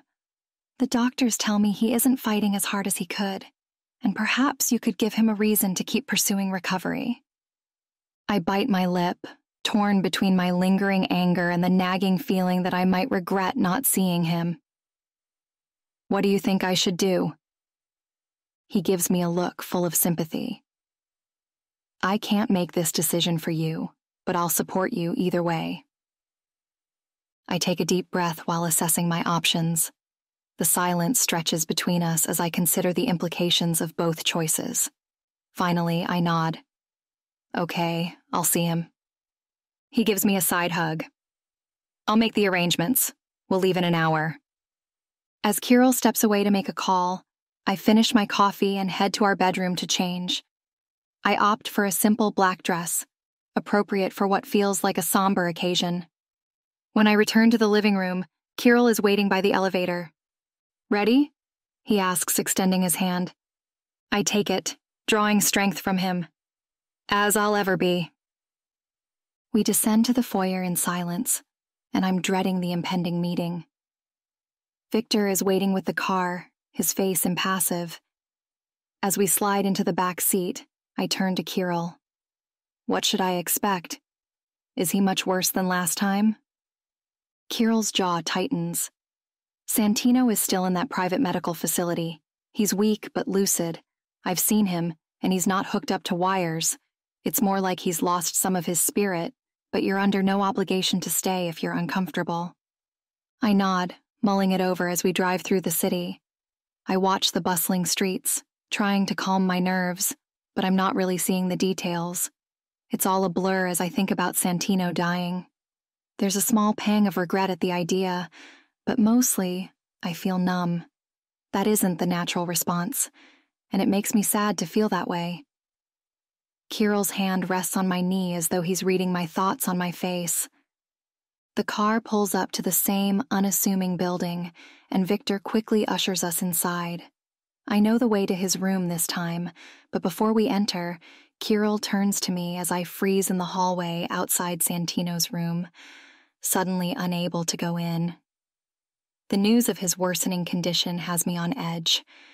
He places a hand on my shoulder. You don't have to do this, he says softly. I shake my head. I do. He's my father, regardless of our past. Kirill nods and exhales softly. I'll be right outside if you need me. My eyes widen. You aren't coming in? He lifts a shoulder. Santino has requested to speak to you privately, but I'll come if you need me. I hesitate before shaking my head. I can do this. And I can ask him to come in if it turns out I can't. Taking a deep breath, I enter the room. The sight of Santino, frail and bedridden, makes my chest ache. I contrast it with how much better he looked that night at Samovar, and it's clear to see he's suffered another setback. He gives a small but genuine smile when I step fully inside. Felicity, you came. His voice is hoarse and reedy. I approach his bedside, hesitant. I did. How are you feeling? He attempts a smile, but it comes out as a grimace. I've been better, but seeing you gives me strength. I sit in the chair beside his bed, unsure what to say. He reaches out, hand trembling, and I take it, surprised by my own action. I have something to tell you, he says in a weak whisper. About Damiano. Heard what he tried to do in Atlantic City. Has to stop. My interest peaks. What about him? He glances at the door. Make sure we're alone. I look around, already knowing no one else is with us. We are. What is it? He takes a labored breath. Damiano has a secret.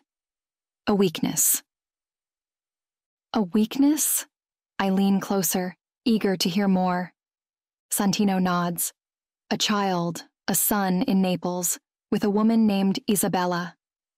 The revelation stuns me. Damiano has a son and abandoned him in Naples? Yes. Tony. He's 5 years old.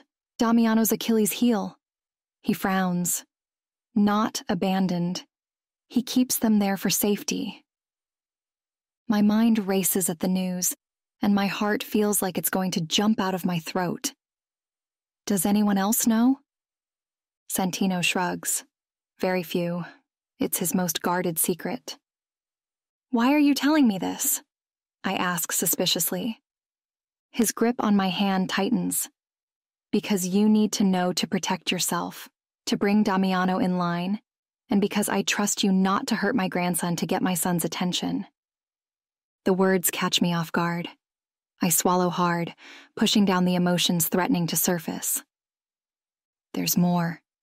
He pauses for a sustained breath, and his color marginally improves. Damiano's been skimming profits from our legitimate businesses. My eyes widen. Skimming? For what? An offshore account for the boy and Isabella I've known turned a blind eye. The consequences of that information hit me. If the others found out, Santino nods gravely. It would turn them against him. Destroy everything he's built. I process this, my mind whirling with possibilities. Why now? Why tell me all this? His gaze is filled with regret and resolve. Because I can't let him continue this feud against you, Felicity. I want to make things right. With you. With the family. I want you and Damiano to have a sibling relationship, but he needs to get his head out of his backside to make that possible. His words hang in the air between us as I struggle to respond, torn between the years of resentment and the unexpected vulnerability of this moment. I don't know what to say. He squeezes my hand with a marked lack of strength that leaves my chest aching. You don't have to say anything. Just use this information wisely. Protect yourself, and maybe find it in your heart to forgive an old man's mistakes.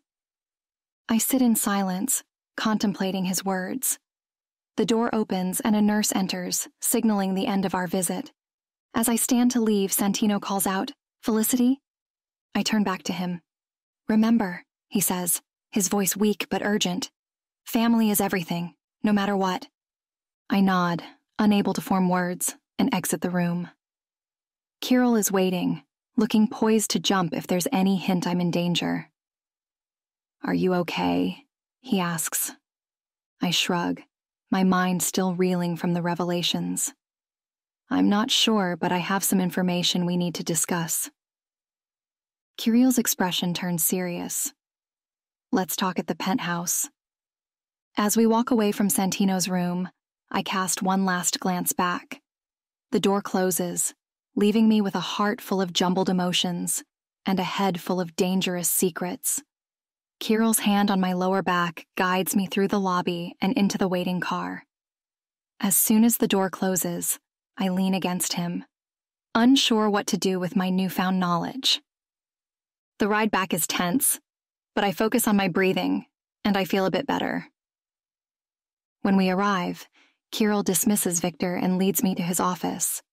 He closes the door behind us and turns to face me. "What did Santino tell you?"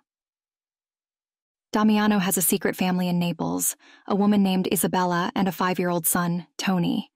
I blurt, unable to keep it in any longer. Kirill's brows form a deep V. "That's unexpected and potentially very useful." "There's more. Damiano's been skimming profits from the legitimate businesses to support them. Santino's known about it but turned a blind eye." His nostrils flare as though he's smelled something interesting, like blood in the water. "This is going to change everything. If the others found out, it would destroy him. Santino gave me this information to defend myself, to use against Damiano if necessary, but he's hoping we can find a way to be a family." My tone betrays my doubts. Kirill paces the room, clearly working through the possibilities. "We need to verify this information, and if it's true, we need to act quickly." I nod. "What do you suggest?" He stops pacing and looks at me. "We send a team to Naples. Discreetly observe Isabella and Tony to gather evidence of their connection to Damiano." "And then what?" I ask, a knot forming in my stomach as I recall Santino trusts me not to hurt Tony, even if I have to use this information to control Damiano.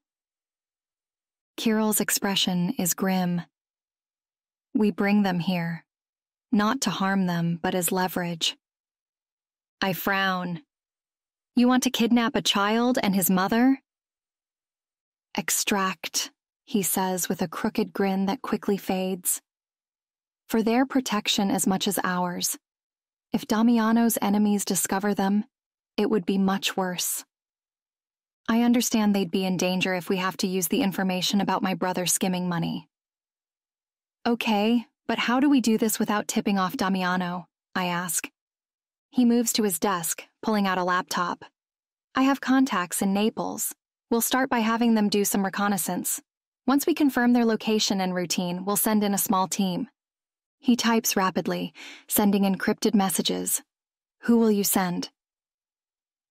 "Victor," says Kirill without hesitation. "He's the best, and I trust him completely." Victor's unquestioned loyalty makes him an ideal candidate. "When do we move?" Kirill looks up from the screen. "As soon as possible. We can't risk Damiano moving them, or someone else discovering this information before we're ready to use it." "Only if we have to," I say with a hint of warning. He frowns but nods. "Of course."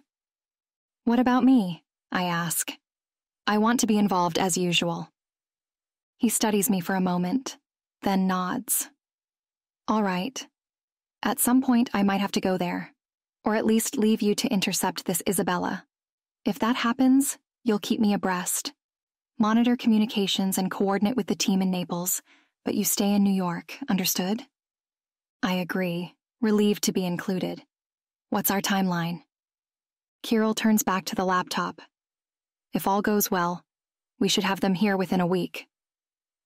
My stomach churns with nausea. It could be pregnancy sickness, but it feels more like guilt with a large dose of shame to be resorting to such tactics. "Whatever we have to do, I won't let Tony or his mother be caught in the crossfire of our feud." And the next few days are a hurricane of activity. Kirill's contacts confirm Isabella and Tony's location in Naples, sending back photos and detailed reports of their routines. I pore over the information, memorizing every detail. Tony looks like a miniature version of my brother, and it's strange to realize I'm related to both of them, though I've never met my nephew, and Damiano wants no part of a familial connection. Victor assembles a small team, handpicked for their discretion and skill. I sit in on their briefings, contributing what I can from my analysis of the intel. My role is small, but I hope I'm contributing something. At least I'm learning. On the night before the extraction, Kirill and I are in his office going over the final details. The tension in the room is almost physical. "Are you sure about this?" I ask, looking up from the maps spread across his desk. Kirill meets my gaze. "It's the best move we have. With Isabella and Tony here, we control the game." I nod, but nagging doubt persists. "And what happens after we have them? What do we do with a 5-year-old boy and his mother?" Kirill's expression softens slightly. "We keep them safe and comfortable. They're not prisoners, Felicity. They're insurance." I think about Tony, innocent and unaware of the turmoil surrounding him. He's just a child. He doesn't deserve to be caught up in all this. Kirill moves around the desk, placing his hands on my shoulders. "I know, but this is the world we live in. Sometimes we have to make hard choices to keep what's ours. If someone else uses them against Damiano, they'll be in a much more precarious situation. We're the lesser of the evils." I look up at him, seeing his resolution. "I'm not sure doing evil is excusable." "It is when it's for our family, our future, each other." His words comfort me, despite my continued doubts. I sway toward him, drawing strength from his presence. I can't argue with his reasoning. I'd do just about anything to protect him and our baby, though there are still lines I'll never cross, like harming a child. My role seems clear suddenly. I need to ensure Tony and Isabella emerge from all this safe, if not entirely unscathed. "Okay," I say. "Let's do this." The next morning, we gather in Kirill's office. A secure line connects us to Victor and his team in Naples, giving us play-by-play updates on what's happening. Everyone is frozen in anticipation, our nerves overtaking the room like thick smoke. Victor's voice crackles over the line. "Team in position. Target is leaving for school drop-off." I grip the edge of the desk, my mouth dry. My hands are so sweaty that they keep slipping from the wood, but I keep clawing at it, trying to stabilize myself for what's to come. Kirill places a reassuring hand on my back. "Proceed," he commands. The next few minutes are agonizing as we listen to the team's coded communications. Finally, Victor's voice returns. "Package secure. En route to extraction point." Kirill and I exchange a look of relief. Phase 1 is complete. Now comes the delicate task of bringing Isabella and Tony to New York without alerting Damiano or anyone else. As the team makes their way to a private airfield, I wonder about the consequences of our actions. We've just turned a child's world upside down, but as I look at Kirill, I remind myself why we're doing this. For family, for survival, for our future. Chapter 23. Kirill. I stand on the tarmac, watching the private jet taxi toward us. The wind whips my hair, and I brush it off my forehead absently, mainly focusing on the task at hand. As the plane comes to a stop, I signal my team to approach. The door opens and Isabella Valanza emerges first, her dark eyes wide with fear. She clutches Tony's hand tightly as they descend the stairs. The boy looks around with curiosity, seemingly oblivious to the tension surrounding us. "Welcome to New York," I say, keeping my voice even as I step close enough for her to see me. "I'm Kirill Pimislov. You're safe now." Isabella nods stiffly. "Thank you for your hospitality." I notice her hesitation and try to soften my expression. I understand this is difficult. We'll make sure you're comfortable. Tony tugs on his mother's hand. Mama, when can we go in the plane again? Despite the situation, I smile at the boy's enthusiasm. Do you like airplanes, Tony? I ask, looking down at him. He nods vigorously as he cranes his neck to see me. I want to be a pilot when I grow up. That's a great dream, I say, crouching down to his level. Maybe we can arrange for you to see the cockpit sometime. Tony's face lights up. Really? Can we, Mama? Isabella's grip on her son's hand loosens slightly. We'll see. I stand up and gesture toward the waiting SUV. Let's get you settled in. We have a secure wing prepared for you in our penthouse with everything you might need. As we walk to the vehicle, Isabella seems to be relaxing slightly.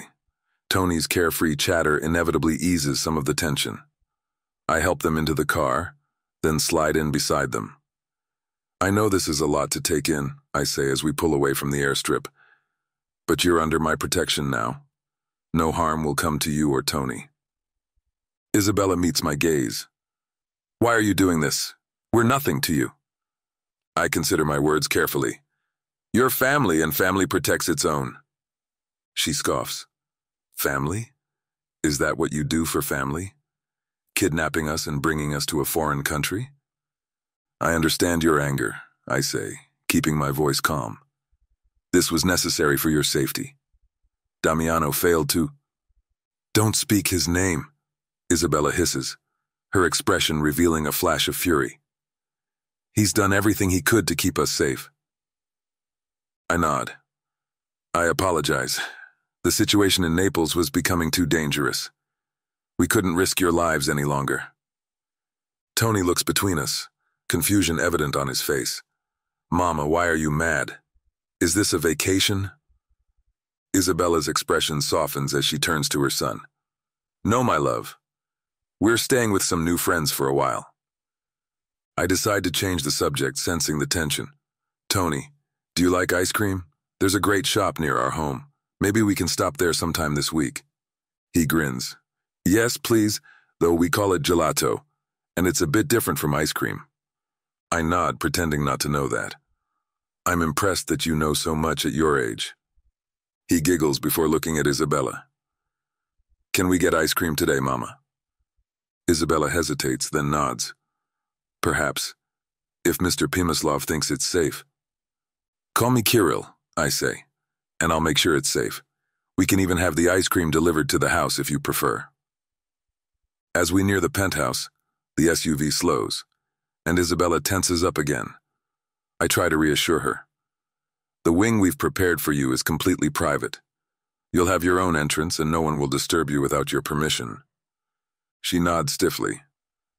And how long do you intend to keep us here? As long as necessary to ensure your safety, I say diplomatically, not addressing the other possible reason we might need to keep them. Leverage. I know it's not ideal, but that's the nature of the situation. Not ideal, Isabella interrupts. You've taken us from our home, our life, and Tony's first year at his new school. How is this keeping us safe? I remind myself to stay patient. I understand your frustration, but this is temporary.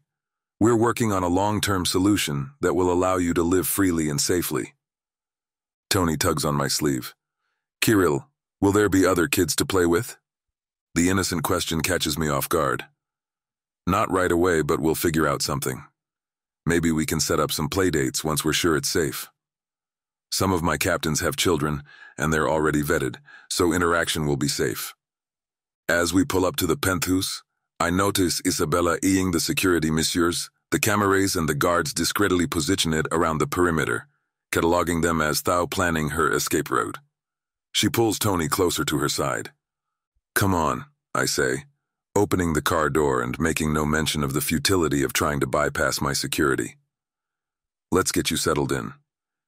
I think you'll find the accommodations comfortable, and my wife is eager to meet you. We enter through a side door, bypassing the main entrance. I lead them down a hallway to a set of double doors. This is your wing, I say, pushing open the doors. The space beyond is elegantly furnished, with large windows letting in plenty of natural light.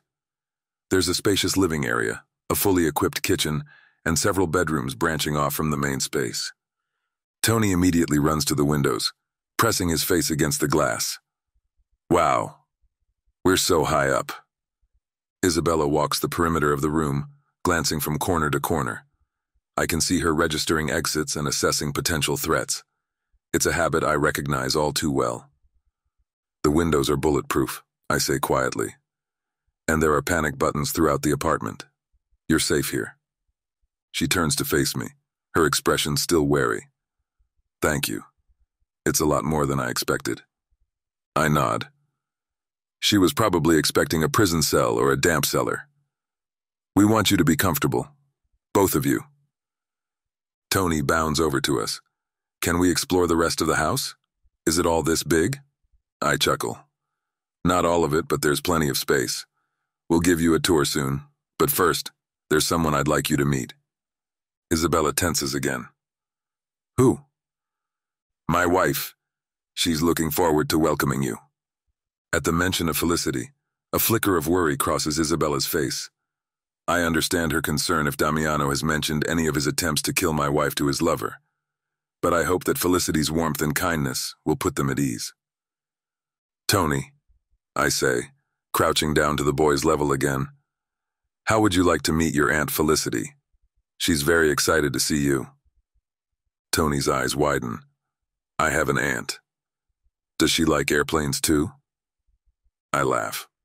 I'm not sure, but I bet she'd love to hear all about why you like them so much. Isabella's hand tightens on Tony's shoulder.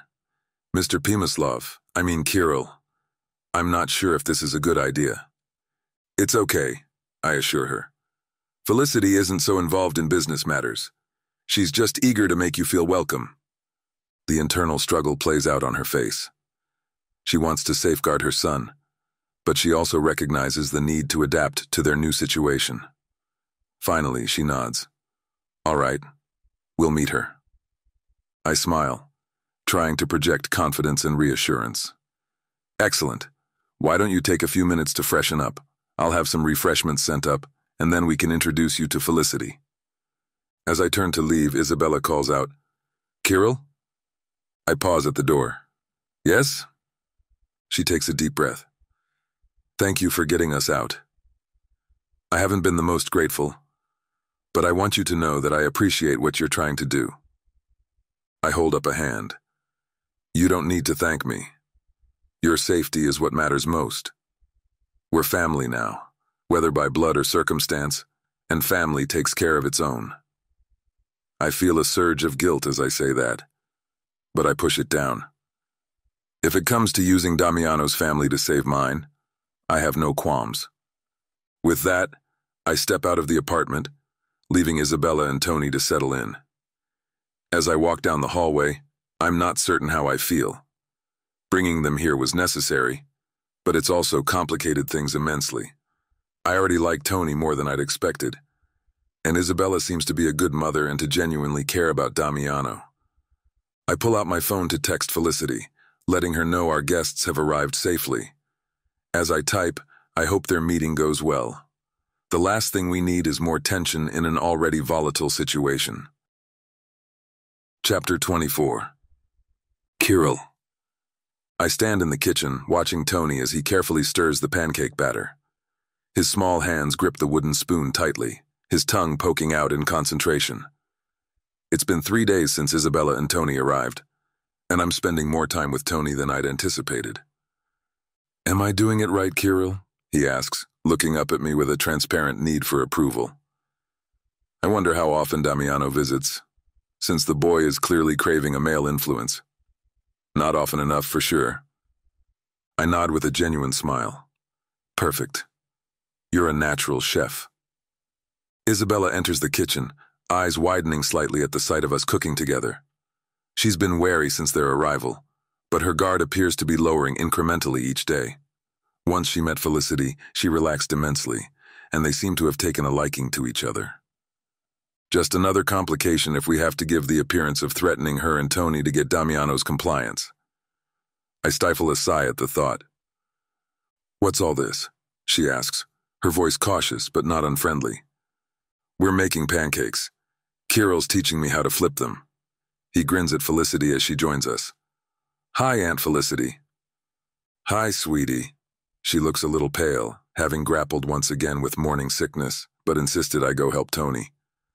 She looks at our pancake endeavor and raises an eyebrow at me. I didn't know the head of the Russian Mafia was such a domestic god. I shrug, feeling oddly self-conscious. There's a lot you don't know about me. She puts her arm around me, pinching my butt and making me jump in surprise. She winks at me. I know all your ticklish spots. I'm not...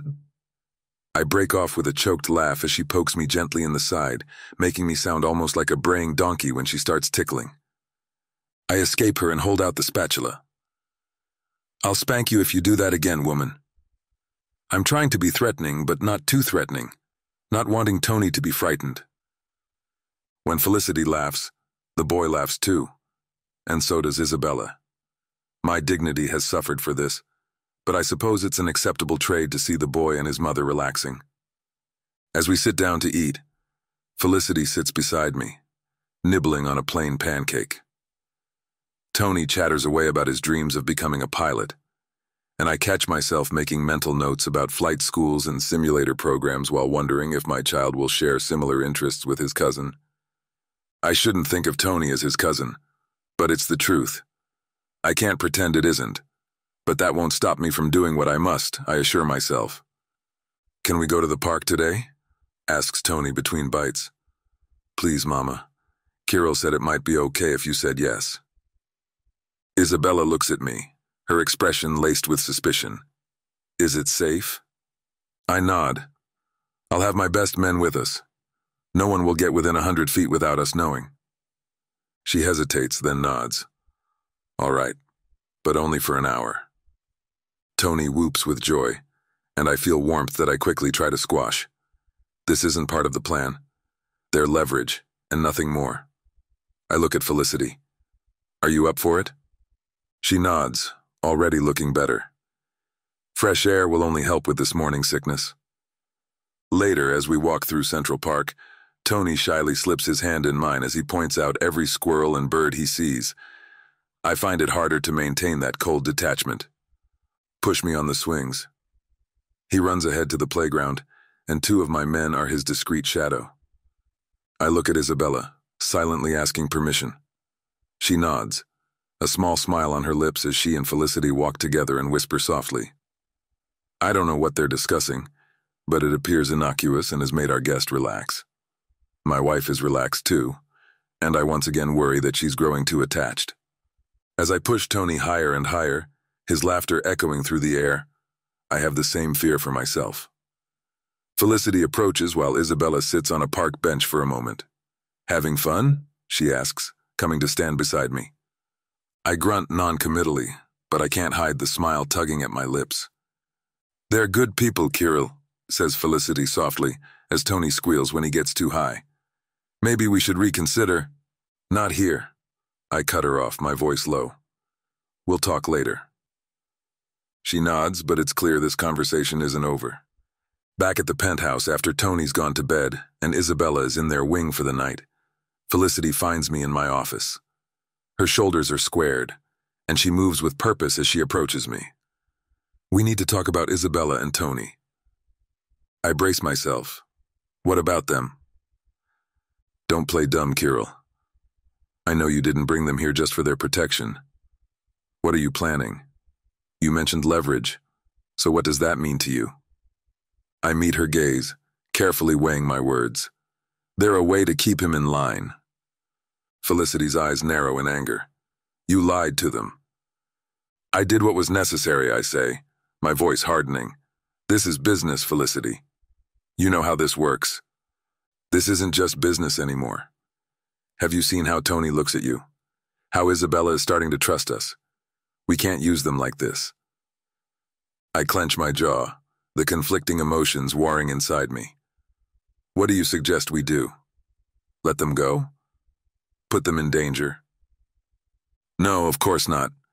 But we can shield them without using them as pawns. We're better than that, Kirill. You're better than that. Her words hit me harder than I expected. I turn away, staring out the window at the New York skyline.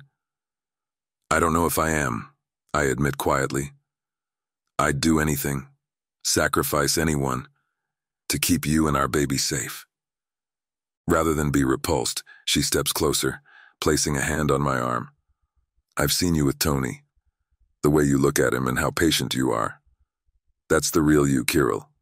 Not this cold, calculating mobster you pretend to be. I start to respond, but my phone buzzes insistently. I check it, my expression darkening. It's Victor. There's a situation at the docks. It's not an emergency or anything, but they need my input and I have to go.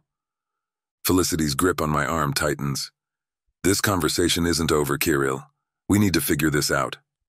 I nod, already moving toward the door. We will. I promise.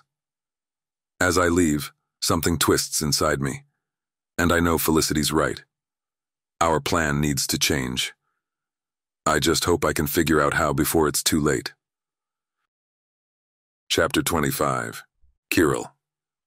The next evening, I paced the length of my office. The surveillance photos of Damiano inspecting military-grade weapons are spread across my desk. My top intelligence officer, Yuri, stands at attention, waiting for my orders. How certain are we about the timeline? I ask, keeping my tone controlled to quell any surge of fear. Yuri clears his throat. Very certain, sir. Our intercepts indicate Damiano plans to move within the week. He's targeting Brighton Beach first. I nod, processing the information. The protection rackets in Brighton Beach are a significant source of income.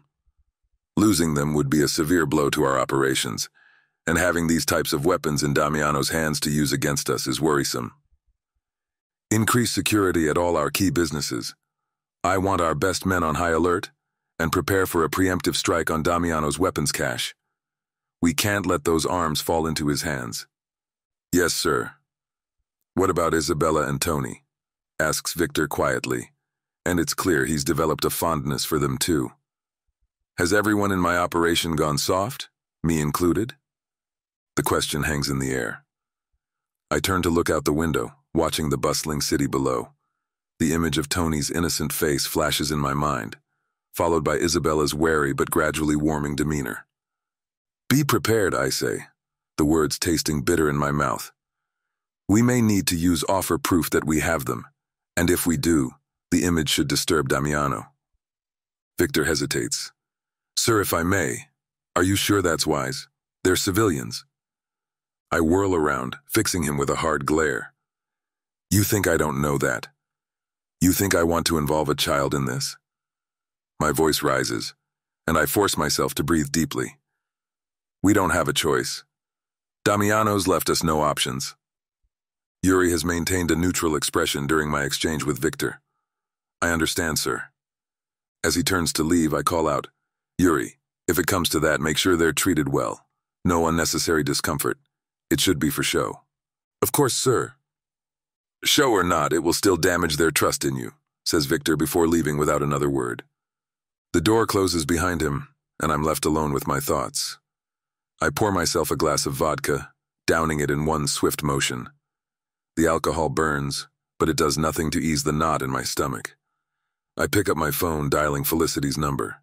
She answers on the second ring. Kirill, what's wrong? We need to talk, I say, my voice gruff. It's about Isabella and Tony. There's a pause on the other end. I'll be right there. A few minutes later, Felicity walks into my office. She scowls when she takes in the scattered photos and my tense posture. What's going on? She asks, closing the door behind her. I gesture for her to sit to explain the situation with Damiano having military-grade weapons and a plan to retaliate against our businesses for what we did to his nightclub and last weapons shipment. As I detail our plans, including the potential use of Isabella and Tony, Felicity's expression changes from concern to shock to anger.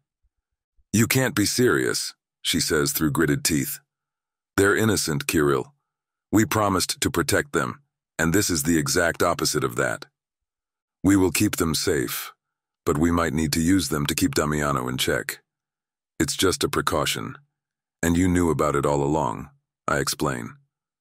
Felicity stands, her eyes flashing. A precaution? They're people, not pawns in your game. This isn't a game.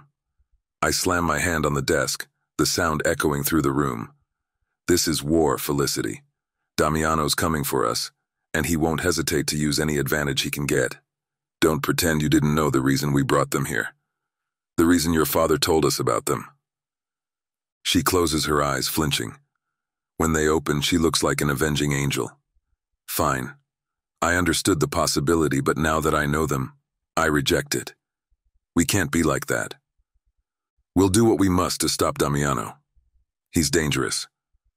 So that makes it okay for us to do the same? She shakes her head. I thought you were better than this, Kirill. I thought we were better than this. Her words cut deeply, and I struggle to maintain my composure. We don't have a choice. If Damiano takes Brighton Beach, it's only a matter of time before he comes for everything else, including you and our child. Her expression softens slightly. I understand the stakes, but there has to be another way. We can't sacrifice our humanity in the name of survival. I curse with frustration. What would you have me do? Let Damiano waltz in and take everything we've built? Let him put you and everyone else we care about in danger? Of course not, she says, her voice softening. But using a child as a bargaining chip is going too far. Using his mother is unacceptable too. I slump into my chair, suddenly feeling the heaviness of every decision I've ever made. I don't want to do this. The thought of it makes me sick, but I don't see another option. She walks around the desk, placing a hand on my shoulder. Then we find one. Together. There has to be a way to outmaneuver Damiano without compromising our principles. I mentally count to 3, trying to calm the storm of emotions raging inside me. Felicity's words reverberate in my mind, challenging everything I've built my life around. But I can't let sentiment cloud my judgment. Not when everything is at stake. The stark truth is, my wife is naive, at least when it comes to the full reality of our world, and I have to shield her from herself as much as anyone. Protecting you and our family is my top priority. I'll do what I must to ensure that. I keep my tone and expression hard. I slam my hand on the desk. The sound reverberates through the room, making Felicity flinch. This is war, Felicity. Damiano won't hesitate to use any advantage he can get, including you, and I must do the same. Her hand instinctively moves to her stomach, and for a moment, I see fear flicker in her eyes, but it's quickly replaced by determination. There's always a choice, Kirill. We can find another way. I square my shoulders and adopt a hard tone. You're being ridiculously naive. Principles won't stop bullets, and they won't keep Damiano's men from hurting you or our child. I can't take that risk. She steps back, her expression hardening. And I can't stand by while you use an innocent child as a shield. Not if I want to be able to look our own child in the eye someday. Our child will be alive to look us in the eye because of the choices I make now. I snap, standing up. Sometimes, we must do distasteful things to defend what matters most. Felicity shakes her head, tears welling in her eyes. If we do this, we're no better than Damiano. We become the very monsters against which we're fighting. Then so be it, I say, my voice cold. I would rather be a monster and keep you safe than a principled corpse. She stares at me for a long moment with disappointment and sorrow. I won't be part of this. With that, she turns and storms out of the office, slamming the door behind her. The sound echoes through the room, leaving a deafening silence in its wake. I sink back into my chair, cradling my head in my hands. The wrongness of my decision threatens to crush me, but I can't falter. I'll pick saving my family over Damiano's any time and without remorse, even if it costs me Felicity's love and respect. At least she and our baby will be alive to hate me. Chapter 26. Felicity. I sit on the terrace sipping tea and trying to calm my racing thoughts. The past few days have been a whirlwind of emotions, and I'm still struggling to process everything that's happened. The fight I just had with Kirill lingers on my mind. leaving a bitter taste in my mouth that has nothing to do with the unsweetened ginger tea or lingering nausea. Isabella arrives at the table carrying her own cup of tea. Mind if I join you? I gesture to the empty chair beside me. Please, have a seat. She settles in, studying me with concern. You seem troubled, Felicity. Is everything all right? I force a smile, not wanting to burden her with my worries or reveal Kirill's plan. I still hope to find a different solution, sparing her from ever needing to know she's in danger. I'm fine, just a bit overwhelmed with everything. She nods sympathetically. I understand. It's a lot to take in, especially for someone who wasn't raised in this world. I take another sip of tea, savoring the warmth as it spreads through my body. How do you do it, Isabella? How do you cope with loving someone in this life when you weren't born into it either? I still don't know how they met, just that Tony wasn't planned and he panicked, hiding her away in Naples. It's clear there's friction between them for that choice, but I've tried not to pry. She looks out over the city skyline as though gathering her thoughts. It's not easy, that's for certain. There are days when the fear and uncertainty threaten to consume you, but the love, it's powerful enough to overshadow even the darkest moments. Loving him so completely is the only way I could accept the man he is. I'm curious to hear more. Can you tell me about when you first fell in love with Damiano? How did you know it was worth the risk?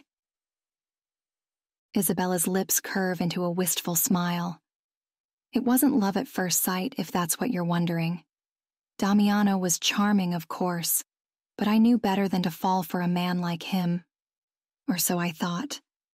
She pauses, lost in the memory. We met at a charity gala in Naples. I was there with my father, a respected, legitimate businessman. Damiano approached us, all smiles and polite conversation. But there was something in his eyes, an intensity that both thrilled and terrified me. What happened next? I ask, drawn into her story. He pursued me relentlessly, sending flowers, arranging chance encounters, and trying to rearrange my life to make it easier for me, and him, I suppose. I resisted at first, knowing the danger he represented. But one night, everything changed. Isabella's voice drops to a near whisper. There was an attempt on my father's life from a disgruntled client, nothing mafioso. She hastily adds, clearly self-conscious about that. Damiano saved him, putting himself in harm's way. When I saw him lying there, bleeding but still trying to take care of us, I knew I was in love. My chest constricts as I think of the times Kirill has protected me. How do you reconcile the man you love with the things he has to do? She frowns heavily. It's a constant struggle. You have to separate the man from his actions to see the heart beneath the armor. It's not always possible, and there are times when the darkness threatens to consume everything. But in those moments, you hold on to the love, the tender moments, and the glimpses of the man you know he can be. I nod, understanding all too well.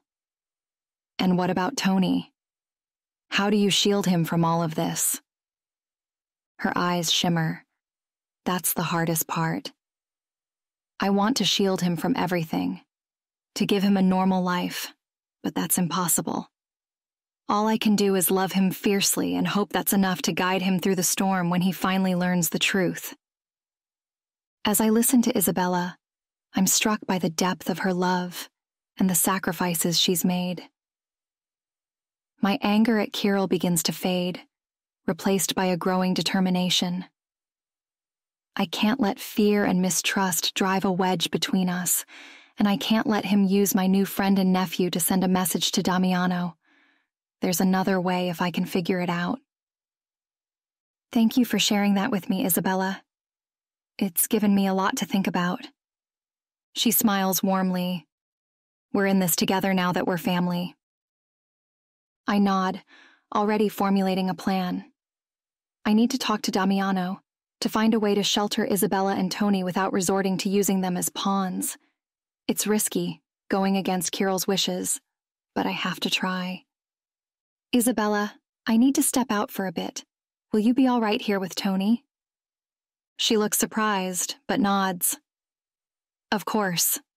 Is everything okay? I force a reassuring smile. Everything's fine. I just need to take care of something. I won't be long. As I leave the terrace, I pull out my phone and send a message to a secure number I've memorized, passed along to me by Santino at my last visit. I told him we had guests, and he gave me this number when I was ready to do what had to be done. Has Santino always had this goal, realizing I'd never agree to make Damiano's family leverage once I got to know them? If so, he's been a couple of steps ahead of me, and maybe even Kirill. I have nothing to lose now, so I compose the message. It's a gamble, but I have to try. Damiano, we need to talk. Neutral ground. It's about your family. I hit send, my palms sweating as I await a response. This could change everything, for better or worse. But for Isabella, Tony, and the future of both our families, it's a risk I have to take. Moments later, my phone buzzes with a call, not a text, and I glance at the screen, unsurprised to see Damiano's name. I inhale deeply and release it slowly, preparing for the conversation ahead. I answer the call, keeping my voice steady. Damiano. You've got some nerve. What game are you playing? He sounds enraged. I roll my eyes, even though he can't see me. No games, Damiano. We need to talk. Talk? You think I'm stupid enough to fall for that? You're trying to lure me into a trap. If I wanted to trap you, I wouldn't be so obvious about it, I say, my patience wearing thin. Look, this is about Isabella and Tony. Don't you want to know they're safe? As we're talking, I sent him a picture of the two of them that I took at Central Park a couple of days ago. There's a pause on the other end of the line, and he's clearly assessing the photo I saw. When Damiano speaks again, his voice is low and dangerous. What are they doing in the city, and what do you know about them? Enough to know you should hear me out. Meet me at Central Park, near the hot dog stand by the carousel. 1 hour. You expect me to walk into an ambush? I don't think so. I curse softly, exasperated. For God's sake, it's a public place in broad daylight. Bring your guys if you want, but keep them at a distance. This is between you and me. Another pause. I can practically hear him thinking. Fine, he says finally. 1 hour, but if this is a trick... It's not. See you there. I hang up before he can respond. I've set the wheels in motion, and there's no turning back now. My stomach clenches, and I'm abruptly nauseated. It could be pregnancy sickness or nerves, probably both. Fortunately, the contents of my stomach choose to remain there, and the surge of nausea soon passes. An hour later, I'm standing by the hot dog stand, scanning the crowd for any sign of Damiano. I've chosen a spot with clear sight lines in all directions, making it difficult for anyone to sneak up on me. I spot him before he sees me. He's wearing sunglasses and a baseball cap, but I recognize the set of his shoulders and the way he moves. He walks the same way Kirill and Victor do, as though awaiting an imminent attack. He's flanked by 2 men who are trying too hard to look casual. I give a cheery smile and wave at him to get his attention. Damiano approaches, his face a mask of suspicion. All right, I'm here. Start talking. I gesture to the hot dog stand. Let's get some food first. I'm starving, and this will look less suspicious if we're eating. A muscle in his jaw ticks, but he nods tersely. We order our hot dogs in silence, then move to a nearby bench. So, says Damiano, taking a bite of his hot dog. What's this about Isabella and Tony? Are they really in the city? Have you been following them? I prepare myself for his reaction before saying, "They're safe, Damiano. They're under our protection." His knuckles whiten around the hot dog. "What do you mean, your protection? Where are they?" "They're in a secure location," I say, carefully choosing my words. "We extracted them from Naples for their own safety." Damiano's face contorts with rage. "You kidnapped them? I'll kill you. I swear to God I will." I scoff. "We didn't kidnap them. We saved them. They're safe, and they'll stay that way." He leans in close, his voice a low growl. "If you've hurt them, I will hurt you." "We haven't," I say firmly. "And we won't. That's not what this is about." Still tense, he moves back slightly to study me.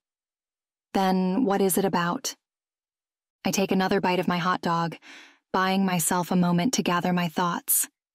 It's about ending this war before it destroys us all. Isabella and Tony are collateral damage in a fight that doesn't need to happen. "You think it's that simple?" Damiano scoffs. "You have no idea what's at stake here." "Then tell me. Make me understand why this bloodshed is necessary when I have zero interest in taking your territory." Damiano is quiet for a long moment, his jaw working as he struggles with some internal debate. Finally, he speaks. "It's not just about power or territory. It's about survival. The old ways are dying, and if we don't adapt, we'll be wiped out." "And you think aligning with the Colombians is the answer?" I ask. He nods. "It's a start. We need new blood and new connections. The Russians are too set in their ways. They'll drag us down with them." I consider his words. "And what about Isabella and Tony? Where did they fit into this grand plan of yours?" His expression softens for a moment, and I catch a glimpse of the man Isabella fell in love with. "They were supposed to be safe, hidden away from all of this. I never wanted them involved." "But they are involved," I say gently. "And now we have to figure out how to end this conflict before more innocent people get hurt." Damiano studies me, his expression unreadable. "What are you proposing?" I exhale raggedly. This is the moment of truth.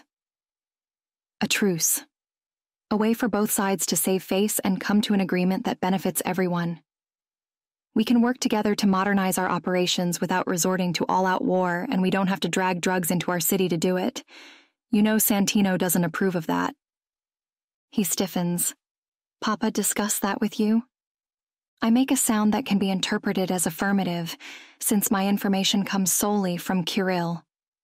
Judging from how shamefaced he looks now, I'd say my husband's intel is solid. "And Isabella and Tony?" "They stay safe, away from all of this. You can see them, but on neutral ground and under controlled circumstances until we have a firm truce. We ensure their protection, and you get to be a part of their lives without putting them in danger. Once things are settled, I assume you'll want them to live with you, and it will be much safer for them to do so if you embrace the truce our father wants with the Russians." Damiano is quiet for a long time, mulling over my words. I wait with a ball of hidden anxiety in my stomach, knowing that everything hinges on his response. Is he capable of being reasonable and considering new options, or will he cling to his insistence of war and bloodshed? Chapter 27. Kirill. The phone rings and I snatch it up, my jaw clenching as Victor's voice comes through. "Boss, we have a situation. Felicity has left the penthouse. She's meeting with Damiano at Central Park." My blood boils almost instantly. What? How did this happen? She slipped past security. I overheard a phone call. She's heading to a meeting with Damiano right now. I slam my fist on the desk. "Get the car ready. We're going after her." "Yes, boss." I hang up and storm out of my office. Victor is waiting by the elevator, his face grim. "How could you let this happen?" I ask with a snarl as we descend. Victor's expression remains stoic. I apologize. It won't happen again. We exit the building and slide into the waiting SUV. He takes the wheel, and we speed toward Central Park. Tell me everything you heard, I demand. Victor recounts the phone conversation he overheard. She told Damiano she wanted to meet to discuss a truce. She mentioned Isabella and Tony in the conversation. My hands curl into fists. Damn it, Felicity, what is she thinking? We arrive at the park and Victor parks the SUV. I scan the area, searching for any sign of Felicity or Damiano. There, Victor points, by the fountain. I spot them. Felicity stands with her back to us, facing Damiano. Even from this distance, I can see the tension in her posture. Stay here, I snap to Victor. Be ready to move if things go south. I exit the car, resting my hand on the concealed weapon at my hip. As I approach, I catch snippets of their conversation. And Isabella and Tony. They stay safe, away from all of this. You can see them, but on neutral ground and under controlled circumstances until we have a firm truce. We ensure their protection, and you get to be a part of their lives without putting them in danger. Once things are settled, I assume you'll want them to live with you, and it will be much safer for them to do so if you embrace the truce our father wants with the Russians. I'm close enough now to intervene if necessary, but I hold back, curious to see how Felicity handles this as Damiano pauses. I'm not making demands, Felicity responds, her voice steady. I'm proposing a solution that benefits everyone, including Isabella and Tony. Damiano's expression shifts at the mention of his family. How do you know about them? That doesn't matter, says Felicity. I know you care about them more than you let on. Damiano's face softens slightly. It's subtle, but it's there. Felicity's approach is working. What are you proposing? Asks Damiano, his voice less hostile. Felicity takes a deep breath, visible by the way her shoulders rise and fall. Like I said, a truce. We work together to modernize our operations. No more bloodshed, no more conflict. Everyone is safe. Santino wants us to be a family. I don't see that happening, but we can remain on neutral terms. Damiano is silent for a long moment. I tense, ready to step in if he reacts violently, but he doesn't. Instead, he nods slowly. I'm listening, he says. I'm stunned. Felicity has managed to do what I thought impossible. She's gotten Damiano to consider peace without resorting to sending a threatening message using his family as props. As they continue talking, I retreat to the SUV, thoughts whirling. When I slide into the passenger seat, Victor raises an eyebrow as he looks up at me from the rifle mic he was using to hear everything. Well? He asks. I shake my head, still processing what I've witnessed. She did it. She actually got him to listen. Victor's eyes widen slightly as he nods. I heard. But should we do now? I watch as Felicity and Damiano shake hands, their body language relaxed. Now, we prepare for a new era of cooperation, I guess. As Felicity walks toward us, I'm filled with pride and frustration. She defied me, putting herself and the baby in danger, but she might have just brokered peace with our greatest enemy. I step out of the car to meet her, my face a careful mask. Felicity, I say, my voice low. We need to talk. She's initially startled to see me, but there's no fear in her reaction, which pleases me in spite of my anger. She meets my gaze, chin raised defiantly. Yes, we do, but let's go somewhere safer first. I nod, opening the car door for her. As we drive back to the penthouse, I can't shake the feeling that everything is about to change, and for once, I'm not sure if I'm entirely in control. Once Victor drops us at the front, we walk into the foyer and to the elevator doors. When they slide open at the penthouse, I step out as she walks beside me. My anger is simmering beneath the surface. Felicity stands in the penthouse entryway, defiantly staring at me. I stride toward her, keeping my voice low but not regulating my anger. What were you thinking? Though she flinches, she doesn't back down. I was thinking we needed a solution, and I found one. I bite back harsh words of frustration, but my voice still emerges sound sharp and angry. You put yourself in danger. Damiano could have killed you. But he didn't. He listened. We have a chance at peace now. I paced the room, trying to rein in my emotions. You went behind my back. You could have died, and then everything would fall apart. My world would be empty without you, Felicity. This goes beyond Bratva business. Felicity follows me, her voice rising. I'm not some delicate flower, Kirill.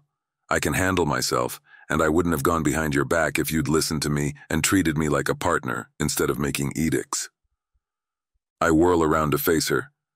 This isn't that simple, Felicity. These are dangerous people we're dealing with. I know that, she snaps. That's why I did what I did, to find a way to end this without more bloodshed. I step closer to her, my voice dropping to a growl. You should have come to me first. She doesn't back down. Would you have listened this time? Or would you have shut me down again and kept me out of the loop like you were doing? Her words hit me like a punch to the gut. I take a step back, running a hand down my face. I'm trying to save you. I don't need protection, Felicity says, her voice softening slightly. I need a partner, someone who trusts me and values my input. I really look at her and see the strength radiating from her. It's one of the things I admire about her, even when it thwarts my plans. You're right, I admit, the words feeling foreign on my tongue. I should have trusted you more. She blinks with obvious surprise. Really?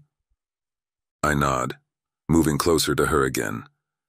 You've proven yourself time and time again. I just worry about you. She reaches out, placing a hand on my chest. I know you do, but we're stronger together, Kirill. You have to see that. I cover her hand with mine, feeling the warmth of her skin. I do see it. I'm sorry I didn't before. Her expression loses the last vestiges of defensiveness as she presses her lips to mine. The kiss is gentle at first, but quickly grows heated.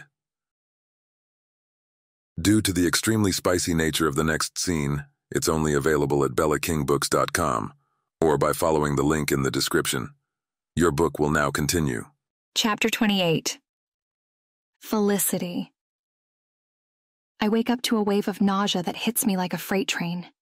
Groaning, I roll out of bed and stumble to the bathroom, barely making it to the toilet before emptying the contents of my stomach. The cold tile floor offers little comfort as I slump against it, waiting for the next bout of sickness to pass. Felicity? Kirill's voice calls from the bedroom. Are you all right? I try to respond, but another wave of nausea overtakes me. The sound of retching is apparently answer enough as I hear Kirill's footsteps approaching. He appears in the doorway, his expression softened with concern. Morning sickness again? I nod weakly, wiping my mouth with the back of my hand. It's getting worse, but that's to be expected until it peaks around 10 weeks according to the doctor. Kirill kneels beside me, his large hand gently rubbing circles on my back. The gesture is surprisingly tender, coming from a man who's usually so stoic and reserved. Let's get you back to bed, he says, helping me to my feet once I'm sure I'm done vomiting. I pause long enough to brush my teeth, then lean against him as we make our way back to the bedroom. The world spins slightly, and I'm grateful for his steady presence. Once I'm settled in bed, he disappears for a moment, returning with a glass of water and some crackers. Small sips, he instructs, handing me the water. And try to eat a few crackers. It might help settle your stomach. I take a tentative sip of water, relieved when it stays down. Thank you. Despite my illness, I'm secretly amused. He does this routine every time, including giving me the instructions repeatedly.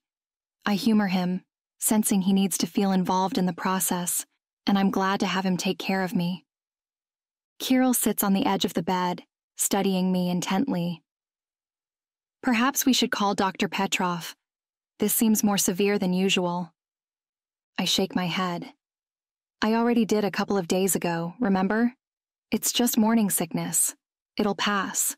I only have to worry if I can't keep down anything, or if it's prolonged past 10 weeks, which will pass in a few days. I'm pinning all my hopes on that magical number. I don't like seeing you this way. He scowls, looking somewhat helpless and flustered by that. Is there anything I can do? The question catches me off guard. It's not like Kirill to be so powerless, which translate to him becoming nurturing. I'm used to his commanding presence, but this softer side he's shown over the past few weeks is new, and I've come to appreciate it. Could you stay with me for a while? I ask hesitantly. A ghost of a smile plays on his lips. Of course. He settles in beside me, draping his arm over my waist. I rest against him, feeling better despite the lingering nausea. Tell me more about your childhood, I say, wanting to focus on something other than my churning stomach, and it's a topic he hasn't discussed much. What he shared has painted a sad picture, but I'm compelled to know what makes him tick. What was it like growing up in the Bratva? Kirill is quiet for a moment, and I wonder if I've overstepped. But then he speaks, sounding distant, but with old pain underscoring his words. It wasn't easy. As you know, my father was a hard man, even by Bratva standards. He believed in toughening us up from an early age. I turned slightly to face him, curious. Us? You and your brother? He's mentioned him a few times. Yes, Nikolai was a year older. We were close in the beginning, despite our father's attempts to pit us against each other. For a while. What happened to make you and Nikolai drift apart? I ask cautiously. Kirill's expression darkens. Power. Ambition. The very things our father instilled in us. Father made us fight for the right to be his heir, uncaring if it was to the death. I vanquished Nikolai and forced him to yield without killing him. He couldn't accept that I was chosen to lead and had humiliated him by denying him death. I did it because I loved him, not because I wanted to hurt him. I wanted him to live to share the burden with me, but he thought I wanted to shame him, I guess. I place my hand on his chest, feeling his heart beating erratically beneath my palm. I'm sorry. What happened? He swallows audibly and looks haunted. He was young and foolish and challenged my leadership several times. He wanted to take my place with bloodshed, and I finally had no choice but to grant his request for a rematch. My refusal was causing dissent. Some thought I was torturing him to be cruel, while others thought I was afraid to face him again. When we faced off a second time, he lost. He closes his eyes. The stark way he says that lets me know it wasn't just a simple defeat. This challenge ended differently? Again, I hesitated when I'd bested him, love and weakness stilling my hand, and he slashed his throat against my knife when he realized he'd lost once more. Pain laces his words. He preferred death to living as my second and in my shadow. Foolish boy was my father's man through and through. I rub small circles over his chest with my palm. I'm so sorry. It must have been difficult. He covers my hand with his own. It was necessary. In our world, betrayal can't be tolerated, even from family. He did me a favor by slashing his neck. I like to think maybe he realized I'd never be strong enough to do that, and he saved face for both of us. The room falls silent as I process his words. It's a harsh reality, but one I'm slowly coming to understand. I still can't grasp what kind of evil man their father must have been to set them up as lifelong rivals in the first place, though. What about your mother? I ask, eager to change the subject. What was she like? Kirill's expression softened slightly. She was kind. Too kind for the life she found herself in when my father's gaze fell on her. She was the daughter of one of his lesser captains, and it was a great honor for everyone but her. He sighs heavily, clearly overcome with grief for a second. She tried to shield us from the worst of it, but there was only so much she could do. I try to imagine a young Kirill, torn between his mother's kindness and his father's harsh lessons. It explains so much about the man he's become. "She would have liked you," says Kirill suddenly, surprising me. "Really?" He nods. "You have her strength, her compassion, but you're not afraid to stand up to me, which she would have envied. She was too defeated for such bravery by the time I knew her." I smile at that. "I'm glad you see it as a positive trait." It is. I need a partner, not a puppet. Someone who can challenge me when necessary. His words warm me, reminding me he loves me and making me feel cherished. Another wave of nausea interrupts my thoughts, and I groan, curling into myself. "Easy," he whispers, rubbing my back again. "Just breathe through it." I focus on his touch and the steady rhythm of his breathing. Slowly, the nausea subsides. "Better?" he asks. I nod, exhausted. "Thank you for staying with me." "Always," he says, and I can hear the sincerity in his voice. "You're carrying my child, our child. I'll always support you through this, darling." I look up at him, struck by the intensity of emotion in his voice. "Kirill, A knock at the door interrupts me. He tenses immediately, his protective instincts kicking in. "Yes?" he calls out. "Sir, there's a matter that requires your attention," says Victor through the door. Kirill sighs, clearly torn between his duties and his desire to stay with me. I squeeze his hand. "Go. I'll be fine. I'm feeling much better." He studies me for a moment before nodding. "I'll be back soon. Try to rest." As he leaves, I settle back into the pillows, my mind whirling with thoughts of Kirill, our unborn child, and the complex world we navigate together. Despite the morning sickness, I'm smiling. Who would have thought that I'd find love and comfort in the arms of a Russian Mafia boss? Chapter 29. Felicity. A couple of evenings later, the doorbell chimes, and I smooth down my dress, taking a deep breath. Kirill places his hand on the small of my back in a gesture of support that calms my nerves. "Ready?" he asks softly. I nod, and he opens the door. Damiano stands there, looking uncomfortable but composed. He looks between us before his gaze settles on me. "Felicity," he says, his voice gruff. "Thank you for the invitation." "Come in," I say, stepping aside. "We're glad you could make it." As Damiano enters, I catch a whiff of expensive cologne. He's dressed impeccably in a tailored suit, his dark hair styled perfectly.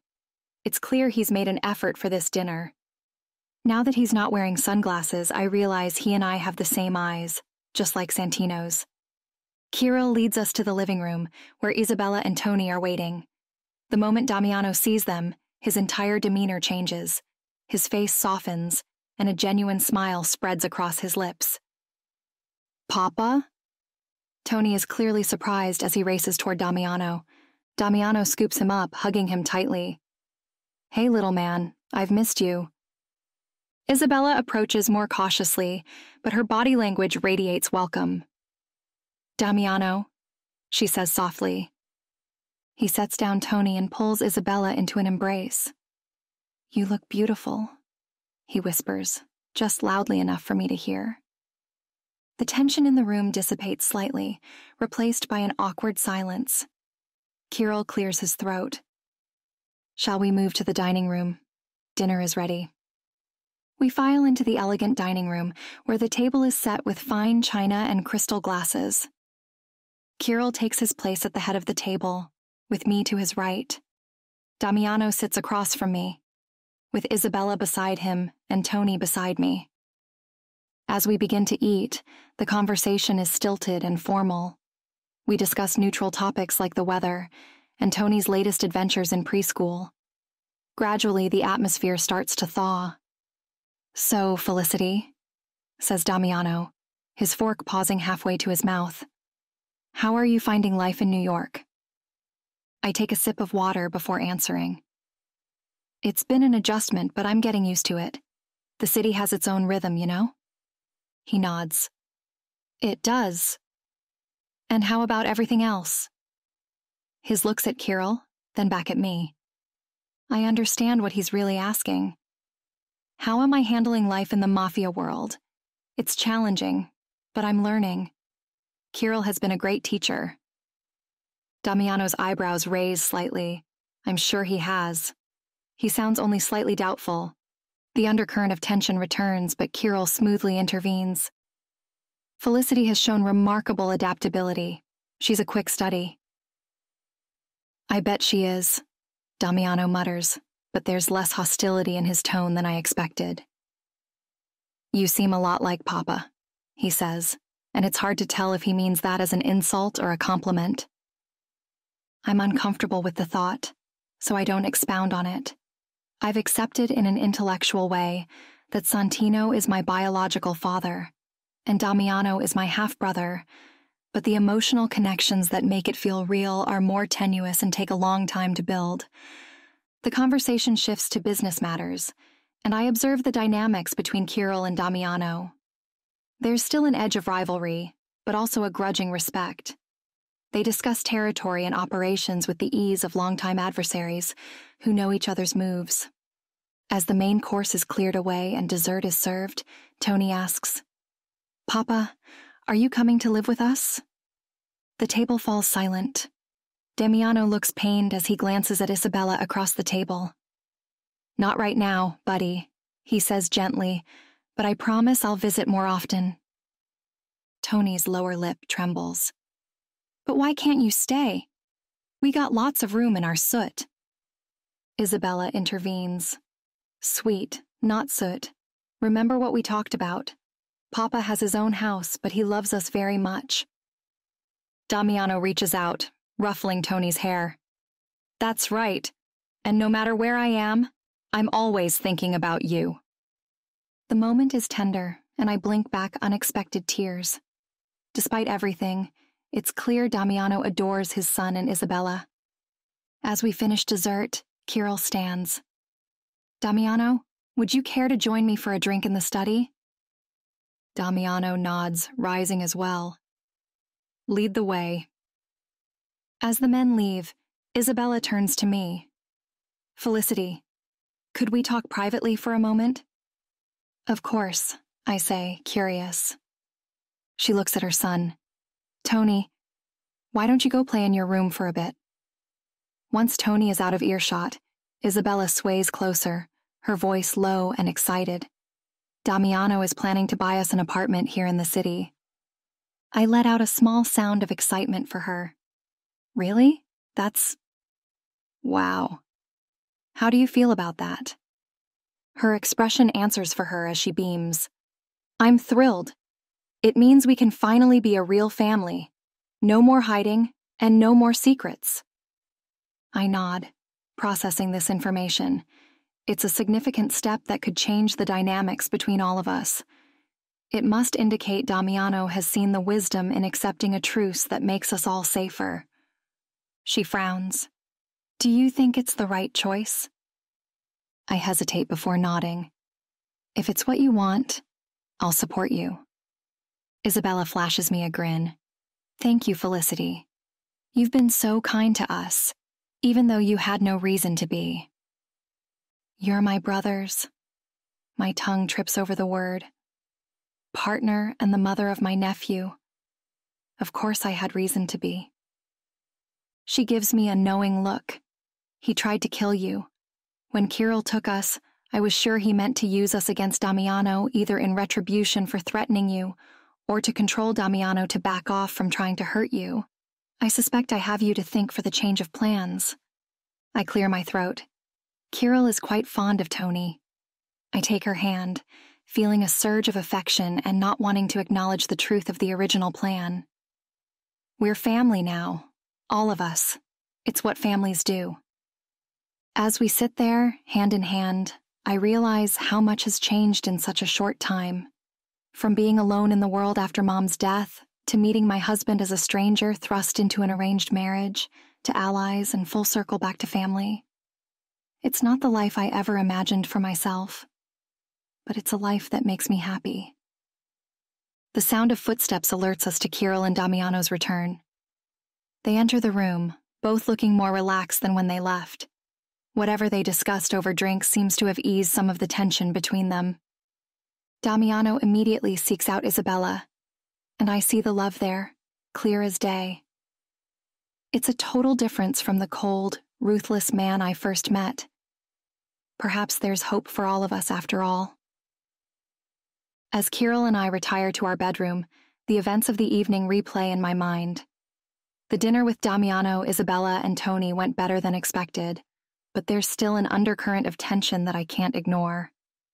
I slip into a silk nightgown and sit on the edge of the bed, watching Kirill undress. I fidget with the hem of my gown. Did you know Damiano is planning to buy an apartment for Isabella and Tony?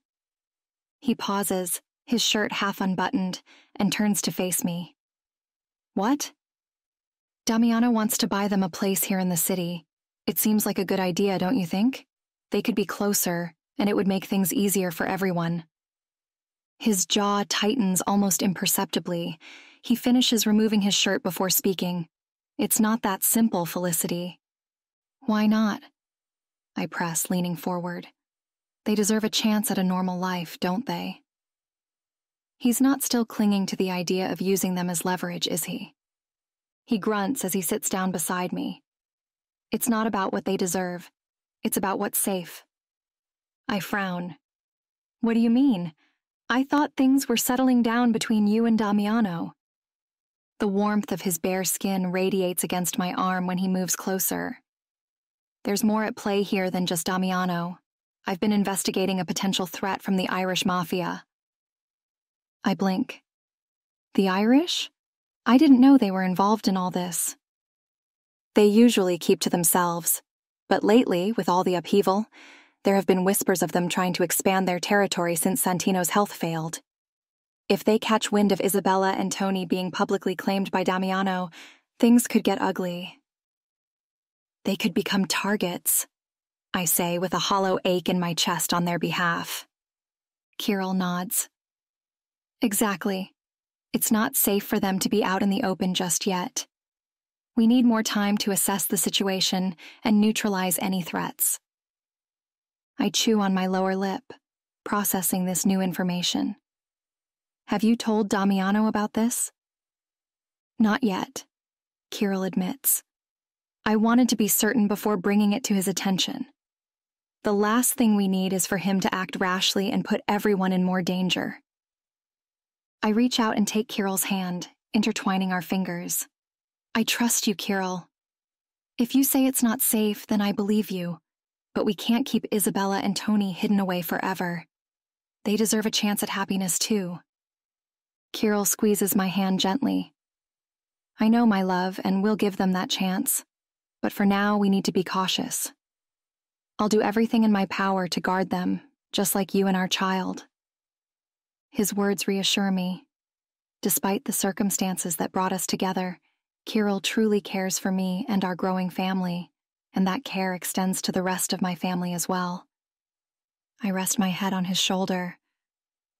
I know you will. You've already done so much for us. For me. He pulls me snugly against him. You've done just as much for me, Felicity.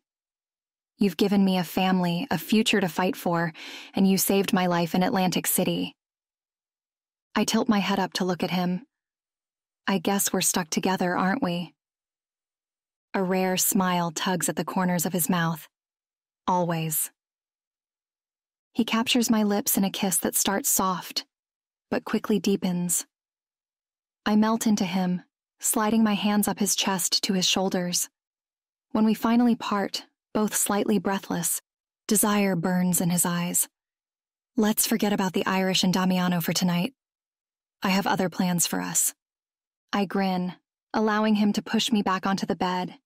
As his lips find mine again, I push away thoughts of danger and threats. For now, it's just us, Kirill and Felicity, husband and wife, soon-to-be parents, ardent lovers, and that's enough. Chapter 30. Kirill. I sit in my study, gazing out the window at the glittering glass buildings without really seeing them as my thoughts drift to the child growing in Felicity's womb. A surge of protectiveness hits me, mixed with a determination to do better than my own father. My childhood flashes through my mind. The harsh lessons, the constant playing off against Nikolai, and father's unforgiving expectations. I shake my head, pushing away the memories. No. My child will know love and will understand the delicate balance between strength and compassion. I'll teach you how to survive in this world, I mutter, imagining holding my son or daughter. I'll also show you there's more to life than just power. A knock at the door interrupts my musings. Victor enters looking grave. What is it? I ask, straightening in my chair. He approaches with a file in his hand. We've received intelligence about the Irish mob, sir. They're making moves on both our territory and Damiano's. I frown, taking the file from him.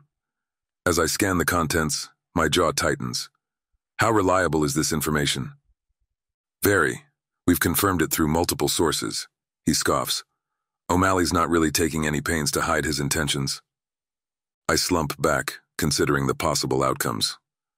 The Irish have been a thorn in our side for years, and vice versa, with both of us periodically testing the other. But this level of aggression is new. It's a threat we can't ignore, and one that affects both Damiano and me. We need to act, I say, standing up. But we can't do it alone. This might be an opportunity. Victor raises an eyebrow. An opportunity, sir? I nod, pacing the room. To test our truce with Damiano. We've been at each other's throats for too long. This Irish threat might be just what we need to truly find common ground. Do you think he'll agree? I pause, considering. He's not stupid. He knows the Irish are a threat to him too. We're stronger together than divided. I walk to my desk, picking up my phone. My finger hovers over Damiano's number for a moment before I press call. It rings several times before he answers. Kirill? Damiano's voice is cautious. To what do I owe this pleasure? We need to talk, I say, keeping my tone neutral. Face to face, it's about the Irish. There's a pause on the other end. What about them? They're making moves on both our territories. I have solid intel. This is a threat we can't ignore. Another pause, longer this time. Finally, he speaks. And you're proposing what, exactly? A meeting. Neutral ground. We discuss the Irish situation and discuss concrete details about our proposed truce. He hesitates before saying, I picked the location this time. Your house was a little too cozy for such discussions. Agreed. Send me the details, I grunt. I will, and don't make me regret this. The line goes dead. I lower the phone, meeting Victor's questioning gaze. He agreed. We just need to wait for the location. Victor nods. It's a start, sir. That evening, I arrive at the agreed-upon location, a private room in an upscale restaurant. Damiano is already there, sitting at a table with a glass of scotch in front of him. He grimaces as I enter. Kirill, he says, his voice cool. Let's cut to the chase. What's this about the Irish? I keep my voice low as I pass him the folder Victor gave me earlier. They're making moves on both our territories. We have solid intel that they're planning major operations against us. Damiano's jaw tightens. What's your plan? I outline our strategy, detailing how we can combine our forces to defend our interests. As I speak, his skepticism slowly gives way to grudging agreement. It could work, but how do I know I can trust you? You virtually blackmailed me into that family dinner with the information you're hosting my woman and son. I shrug. You don't. Just like I don't know if I can trust you. But right now, we need each other. Damiano nods slowly. What about Isabella and Tony? I keep my expression neutral. What about them? He hesitates, and an internal struggle plays out on his face. Finally, he sighs. I think it's best if their presence remains a secret for now. With the Irish threat, exposing them could put them in danger.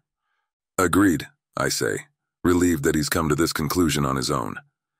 They can stay with Felicity and me for the time being, and for however long it takes. We'll keep them safe.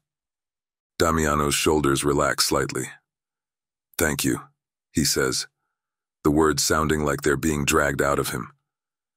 We sit in silence for a moment, our history hanging between us. Then, to my surprise, Damiano speaks again. I owe you an apology, he says, not quite meeting my eyes, for ordering the hit on Felicity before I knew her. I tense, anger flaring at the memory. That was a mistake you won't make again. He nods. I know.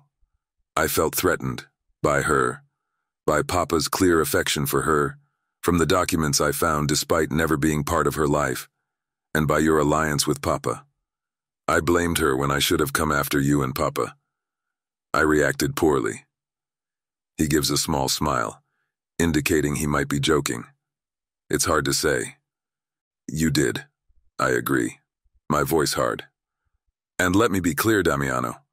I'm only a threat to you if you try to hurt Felicity again. As long as she's safe, we can coexist. Damiano looks at me with a flicker of respect. Understood. And you must know I hold the same view for Isabella and Tony. As long as there's no threat to them, I'm prepared to honor our truce. An hour later, after more negotiation, he rests back in his leather chair, fingers steepled under his chin. So we're agreed on the Rossi territory? His dark eyes, once cold with hostility, now hold a glimmer of grudging respect. I nod, tapping my pen against the notepad filled with our scribbled plans. Yes, your men take the docks, and mine handle distribution inland. We split profits 60-40 in your favor, given your higher risk. He raises an eyebrow. Generous of you, Kirill. Strategic, I say, allowing a hint of a smile. Your success there means my success here. We rise together or fall apart. Damiano chuckles, a low, rough sound. You Russians, and your metaphors. We continue like this for another hour, voices rising and falling as we debate finer points, occasionally punctuated by the scratch of pen on paper or the clink of ice in our whiskey glasses. The tension that had filled the room when we first sat down gradually dissipates, replaced by a wary but constructive atmosphere. As we wrap up, he extends his hand. I never thought I'd say this, but it's been productive, Pimislav. I shake his hand firmly. Agreed, Delucci. It's not friendship. The memory of his attempt on Felicity's life still simmers too closely beneath the surface for that yet. But I can feel the shift. We've taken a step away from being enemies, toward being not quite allies, but something less volatile. As we stand to leave, Damiano lifts his whiskey glass, which contains a bit of amber liquid. To a successful partnership, he says. I lift my glass, which is mostly melted ice. To keeping our families safe. The glasses clinking together softly is a symbolic gesture, just like drinking to our truce with the dregs of our drinks. But it suits the nature of the deal and feels like a solid start. We part ways, each heading back to our respective territories. As I drive home, I think about Felicity and the child growing inside her. This alliance with Damiano is a risk, but it's one I have to take. For them and for our future. There's work to be done and preparations to be made, but for now, I just want to hold Felicity and remind myself for what I'm fighting. Chapter 31. Felicity. The soft strains of Tchaikovsky's Swan Lake fill the studio as I guide my young students through their final positions. Their faces beam with pride, and I smile back. Teaching ballet has always been my passion, even more so now that it offers a brief respite from the complexities of my new life.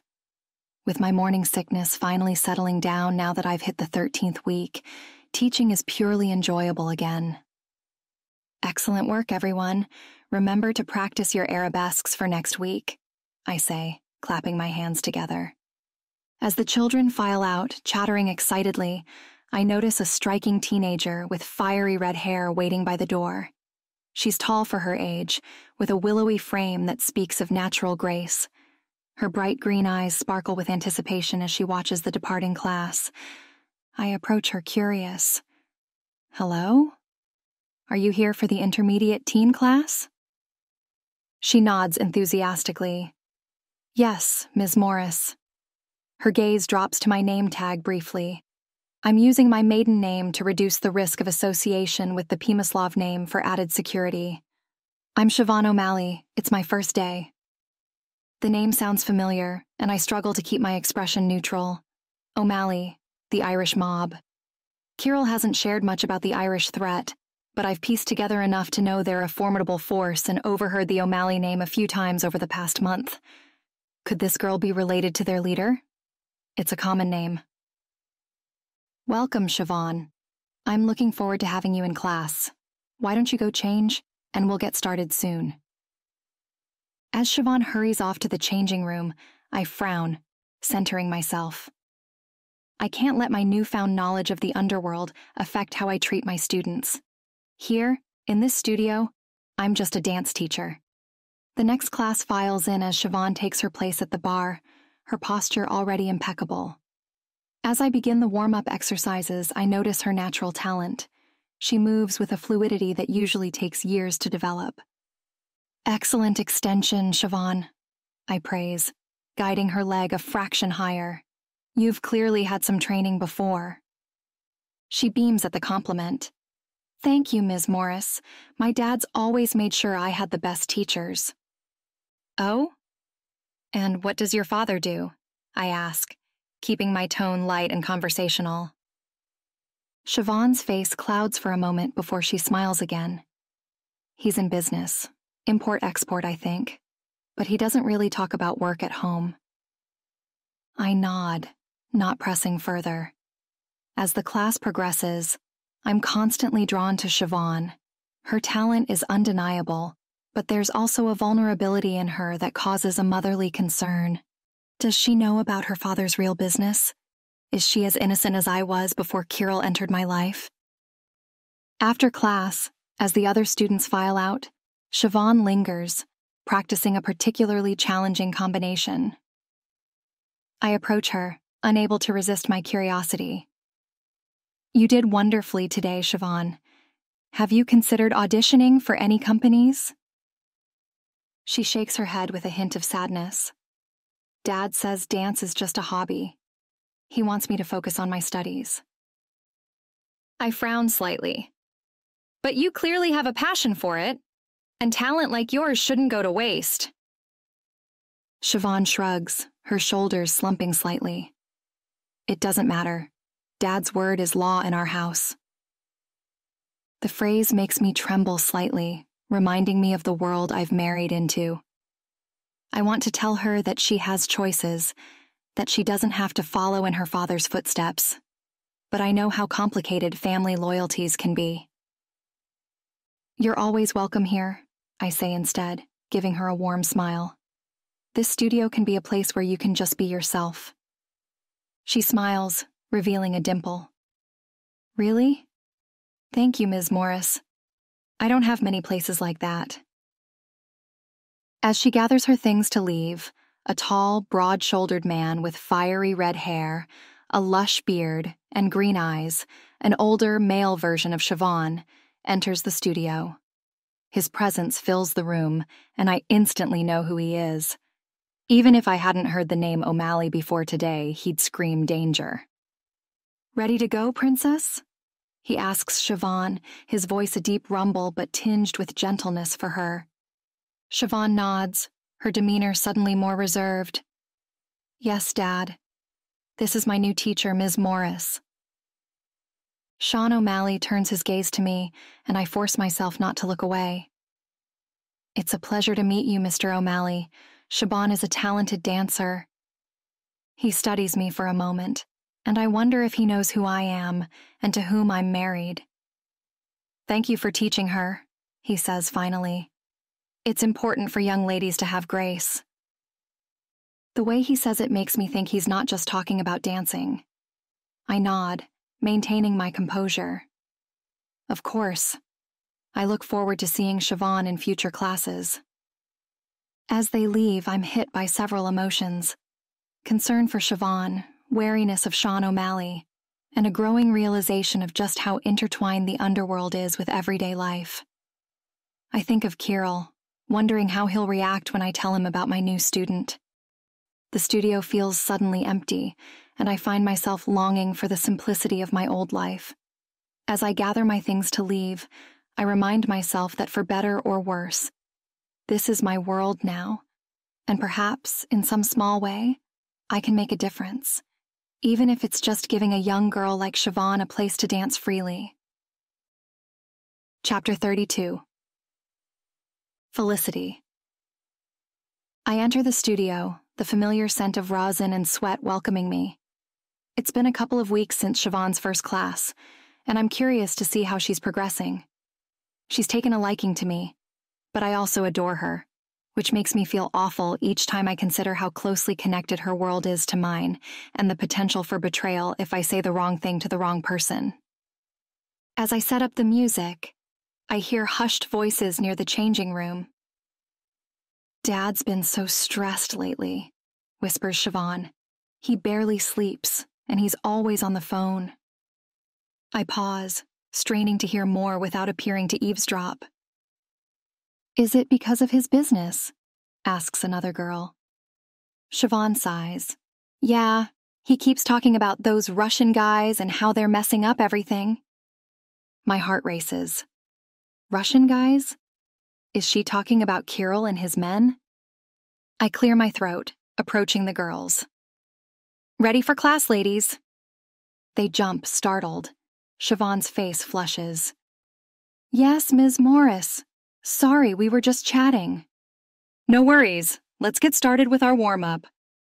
As the class progresses, I keep a close eye on Siobhan. Her movements are graceful but distracted. When we break into smaller groups, I seize the opportunity. "Siobhan, can you help me demonstrate this combination?" She nods eagerly, joining me at the front of the class.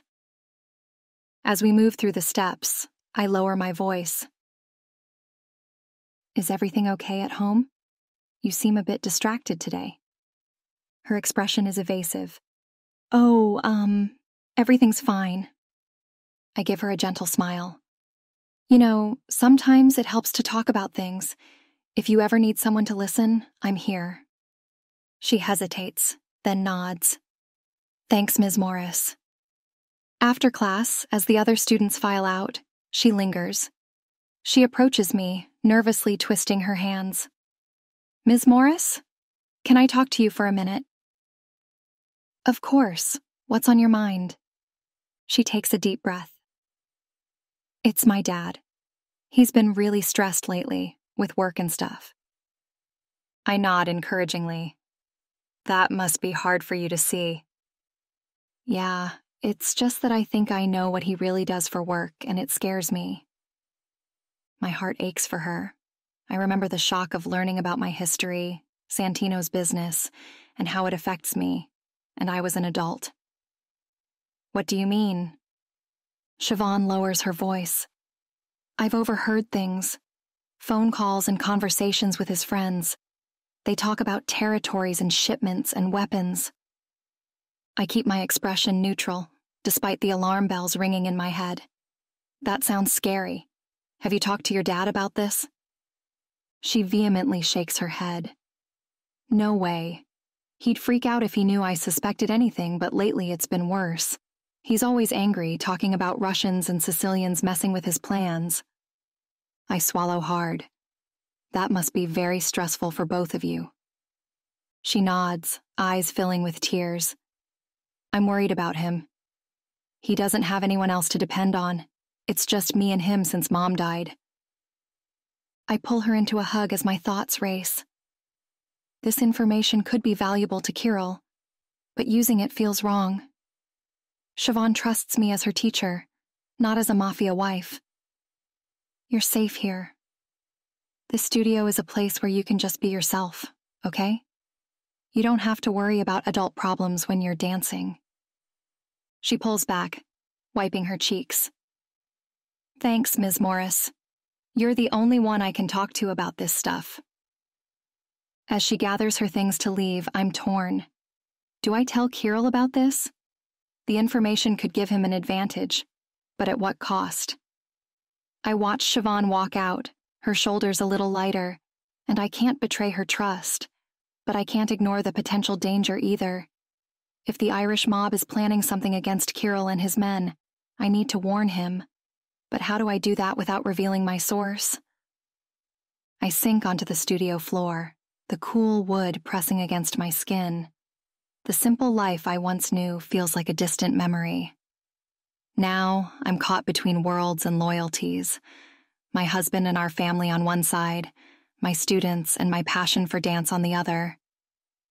As I sit there, trying to decide what to do, I realize every decision and every interaction is now colored by the world I've married into, and I have to find a way to navigate it without losing myself in the process. I stand up, my decision made. I'll tell Kirill about the increased Irish activity, but I won't mention Siobhan. I'll respect my students' trust while still doing my duty to my husband and our family. It's a delicate balance, but one I'm determined to maintain. Chapter 33. Kirill. The phone rings, interrupting my thoughts. I answer it, my voice calm, despite the tension coursing through me. My wife just hinted that she's heard from somewhere that the Irish are getting bolder, but she refused to reveal her source. I'm irritated. She's irritated with my pressure, and we're both currently on opposite sides of the penthouse to cool off. Kirill, we've got a problem, says Victor without preamble. O'Malley's men were spotted in the nightclub district last night. They're making moves. I sit up straighter, my jaw tightening. How many? At least a dozen. They were scoping out Club Noir and the Red Room. Damn, I mutter. Those are two of our most profitable venues. Any confrontations? Not yet, but it's only a matter of time. Our boys are on edge. I scowl, considering our options. We can't let this escalate. Set up a meeting with O'Malley. Neutral ground. Where? I think for a moment. The private dining room at Bellini's. It's upscale enough for this kind of meeting, and the owner owes me a favor. Got it. When? Tonight. The sooner we nip this in the bud, the better. Victor agrees and hangs up to make the arrangements. I stand, walking to the window overlooking the city. The nightclub district has been a point of contention for years, but it's always been under our control. If O'Malley thinks he can muscle in, he's in for a rude awakening. I seek out Felicity, who is in the home studio I had built for her, stretching. I clear my throat. Victor just confirmed your intel. She seems surprised but nods. What'll you do? I'm trying to meet with O'Malley. Her eyes narrow, and something about her stance tells me she knows exactly who I mean. That's probably a good idea. Maybe you can find a diplomatic solution. I curse, suddenly angry again. Why are you hiding the source of your information? She glares at me. Because it doesn't matter. It's verified now. Let it go. I hate secrets between us. I meant to sound irate, but I just sound morose. Her expression shifts, and she abandons her stretching to come to me, taking my hand. She kisses my knuckles. Honor is important to you? I eye her with curiosity. Yes. It is to me, too. I can't compromise my honor and tell you my source, but I told you what you needed to know. Please let it go for now. I sigh, feeling the resistance drain from me. I'll try. But will you tell me soon? As soon as I can. That'll have to do. I pull her into a kiss, preferring not to be at odds with her, though I'm still burning with curiosity to know how she found out about stirrings of trouble even before Yuri or Victor. I'll let it go, for now. Hours later, I'm seated at a table in Bellini's private dining room, waiting for O'Malley to arrive. The room is tastefully decorated, with soft lighting and elegant furnishings. A bottle of expensive whiskey sits on the table between us, untouched. The door opens, and Sean O'Malley strides in, flanked by two of his men. He's a big man, with fiery red hair and a beard to match. His green eyes are sharp and calculating as they meet mine. Pimislav, he says, his voice a low rumble. Nice place you've picked for our little chat. I stand, extending my hand. O'Malley, please, have a seat. He shakes my hand firmly before sitting across from me. His men take up positions by the door, mirroring my own security detail. I pour us each a glass of whiskey, sliding one toward him. I trust you know why I've called this meeting. O'Malley takes a sip, savoring the burn. I've got some ideas, yeah, but why don't you enlighten me? I keep my voice low but dangerous. Your men were seen in my territory last night. Care to explain? He shrugs, feigning innocence. New York's a big city, Pimaslov. My boys like to go out and have a good time now and then. Cut the bullshit, Sean, I snap. They were casing Club Noir and the Red Room. Those are my establishments. O'Malley's eyes narrow. Are they now? I wasn't aware you had exclusive rights to the entire nightclub district. I take a slow sip of whiskey, letting the tension build. It's been under my protection for years. You know this. Times change, he says, leaning back in his chair. Maybe it's time for some new blood in the area. I glare at him. New blood? That's an interesting choice of words. I hope you're not implying what I think you are. O'Malley shrugs, a smirk playing at the corners of his mouth. I'm not implying anything, Pimaslov. I'm stating facts. The nightclub district is prime real estate, and it's time for a change. A change? I scoff, taking another sip of whiskey. You mean a hostile takeover? Let's call it what it is, Sean. He leans back in his chair, spreading his arms wide. Business is business, Kirill. You of all people should understand that.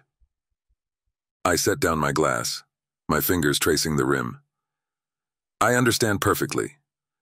What I don't understand is why you think you can waltz into my territory, or the Sicilians, without consequences. O'Malley's eyes narrow. Are you threatening me, Pimaslov? Not at all, I say, my voice dangerously calm. I'm simply reminding you of the natural order of things. You stick to your turf, Santino. Now Damiano sticks to his, and I stick to mine. It's worked well for years. His eyes narrow. Times change, Kirill, and so do alliances. I hear your new pal's weapon shipments have been running into some difficulties lately. My jaw tightens, but I keep my expression neutral. Is that so? And where did you hear that? So he's aware of the escalating tension between Damiano and me, but it doesn't seem like he knows about our truce yet. O'Malley smirks. I have my sources, just like I'm sure you have yours. Speaking of which, how are your friends in City Hall these days? Still playing nice? I take another sip of whiskey, buying time to formulate my response. They're doing well. Thank you for asking. Always happy to grease the wheels of progress, if you know what I mean. Oh, I know exactly what you mean, says O'Malley with a cold grin. It would be a shame if someone were to expose those connections. Might make things difficult for your operations. I glare at him. It would indeed be a shame. Just as it would be a shame if certain information about your dealings with the Port Authority were to come to light. I hear they're not too fond of unauthorized shipments these days. O'Malley's smile falters for a moment before he regains his composure. Rumors and gossip, Pimaslov. Nothing more. Perhaps, I say, leaning back in my chair. But rumors have a way of becoming reality if they're not handled properly. Don't you agree? The tension in the room is tangible as we stare each other down. O'Malley breaks first, reaching for his glass and draining it. Where does that leave us? He asks, his voice gruff. I refill both our glasses, considering my next move. It leaves us at an impasse, Sean. You want to expand, and I want to safeguard what's mine. There's got to be a middle ground. I study O'Malley's face. The tension in the room is thick enough to cut with a knife. As I reach for my glass again, I notice his phone on the table, screen lit up with a notification. A photo of a young girl with fiery red hair and bright green eyes catches my attention. That your daughter? I ask casually, nodding toward the phone. O'Malley's eyes narrow as he glances at the screen. What of it? I shrug, taking a sip of whiskey. She's pretty. Takes after her old man, I'd say. His jaw clenches, and there's a flicker of fear in his eyes that he quickly hides. Leave my daughter out of this, Pimaslov. I raise an eyebrow. I'm just making conversation. No need to get defensive. His entire posture changes to reflect aggression. If you so much as look at her wrong. Relax, I interrupt, holding up a hand. I've got no interest in hurting kids. That's not how I operate. He sits back, but the tension doesn't leave his shoulders. Good. Let's keep it that way. I nod, letting the silence stretch between us. I can see he's trying to figure out if there was a hidden threat in my words. Let him wonder. Finally, I speak. Neither of us wants an all-out war. It's bad for business. He grunts in agreement. What do you propose? I consider for a moment. A temporary ceasefire. Give us both some time to cool off and reassess the situation. Say, 2 weeks? O'Malley strokes his beard, thinking it over. And during those 2 weeks, we both stick to our current territories. No expansion, no tricks. Just business as usual. He nods slowly. And after the 2 weeks? I shrug. We meet again. See if we can come to a more permanent arrangement. O'Malley studies me for a long moment before extending his hand. All right, Pimaslav. 2 weeks. I shake his hand firmly. 2 weeks. And as we stand to leave, I'm sure he's already planning his next move, just as I am. This ceasefire is nothing more than a brief pause. Take care, Sean, I say as we reach the door. Give my best to your daughter. His eyes flash with anger, but he forces a smile. And you take care of that pretty wife of yours, Kirill. We part ways, each of us knowing this peace is fragile at best. As I slide into the back of my car, say to Victor, I need you to dig up everything you can on Cian O'Malley's daughter, and I mean everything. Consider it done, he says. Anything else? I pause, thinking of Felicity and our unborn child. Yeah. Double the security on Felicity and set up a meeting with Damiano for tomorrow. We need to talk strategy. Chapter 34. Felicity. I step out of the car, my hand instinctively moving to my growing belly. The ultrasound photos feel like a precious treasure in my purse. I inhale deeply and brace myself for another encounter with Santino. The private medical facility is large and spacious, but it's still clear it's a place where people often go to die. Or maybe I'm just being morbid as I step inside. I nod at the men in dark suits standing near the facility's security guards as I enter with Victor shadowing me. His presence is a constant in this new life. Mrs. Pimaslav. One of them greets me, giving me a once-over, and Victor a more thorough scrutinization before gesturing for me to proceed. These men must be on my father's payroll and provide his personal security. Mr. DeLucci is expecting you. I follow him down the sterile hallway, the smell of antiseptic filling my nostrils. My heart races as we approach Santino's room. Despite our recent tentative steps toward reconciliation, there's still a part of me that struggles with his presence in my life. The guard opens the door, and I step inside. Santino is propped up in bed, looking better than I remember. He smiles when he sees me. Felicity, he says, his voice raspy but warm. I didn't know you were coming. Come sit. I approach the bed, perching on the edge of the chair beside him. How are you feeling? He waves his hand dismissively. Better now that you're here. How's my grandbaby? I smile, reaching into my purse. Actually, that's why I'm here. I pull out the ultrasound photos, handing them to him. It's a girl. The ultrasound tech said she was very cooperative for 16 weeks, and he's 100% sure. Santino's hands shake slightly as he takes the photos, his eyes misting over as he studies them. A little girl, he whispers. She's beautiful. She's the size of an avocado, I say with tenderness in my voice. The doctor says she's healthy and strong. Santino looks up at me and his lips tremble slightly.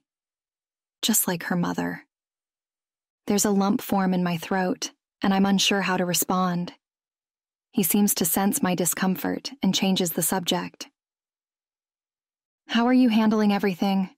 he asks, his tone serious. "This life isn't easy."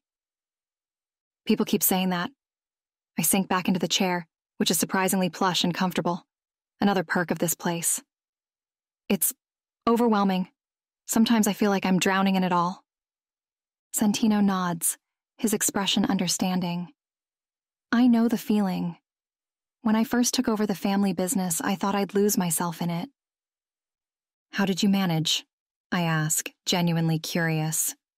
He's quiet for a moment. "I learned to compartmentalize, to keep my family life separate from the business." "But how?" "It seems impossible." Santino shifts in his bed, wincing slightly. "It's not easy, but it's necessary. When I was with your mother, or with Damiano when he was younger, even for those brief moments, I made sure to be present, to leave the business at the door." "But doesn't it follow you everywhere?" I ask, thinking of the constant security, the whispered conversations, and the ever-present threats. He nods slowly. "It does, but you have to create boundaries, sacred spaces where the business doesn't intrude." I think of the dance studio, the one place where I still feel like myself. "I think I understand." "Good," says Santino, reaching out to pat my hand. "And remember, Felicity, you have something I never did." "What's that?" "A partner who understands this life. I never married Damiano's mother, and Susan refused to marry me. I don't think I ever got over her." He trails off with a distant look before blinking and focusing on me again. "Kirill is a good man. He'll help you navigate this world." I nod, thinking of Kirill's strength and support. He does make it easier. He looks serious now. "But never forget who you are, Felicity. Don't let this life change the core of who you are." "How do I do that?" He squeezes my hand. "By remembering what's truly important. Family, love, and the innocent life growing inside you. Let those be your anchors." Tears prick at my eyes, and I'm overwhelmed by the sincerity in his voice. "I'll try." He nods, looking satisfied. "That's all anyone can do. Now, tell me more about my granddaughter. Have you thought of names?" I laugh, grateful for the lighter turn in conversation. "We have a few ideas, but nothing definite yet." I hesitate, licking my lips. "Actually, there's something else I'd like to ask you about, Santino." He arches a brow. "Of course." I exhale, steadying myself. His words about family and protecting what's important echo in my mind as I consider my next move. I hesitate for a moment, then plunge forward. "I have a student in my dance class. Her name is Siobhan O'Malley." Santino's eyebrows raise slightly, recognition flickering across his face. "O'Malley? As in Sean O'Malley?" I nod. "Yes. She's his daughter." Santino slouches in his bed, his expression thoughtful.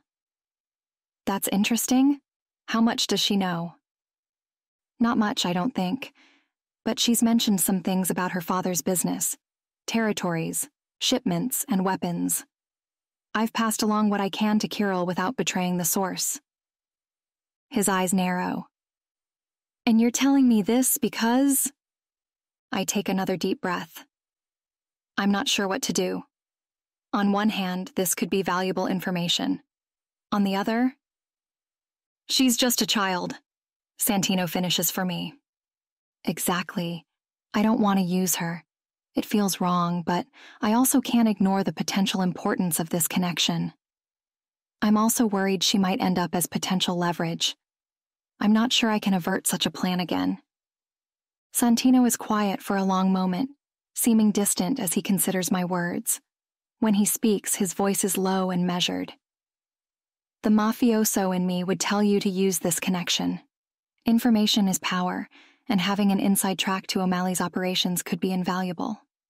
He pauses, staring into my eyes.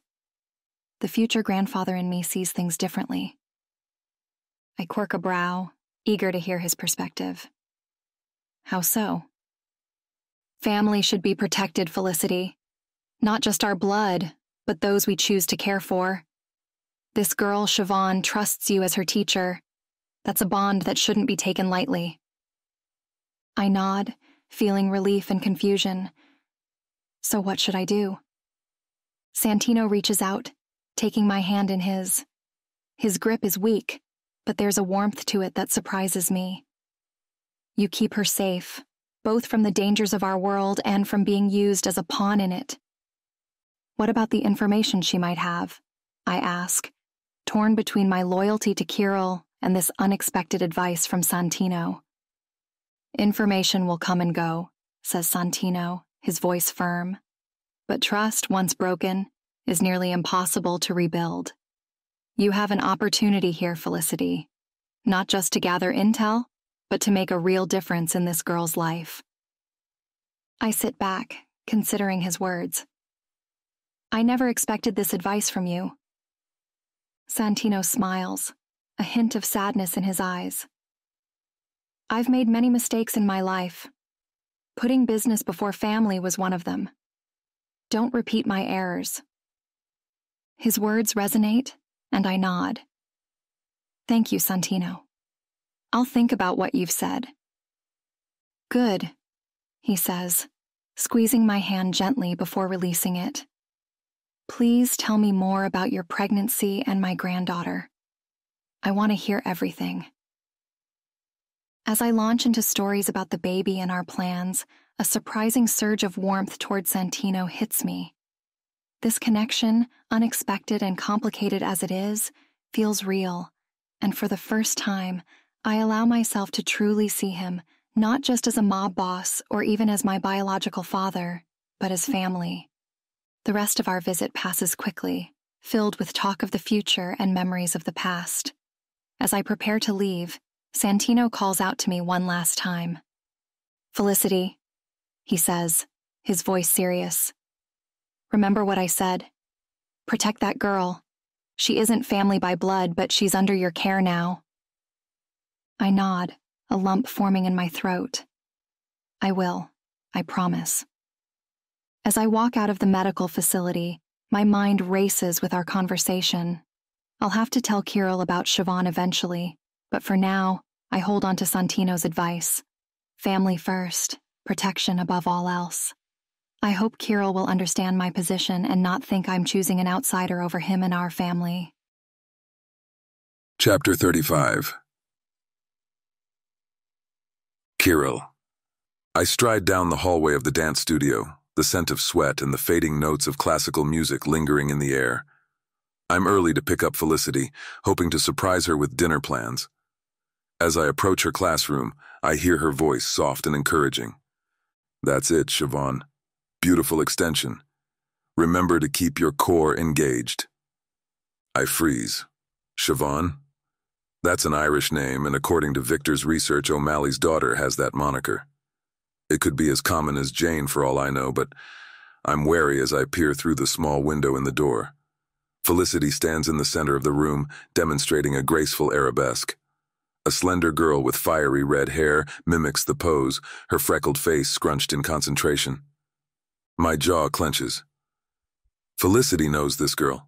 She's teaching her, and she never told me.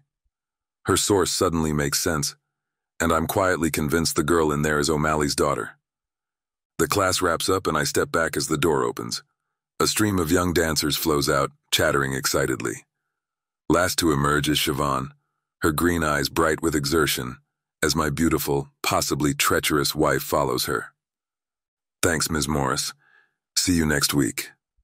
Felicity waves goodbye, her smile warm and genuine. Great job today, Siobhan. Keep practicing those turns at home. As Siobhan disappears down the hallway, I step into view. Felicity's eyes dilate with surprise, then recognition. Kirill, I didn't expect you so early. She seems nervous. I don't return her smile. We need to talk, Her expression falters. Is everything okay? Not here, I say, grasping firmly to my control. Let's go. I lead her out of the studio, my hand firm on her lower back. We walk in tense silence to the waiting car. Once inside, I signal the driver to take us home, and she's vibrating with tension. So am I. Felicity turns to me, confusion etched on her face. Kirill, what's wrong? I give her a hard look. When were you planning to tell me about Siobhan O'Malley? I ask like I'm already certain that's who the girl is. Because I am. She pales slightly. I didn't think it was important. Not important? My voice rises. You're teaching the daughter of our biggest rival, and you didn't think that was worth mentioning? Felicity flinches. She's just a student, Kirill. A 13-year-old girl who loves to dance. It has nothing to do with our business. I laugh humorlessly. Everything has to do with our business. You know that. She barely knows anything about her father's activities, she says sharply. I told you the only important thing she ever shared. That's not the point, I snap. You kept this from me. You lied by omission. Felicity's lips purse. I didn't lie. I just wanted to protect her and give her a safe space away from all of this. That's not your job, I say, my voice cold. Your loyalty should be to me, to our family. My loyalty is to you, but I also have a responsibility to my students. They trust me. I study her without blinking. And what if O'Malley finds out? What if he uses this connection against us?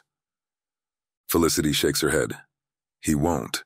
Siobhan doesn't even know who I am beyond being her dance teacher. You can't be sure of that, I argue. This is a liability we can't afford. So what do you want me to do? Asks Felicity, her voice rising. Kick her out of the class? Break a young girl's heart because of who her father is? I pause, considering. As much as I hate to admit it, Felicity has a point. Alienating O'Malley's daughter could backfire spectacularly. No, I say finally. But from now on, I want to know everything. No more secrets, Felicity. Not even small ones. She nods. I'm sorry, Kirill. I should have told you, but I won't betray her confidences.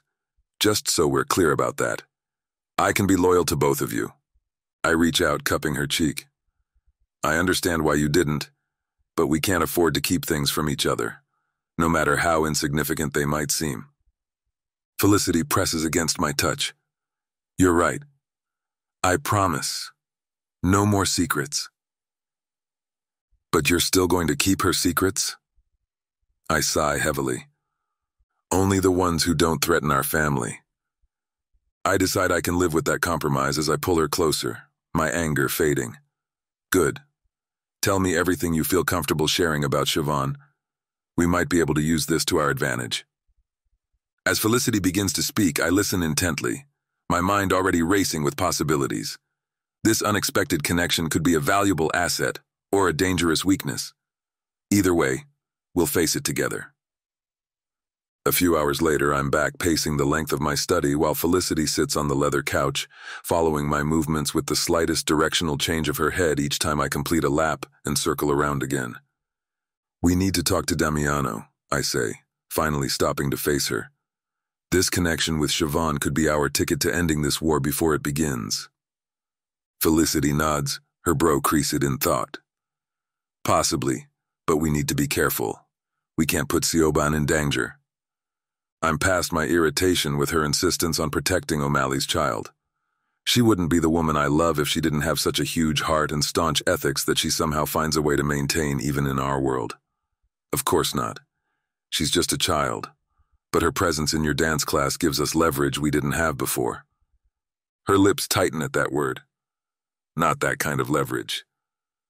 I grunt and pick up my phone to dial Damiano's number.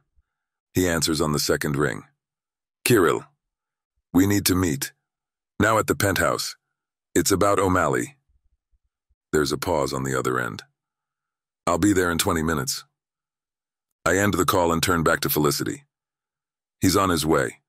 We need to strategize before he gets here. She stands, smoothing her yoga pants. What's our angle? I walk over to the bar and pour myself a glass of vodka. We use Siobhan as a bargaining chip. Seeing her forming objection, I raise a hand. Not directly, of course, but the fact that she's in your class gives us an in with O'Malley that we didn't have before. It might compel him to meet with me more seriously this time. "And how do we present this to Damiano?" asks Felicity, her voice laced with concern. I take a sip of my drink, savoring the burn. We present it as an opportunity, a chance to negotiate with O'Malley from a position of strength. Felicity nods slowly. "And what about Siobhan? How do we safeguard her? She's not leverage." "We don't mention her by name," I say firmly. "As far as Damiano is concerned, she's just another student in your class. We keep her identity out of it as much as possible." The doorbell rings, interrupting our conversation. I set down my glass and head to the door, Felicity close behind me. Elena is striding toward it, but I wave her away. "I've got it. You can go to bed." The housekeeper nods, too well trained to protest, and wishes us good night before I open the door. Damiano strides in. "What's this about O'Malley?" I gesture for him to take a seat after we lead him into the living room. "We have a potential in with his organization, one that could give us the upper hand in negotiations." Damiano's eyebrows raise slightly. "I'm listening." I glance at Felicity, who nods encouragingly, though she maintains a hint of suspicion. I try not to be offended. Felicity's dance studio. She has a student who's connected to O'Malley's organization. Damiano lifts his brows. "How connected?" "Close enough to matter," I say carefully. "We're not using the kid, but having this connection gives us leverage." Felicity chimes in. "It's a way to approach O'Malley that doesn't immediately put him on the defensive. We can use it to open a dialogue." Damiano sits back, considering our words. "And you're sure this connection is solid?" I nod firmly. "Absolutely. We've verified it." He's quiet for a moment, then a slow smile spreads across his face. "This could work. We could use this to get O'Malley to the table." "Exactly," I say. "We approach him under the guise of discussing the dance studio. Once we have him talking, we can steer the conversation toward a more mutually beneficial arrangement." Felicity rests her elbows on her knees to support her chin with her hands. "We need to be careful, though. We can't put any of the children at risk." Damiano waves a hand dismissively. "Of course not. We're not animals. This is about business, not hurting kids." I pour Damiano a drink and hand it to him. "So we're agreed? We use this connection to broker a meeting with O'Malley?" Damiano takes a sip and nods. "Agreed, but we need to plan this carefully. O'Malley's no fool. He'll be suspicious of any overture from us." "That's where Felicity comes in," I say, glancing at my wife. "She'll be our point of contact. As the dance instructor, she has a legitimate reason to reach out." Felicity nods, though I can see her concern. "I can do that, but what exactly am I supposed to say?" I sit down next to her, taking her hand. "You'll invite him to some event. Nothing suspicious about that. Once he's there, we can feel him out and see if he's open to a larger discussion. He was too close-minded last time I met with him, but maybe a change of venue will relax him. And maybe I'll have to subtly reveal I'm aware his daughter dances there, but I'm going to avoid it if I can. I don't want my wife to be angry with me for the rest of my life." Damiano swirls his drink. "It's risky, but it could pay off big. If we can get O'Malley to agree to revert to the old boundaries, we can all breathe easier." His expression clouds. "Isabella and Tony can finally live with me." I nod in agreement. "Exactly." Felicity squeezes my hand. "And if things don't go well?" I flash her a steady smile, trying to convey confidence. "Then we're no worse off than we are now, but we have to try. The alternative is all-out war, and none of us want that." Damiano stands, downing the last of his drink. "All right, let's do this.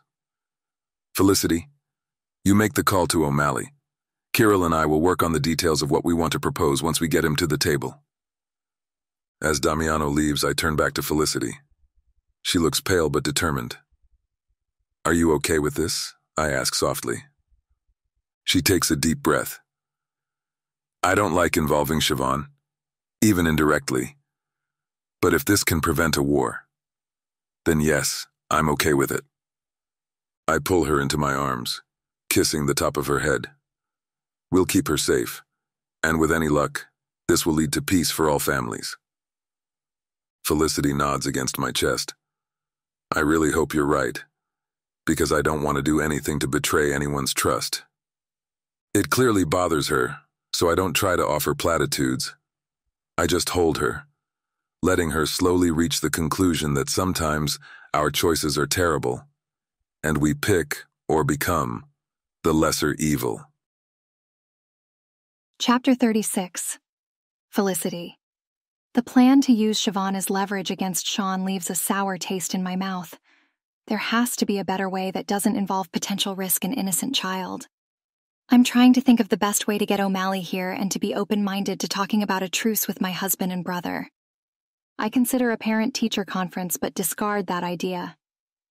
He might feel trapped if Damiano and Kirill suddenly appear in the room, and that could lead to negative consequences. No, it has to be more public than that. I look at the bulletin board in my dance studio, covered with flyers for upcoming events. An idea sparks to life, a charity recital. Not just any recital, but one that brings together all three factions of the Mafia families. It's risky, but it could work. I grab my phone and start making calls. First to the studio owner to secure the space and get her permission, then to my fellow dance instructors to help coordinate the performances. As I hang up, a familiar voice speaks behind me. "Aunt Felicity, can I show you my new twirl?" I turn to see Tony, a recent student, with his cherubic face beaming with excitement. "Of course, sweetie. Let's see it." As Tony spins across the floor, his curls bouncing, I smile. He's so innocent, unaware of the dangerous world he's been born into. It strengthens my plan to make this recital work. "That was wonderful, Tony. How would you like to be in a special performance?" He grins. "Really? Can I wear a costume?" I laugh. "Absolutely. We'll find you the perfect outfit." As Tony chatters about costume ideas with Isabella, I start planning the invitations. I'll need to word them carefully, making sure each family feels honored without raising suspicions, and I'll have to keep it from Kirill and Damiano until the last possible moment. The next few days are a whirlwind of activity. I coordinate with the instructors, choose music, and design simple but elegant invitations. When everything is ready, I make the most important call. "O'Malley residence," answers a gruff voice I don't recognize. "Hello, this is Felicity Morris from Starlight Dance Studio. May I speak with Mr. O'Malley, please?" There's a pause, then Sean's booming voice comes through. "This is Sean O'Malley. What can I do for you, Ms. Morris?" I swallow hard. "Mr. O'Malley, I'm calling to invite you and your daughter to a charity dance recital we're hosting next week. Siobhan has been doing wonderfully in her classes, and we'd love for her to perform." "A recital, eh?" Siobhan's been talking about nothing else but dance lately. "When is it?"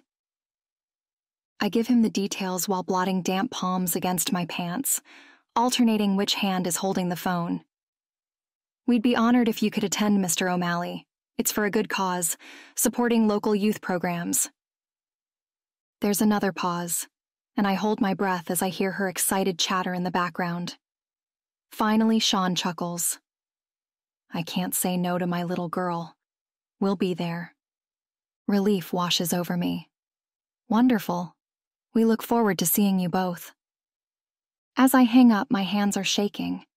I've just invited the head of the Irish mob to an event where he'll be in the same room as the Russian and Sicilian bosses. If this goes wrong, it could spark a war, but if it works, this could be the solution we so desperately need. Chapter 37. Felicity. When the day of the recital arrives and I'm a bundle of nerves, I've managed to keep it from Kirill by claiming I needed to work late at the studio all week. As I adjust my simple black dress, I hear familiar footsteps behind me. "You look beautiful, darling," Kirill says, wrapping his arms around me. "Are you ready for your big night?" I turn in his embrace, steeling myself. "Actually, there's something I need to tell you." Kirill's eyes narrow. What is it? I inhale and then exhale, steeling myself for Kirill's reaction. I've organized a charity dance recital, and I've invited Sean O'Malley and his daughter Siobhan to attend. Maybe I should have told him sooner, but I was afraid he'd refuse to participate with so many possible witnesses. Kirill's eyes widen, then narrow. You did what? I know it sounds crazy, but hear me out. This is our chance to bring everyone together on neutral ground. No weapons, no violence, just a night of dance and goodwill. Kirill runs a hand through his hair, his jaw clenching. Do you realize how dangerous this is, having all three families in one place? He scowls. You were supposed to be arranging a meeting with just him. A meeting he'd quickly get wise to and probably bail on before you and Damiano could get around to suggesting peace. No, it has to be something public, where he feels more secure and where he can see all the kids, from each of the families, interacting together. Let the kids lead the adults, so to speak. He looks unconvinced. I didn't expect an audience when we approached him. If things turn ugly... He sighs.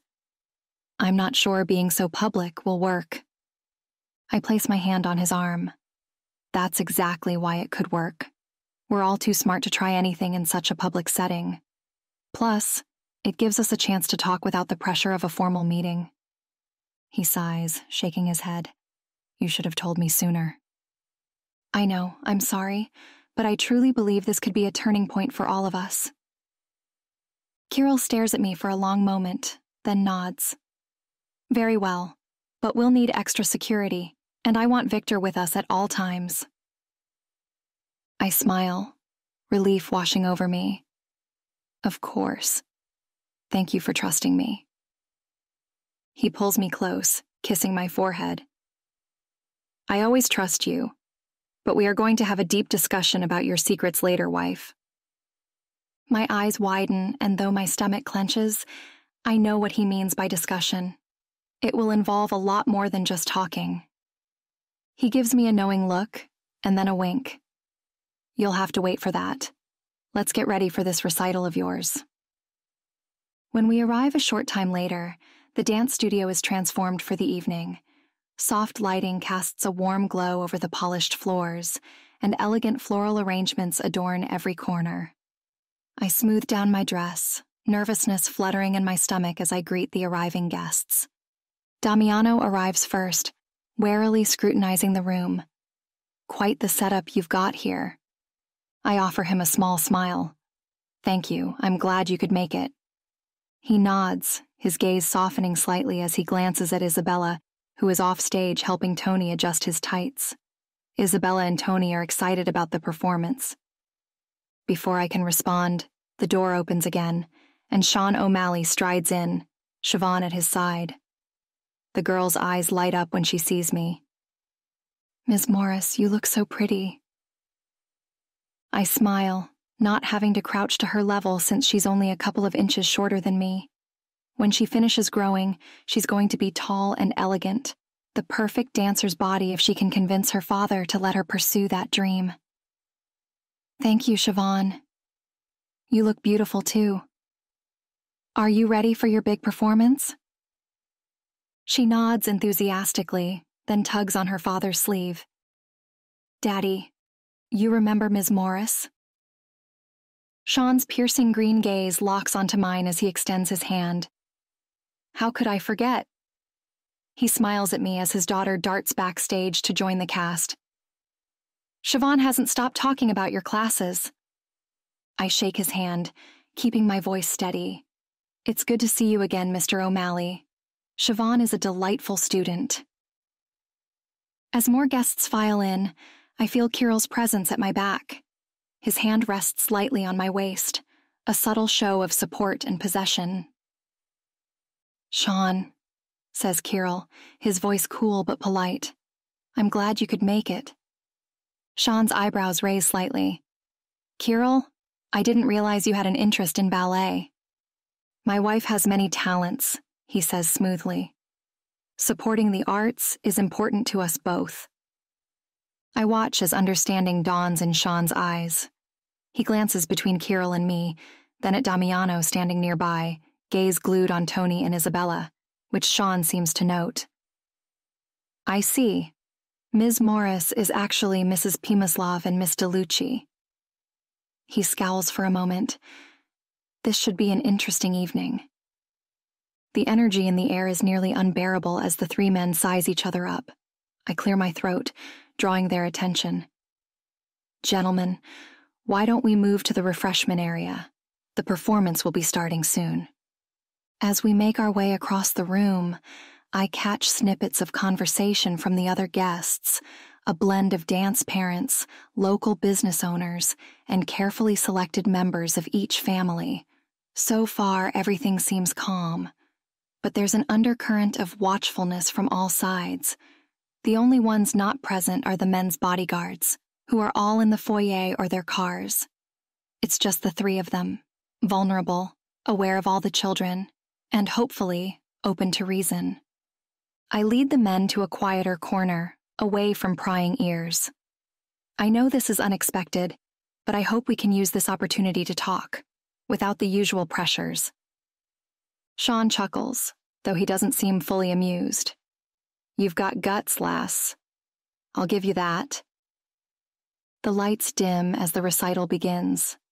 I sit between Kirill and Damiano, hyper-aware of Sean O'Malley's presence just a few seats away. The tension in the air is thick enough to cut with a knife. As the first notes of music fill the air, Siobhan gracefully takes the stage. Her hair is pulled back in a neat bun, and her green leotard sparkles under the stage lights. She moves with surprising grace for her age, her movements fluid and precise. I glance at Sean, seeing the pride in his eyes as he watches his daughter perform. For a moment, he's not a feared mob boss, but simply a father. The music shifts, and Tony skips onto the stage, his angelic face beaming with excitement. He's dressed as a little prince, complete with a tiny crown perched atop his curls. As he begins his simple routine, I hear Damiano inhale sharply beside me. He seems to have a gift, I whisper, leaning close. Damiano nods, his gaze never leaving Tony. He does, he whispers, his voice thick with emotion.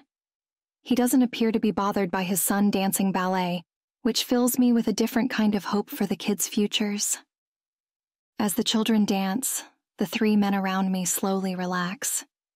Their faces soften, the hard lines of tension easing away. By the time the final dancer gives a final bow before the curtain drops, there's a noticeable shift in the atmosphere. We stand to applaud, and I seize the moment. Gentlemen, perhaps we could step into the office for a moment? They exchange glances, then nod in agreement. I lead them to a small room off the main studio, closing the door behind us. What do you think? I ask, gesturing to the chairs arranged in a loose circle. Sean is the first to speak. Your son's got talent, Damiano, he says with confidence, revealing he's either guessed or confirmed. Damiano has been hiding a secret family. Damiano flinches for a moment but nods. He does, and your daughter is talented. Aye, she's something else, isn't she? Sean beams with pride. Damiano nods. They both performed beautifully. It's nice to see them together like this. He sounds a little pained, and it's clear he'd planned to keep Tony and Isabella's existence a secret as long as possible, but now O'Malley knows he has something important on the line too. Kirill remains silent, gaze moving between the other two men. I hope our child will dance with them someday in the near future, I say, meeting my husband's gaze before looking at Damiano and Sean, reminding them we also have a stake in a peaceful future. Damiano nods and Sean grunts. I take a deep breath to calm myself. I know there's a lot of history and bad blood between your organizations, but tonight we saw something different. We saw our children, innocent and full of joy, sharing a stage. Don't they deserve a chance to grow up without the constant threat of violence? The men shift uncomfortably, but I press on. I'm not naive. I know peace won't come easily, but surely we can start with small steps. A ceasefire, perhaps? A chance to discuss territories and business without resorting to bloodshed?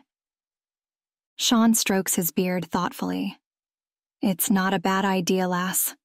We've all lost good men in this feud. Maybe it's time for a change. Damiano nods slowly. I agree. The constant fighting is bad for business. If we could find a way to work together... Kirill finally speaks, his voice low and measured. It won't be easy.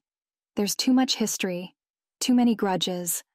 But for the sake of our families, it might be worth trying. I hold my breath, hardly daring to hope. So, you're willing to talk? To at least consider the possibility of peace? I already know Damiano and Kirill are, but they seem to be playing the angle that they've been totally ambushed too. I'm okay with being the bad guy in this scenario if it gets O'Malley to open his mind. The three men exchange glances. Finally, Sean nods. Aye, we'll talk. No promises beyond that, mind you, but we'll sit down and see what can be done. Relief makes me smile. It's not a guarantee, but it's a start. Thank you. As we prepare to rejoin the reception, Kirill pulls me aside. You've done well, he mutters, his lips brushing my ear. But remember, this world is still dangerous. Stay alert. We step back into the main room, where the children are being congratulated by their proud parents. Siobhan runs up to Sean, her face flushed with excitement.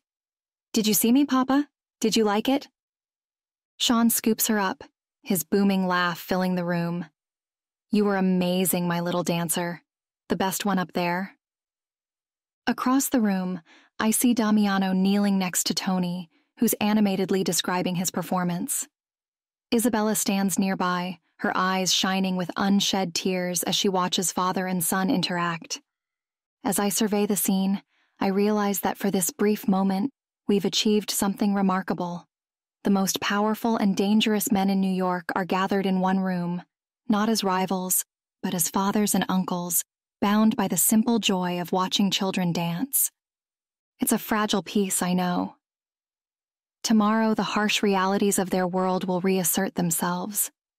But for now, in this moment, there's hope. And sometimes, hope is all we need to start changing the world. Chapter 38. Kirill. I stand at the entrance of the conference room, surveying the scene before me. The air is thick with tension. Damiano DeLucci and Sean O'Malley flank the long mahogany table, their postures rigid. Felicity sits beside me, her presence a calming influence. At the head of the table, Santino DeLucci observes us all with weariness. He rallied enough to insist on attending this historic meeting, and he looks better than he did the last time I saw him. Gentlemen, shall we begin? I ask, taking my seat. Damiano nods curtly. Let's get this over with. A smirk dances on Sean's lips. I'm curious to see what you lot have cooked up. I spread a map of New York City on the table. We're here to discuss territorial boundaries. It's time we put an end to this senseless bloodshed. Damiano's eyes narrow. And how do you propose we do that, Pimaslav? By respecting each other's territories and establishing clear lines of communication, I say, my voice steady. We're stronger united than divided, and we need to modernize. Sean scoffs. Pretty words, but how do we ensure everyone plays fair? Felicity keeps her voice soft but firm. We implement a system of checks and balances, regular meetings, shared intelligence, and a neutral party to mediate disputes. Santino nods approvingly. My daughter speaks wisely. We need trust to make this work. I trace a line on the map. I propose we divide the city into 3 main sectors. Damiano, you take the docks and shipping routes. Sean, the nightclub district and associated businesses are yours. I'll handle distribution inland. Damiano's brow furrows. And the profits? We split them based on territory and contribution. The room falls silent as each man contemplates the proposal. Santino breaks the tension. It's a start, gentlemen. A chance for peace. Damiano sighs. It's not perfect, but it's better than constant warfare. I'm in. Sean strokes his beard. I can work with this, for now. Then we have an agreement, I say, relief washing over me. We'll draw up the formal documents and meet again to sign them. As we shake hands, I catch Felicity's gaze. She smiles. This truce is fragile, but it's a step toward the future we both want. Now, says Sean, his voice lighter, how about a drink to seal the deal? I nod, allowing a small smile. Agreed. Santino, would you do the honors? The old man rises slowly, pouring 4 glasses of aged whiskey and a 5th glass of sparkling cider for Felicity. As we raise our glasses, I'm filled with a sense of accomplishment. It's not perfect, but it's a start. To peace, Santino toasts. To peace, we echo, the clink of glasses ringing out in the room. As we sip the smooth liquor, I observe the men around me. Damiano's shoulders have relaxed slightly, Sean's eyes are less guarded, and even Santino seems to have shed years of worry. Felicity squeezes my hand under the table while sipping her cider. There's one more matter we need to discuss, I say, setting down my glass. Security. We need a joint task force to handle threats to our new alliance. Damiano arches a brow, interest clearly piqued. What did you have in mind? A team composed of our best men, working together to defend our shared interests, I say. They'll report to all of us, ensuring no one faction gains an upper hand. Sean nods slowly. Not a bad idea. But who leads this team? We rotate leadership, says Felicity, after we all stare at each other for a long minute. Every 6 months we chose a new head from a different family. It keeps things balanced. I smile at her ingenuity. Exactly, and we establish clear protocols for information sharing and decision-making. Santino clears his throat. And what of internal disputes? How do we prevent this team from being used against one another? Good question. We implement a strict code of conduct. Any member found violating it or acting against the alliance is immediately removed and blacklisted. I use the euphemism for Felicity, but she just shoots me a knowing look and rolls her eyes. Or we do it the old way, which seems pretty effective for buying loyalty. Damiano taps his fingers on the table, considering. It could work, but we'd need to be very careful about who we choose. Agreed, says Sean. Only our most trusted lieutenants. I nod. We'll each submit a list of candidates, then vote on the final selections together. As we delve into the details of this new security arrangement, the atmosphere in the room is shifting. The initial wariness is giving way to cautious optimism. We're not friends, not by a long shot, but we're finding common ground. Hours pass as we hammer out the finer points of our agreement. By the time we're finished, the sun has set. We're all exhausted, but there's a sense of accomplishment in the air. Gentlemen, I say, standing up, I think we've made real progress today. This is just the beginning, but it's a solid foundation for a new era of cooperation. Damiano rises, extending his hand. You might be right. Let's see where this takes us. Sean follows suit, his grip firm. Aye, it's a new day for all of us. Let's not mess it up, eh? We share a chuckle, the tension of the day finally breaking. As we prepare to leave, Santino calls us back. Before you go, he says, his voice carrying the weight of years, I want to thank you all. This is more than I ever hoped to see in my lifetime. Take care of this peace. It's fragile, but it's precious. We nod solemnly, the old man's words a reminder of the responsibility we now share. As we file out of the room, Felicity takes my arm, glowing with pride and hope. You actually did it. I shake my head, pulling her close. We did it. All of us. And this is just the beginning. A couple of weeks later, the elegant dining room of Santino's estate buzzes with conversation and laughter. Crystal chandeliers illuminate the gathered family members. I stand near the head of the table, watching as Felicity helps her father into his seat. Santino's health has improved significantly since our last meeting. His color has returned, and though he still moves slowly, there's newfound strength in his movements. He smiles at Felicity, patting her hand as she settles beside him. "Thank you, my dear," he says, his voice stronger than I've heard it in months. I raise my glass, drawing everyone's attention. "A toast," I announce. "To peace, to family, and to Santino's health." The room echoes with the clink of glasses and murmurs of agreement. Damiano, seated across from me, nods in acknowledgement. The tension that once existed between us has eased, replaced by cautious respect. "Who would have thought we'd be here, eh?" Sean O'Malley's booming voice carries from the other end of the table. The Irish, the Russians, and the Sicilians, breaking bread together. Laughter ripples through the room. I catch Felicity's gaze, and she smiles, a hint of pride in her expression. This peace, fragile as it may be, is largely due to her efforts. As the first course is served, conversation flows freely. Stories of past rivalries are shared, now laced with humor rather than bitterness. Damiano regales the table with a tale of a botched shipment that nearly sparked a war between our families years ago. "There we were," he says, gesturing with his fork. "Guns drawn, ready to start shooting, and then we realize the shipment we're fighting over? It's full of knockoff designer handbags." The table erupts in laughter. Even I chuckle at the absurdity of it all. As the night progresses, I slowly relax, truly enjoying the company. It's a strange feeling, being among those I once considered enemies. But as I watch Felicity interact with her newfound family, this is exactly what we've been working toward. As dessert is served, Felicity stands, gently tapping her water glass. The room falls silent, all gazes turning to her. "I just wanted to say a few words," she says, her voice clear and confident. "A few months ago, I never could have imagined being here surrounded by all of you. My life has changed in ways I never expected, but I'm grateful for where it's led me." She looks around the table, lingering on each face. "To my father, Santino, I'm so happy to see you recovering.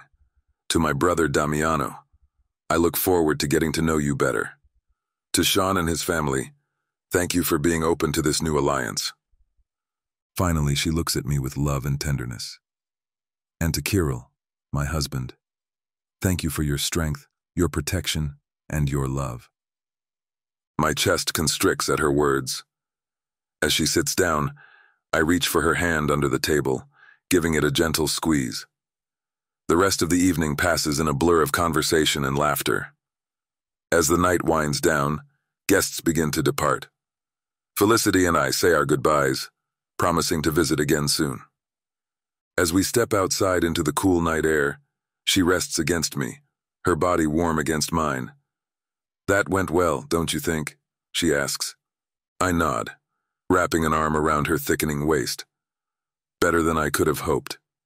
You were amazing in there." She smiles up at me with a bright smile. "So were you. Everyone was on their best behavior, though." The drive home is quiet, both of us lost in our own thoughts. As we enter our penthouse, I can feel the shift in the air. The tension that's been building between us all evening crackles to life. Felicity turns to me, her eyes dark with desire. Without a word, I pull her close, capturing her lips in a searing kiss. She responds eagerly, threading her hands through my hair. I lift her easily, and she wraps her legs around my waist as I carry her to our bedroom. Our kisses grow more heated, hands fumbling with buttons and zippers in our haste to undress. As I lay her on the bed, I take a moment to admire her. Her skin glows in the soft light, her chest rising and falling with each breath. "You're beautiful," I murmur, trailing my fingers along her collarbone. Felicity pulls me down to her, our lips meeting in a passionate kiss. I lose myself in the taste of her, and the feel of her skin against mine. I take my time, savoring every taste, and every subsequent sound she makes. Her hips buck against me as I bring her closer to the edge. When she finally comes undone, crying out my name, it's the most beautiful sight I've ever seen. Before she can fully recover, I'm inside her, moving in a steady rhythm. Felicity matches me stroke for stroke, digging her nails into my back. The world narrows down to just us, the slide of skin on skin, the mingling of our breaths, and the building tension in our bodies. As we near our climax, I intertwine my fingers with hers, pressing her hands into the mattress above her head. Our gazes lock, and I feel more connected to her than ever before. We come together before I collapse beside her, pulling her close as we catch our breath. Felicity nestles into my side, resting her head on my chest. "I love you," she whispers, her voice thick with emotion. I press a kiss to the top of her head. "I love you too," I say. It's more than I can express or hope to convey in a lifetime, but I'll spend every moment ensuring she feels the depth of my love. Epilogue. Felicity. I bounce Susie on my hip as I scan the busy dance studio, which I have officially owned for almost a year now, having bought out Ramona, the previous owner, so she could retire in Boca. The toddler giggles, her chubby fingers grasping at my hair. 2 years have passed since I married Kirill, and our lives have settled into an unusual rhythm of domesticity and mafia business. "Mama, dance," Susie squeals, pointing at the group of children twirling across the polished floor. I kiss her forehead. "Soon, baby. You'll be old enough to join the class next year." The door opens and Kirill strides in, his presence commanding attention even in this innocuous setting. He gives me a small smile before he looks at our daughter. "There's my little princess," he says, reaching for Susie. "Ready for lunch with me while Mama works?" She squeals with delight as he lifts her high. "Papa!" I watch them, my heart swelling with joy and happiness until it might burst from my chest. It's moments like these that make me forget the darker aspects of our life, but reality is never far away. The rest of the day passes in a blur of dance classes and paperwork. As evening approaches, I head home in time to see Kirill hand off Susie to our trusted nanny, Maria. "Be good for Maria while we have date night, okay?" I say, kissing Susie's cheek. She nods solemnly. "Yes, Mama." I run upstairs to change into a sleek black dress, suitable for both a business meeting and potential combat, or dinner at an upscale casual place for our date night, which we try to have every Thursday. The small pistol strapped to my thigh is a reminder of the life I've chosen. Kirill meets me at the door, gazing appreciatively at me. "Ready?" "And eager," I say with a flirtatious grin. We have a fabulous date, but when we return home, I'm ready to be there. Together, we tiptoe into Susie's room to check on her, finding her sleeping comfortably.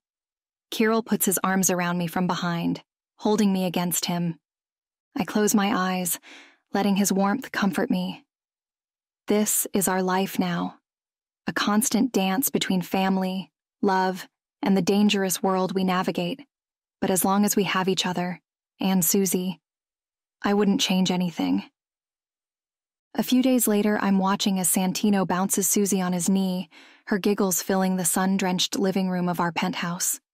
It's still strange to see my father like this, doting, gentle, and a far cry from the fearsome mafia boss I imagine he once was, before the stroke changed him.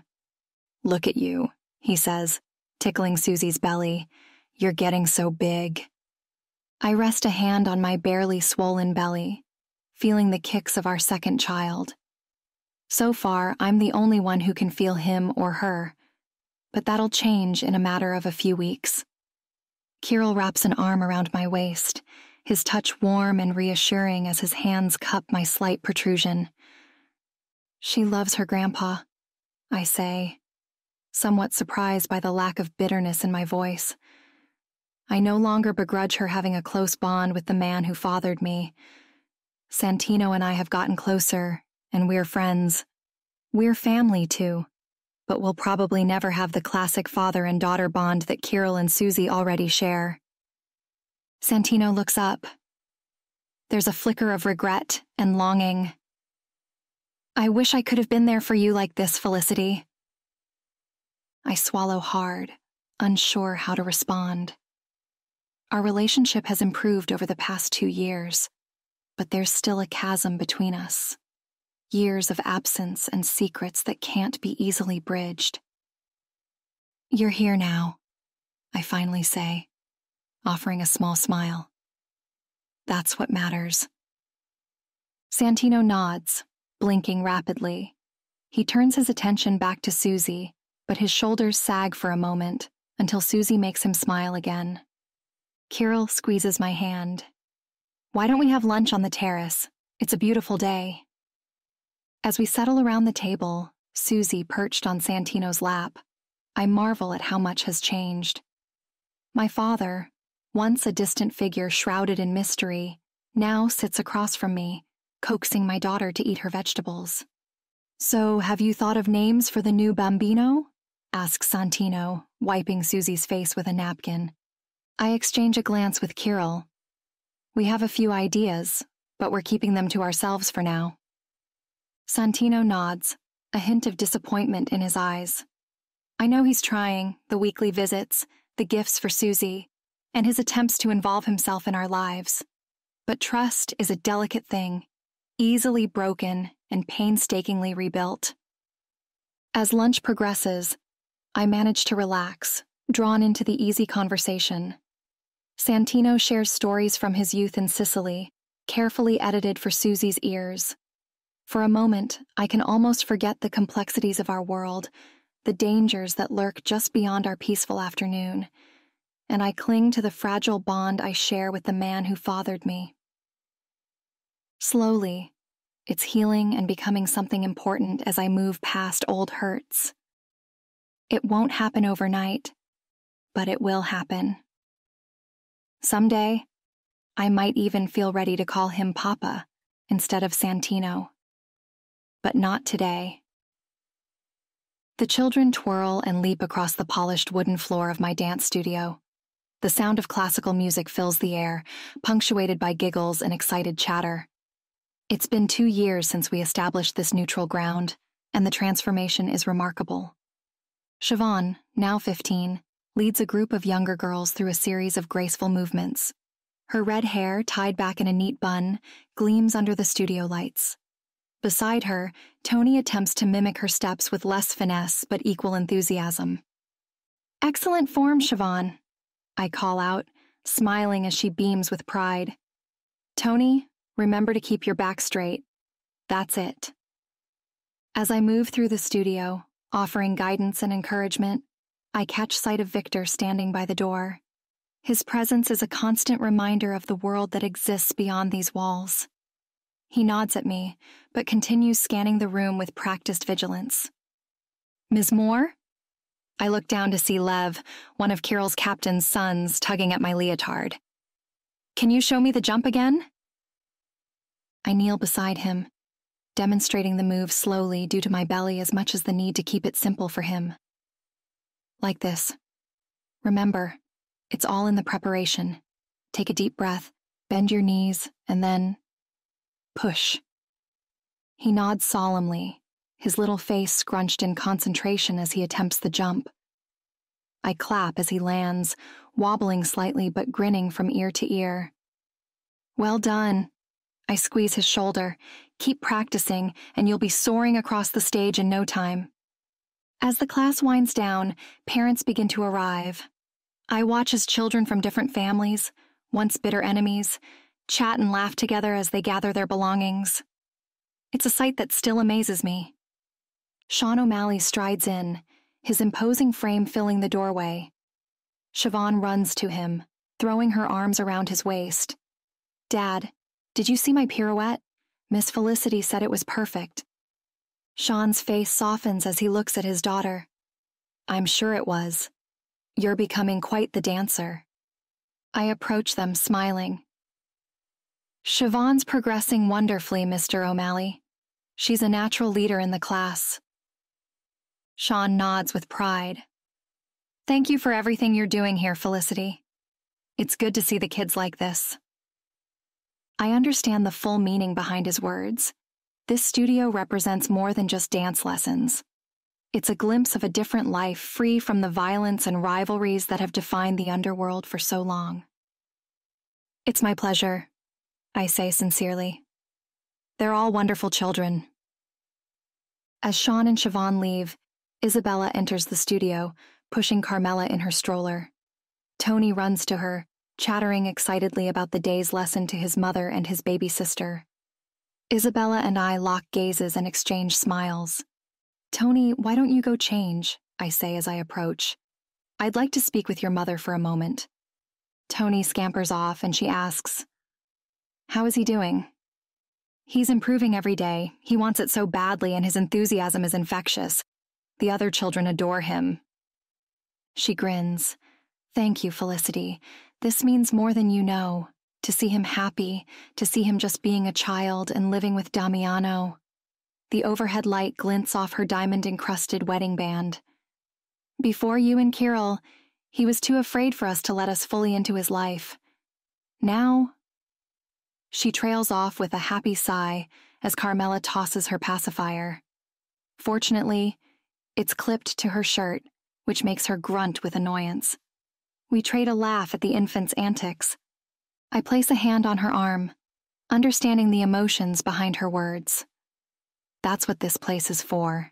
Here, they're not heirs or pawns or bargaining chips. They're just kids. She nods as Tony returns. "Ready to go?" As they leave, I begin tidying up the studio. Victor approaches. "Kirill called. He wants to know if you'll be home for dinner." I glance at the clock, surprised by how late it's gotten.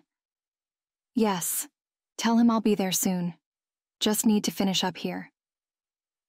Victor nods and steps outside to make the call. I continue straightening the room, lost in thought.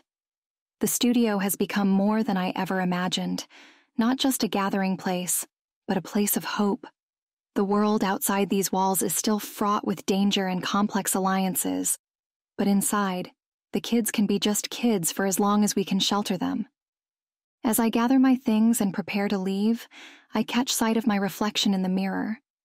The woman staring back at me is a far cry from the naive dance teacher I once was. I'm a wife, a mother, and a mediator between powerful and dangerous men. Here, in this studio, I'm still just Felicity, the woman who believes in the power of music and movement to bring people together. I switch off the lights and lock up, nodding to Victor as we make our way to the waiting car. As we drive through the city streets, my mind is already on the evening ahead. Dinner with Kirill, tucking Susie into bed, and perhaps a late-night discussion about business matters I once would have shied away from, followed by intense lovemaking with the man I love. Life doesn't vary much, but I love it exactly as it is. The end.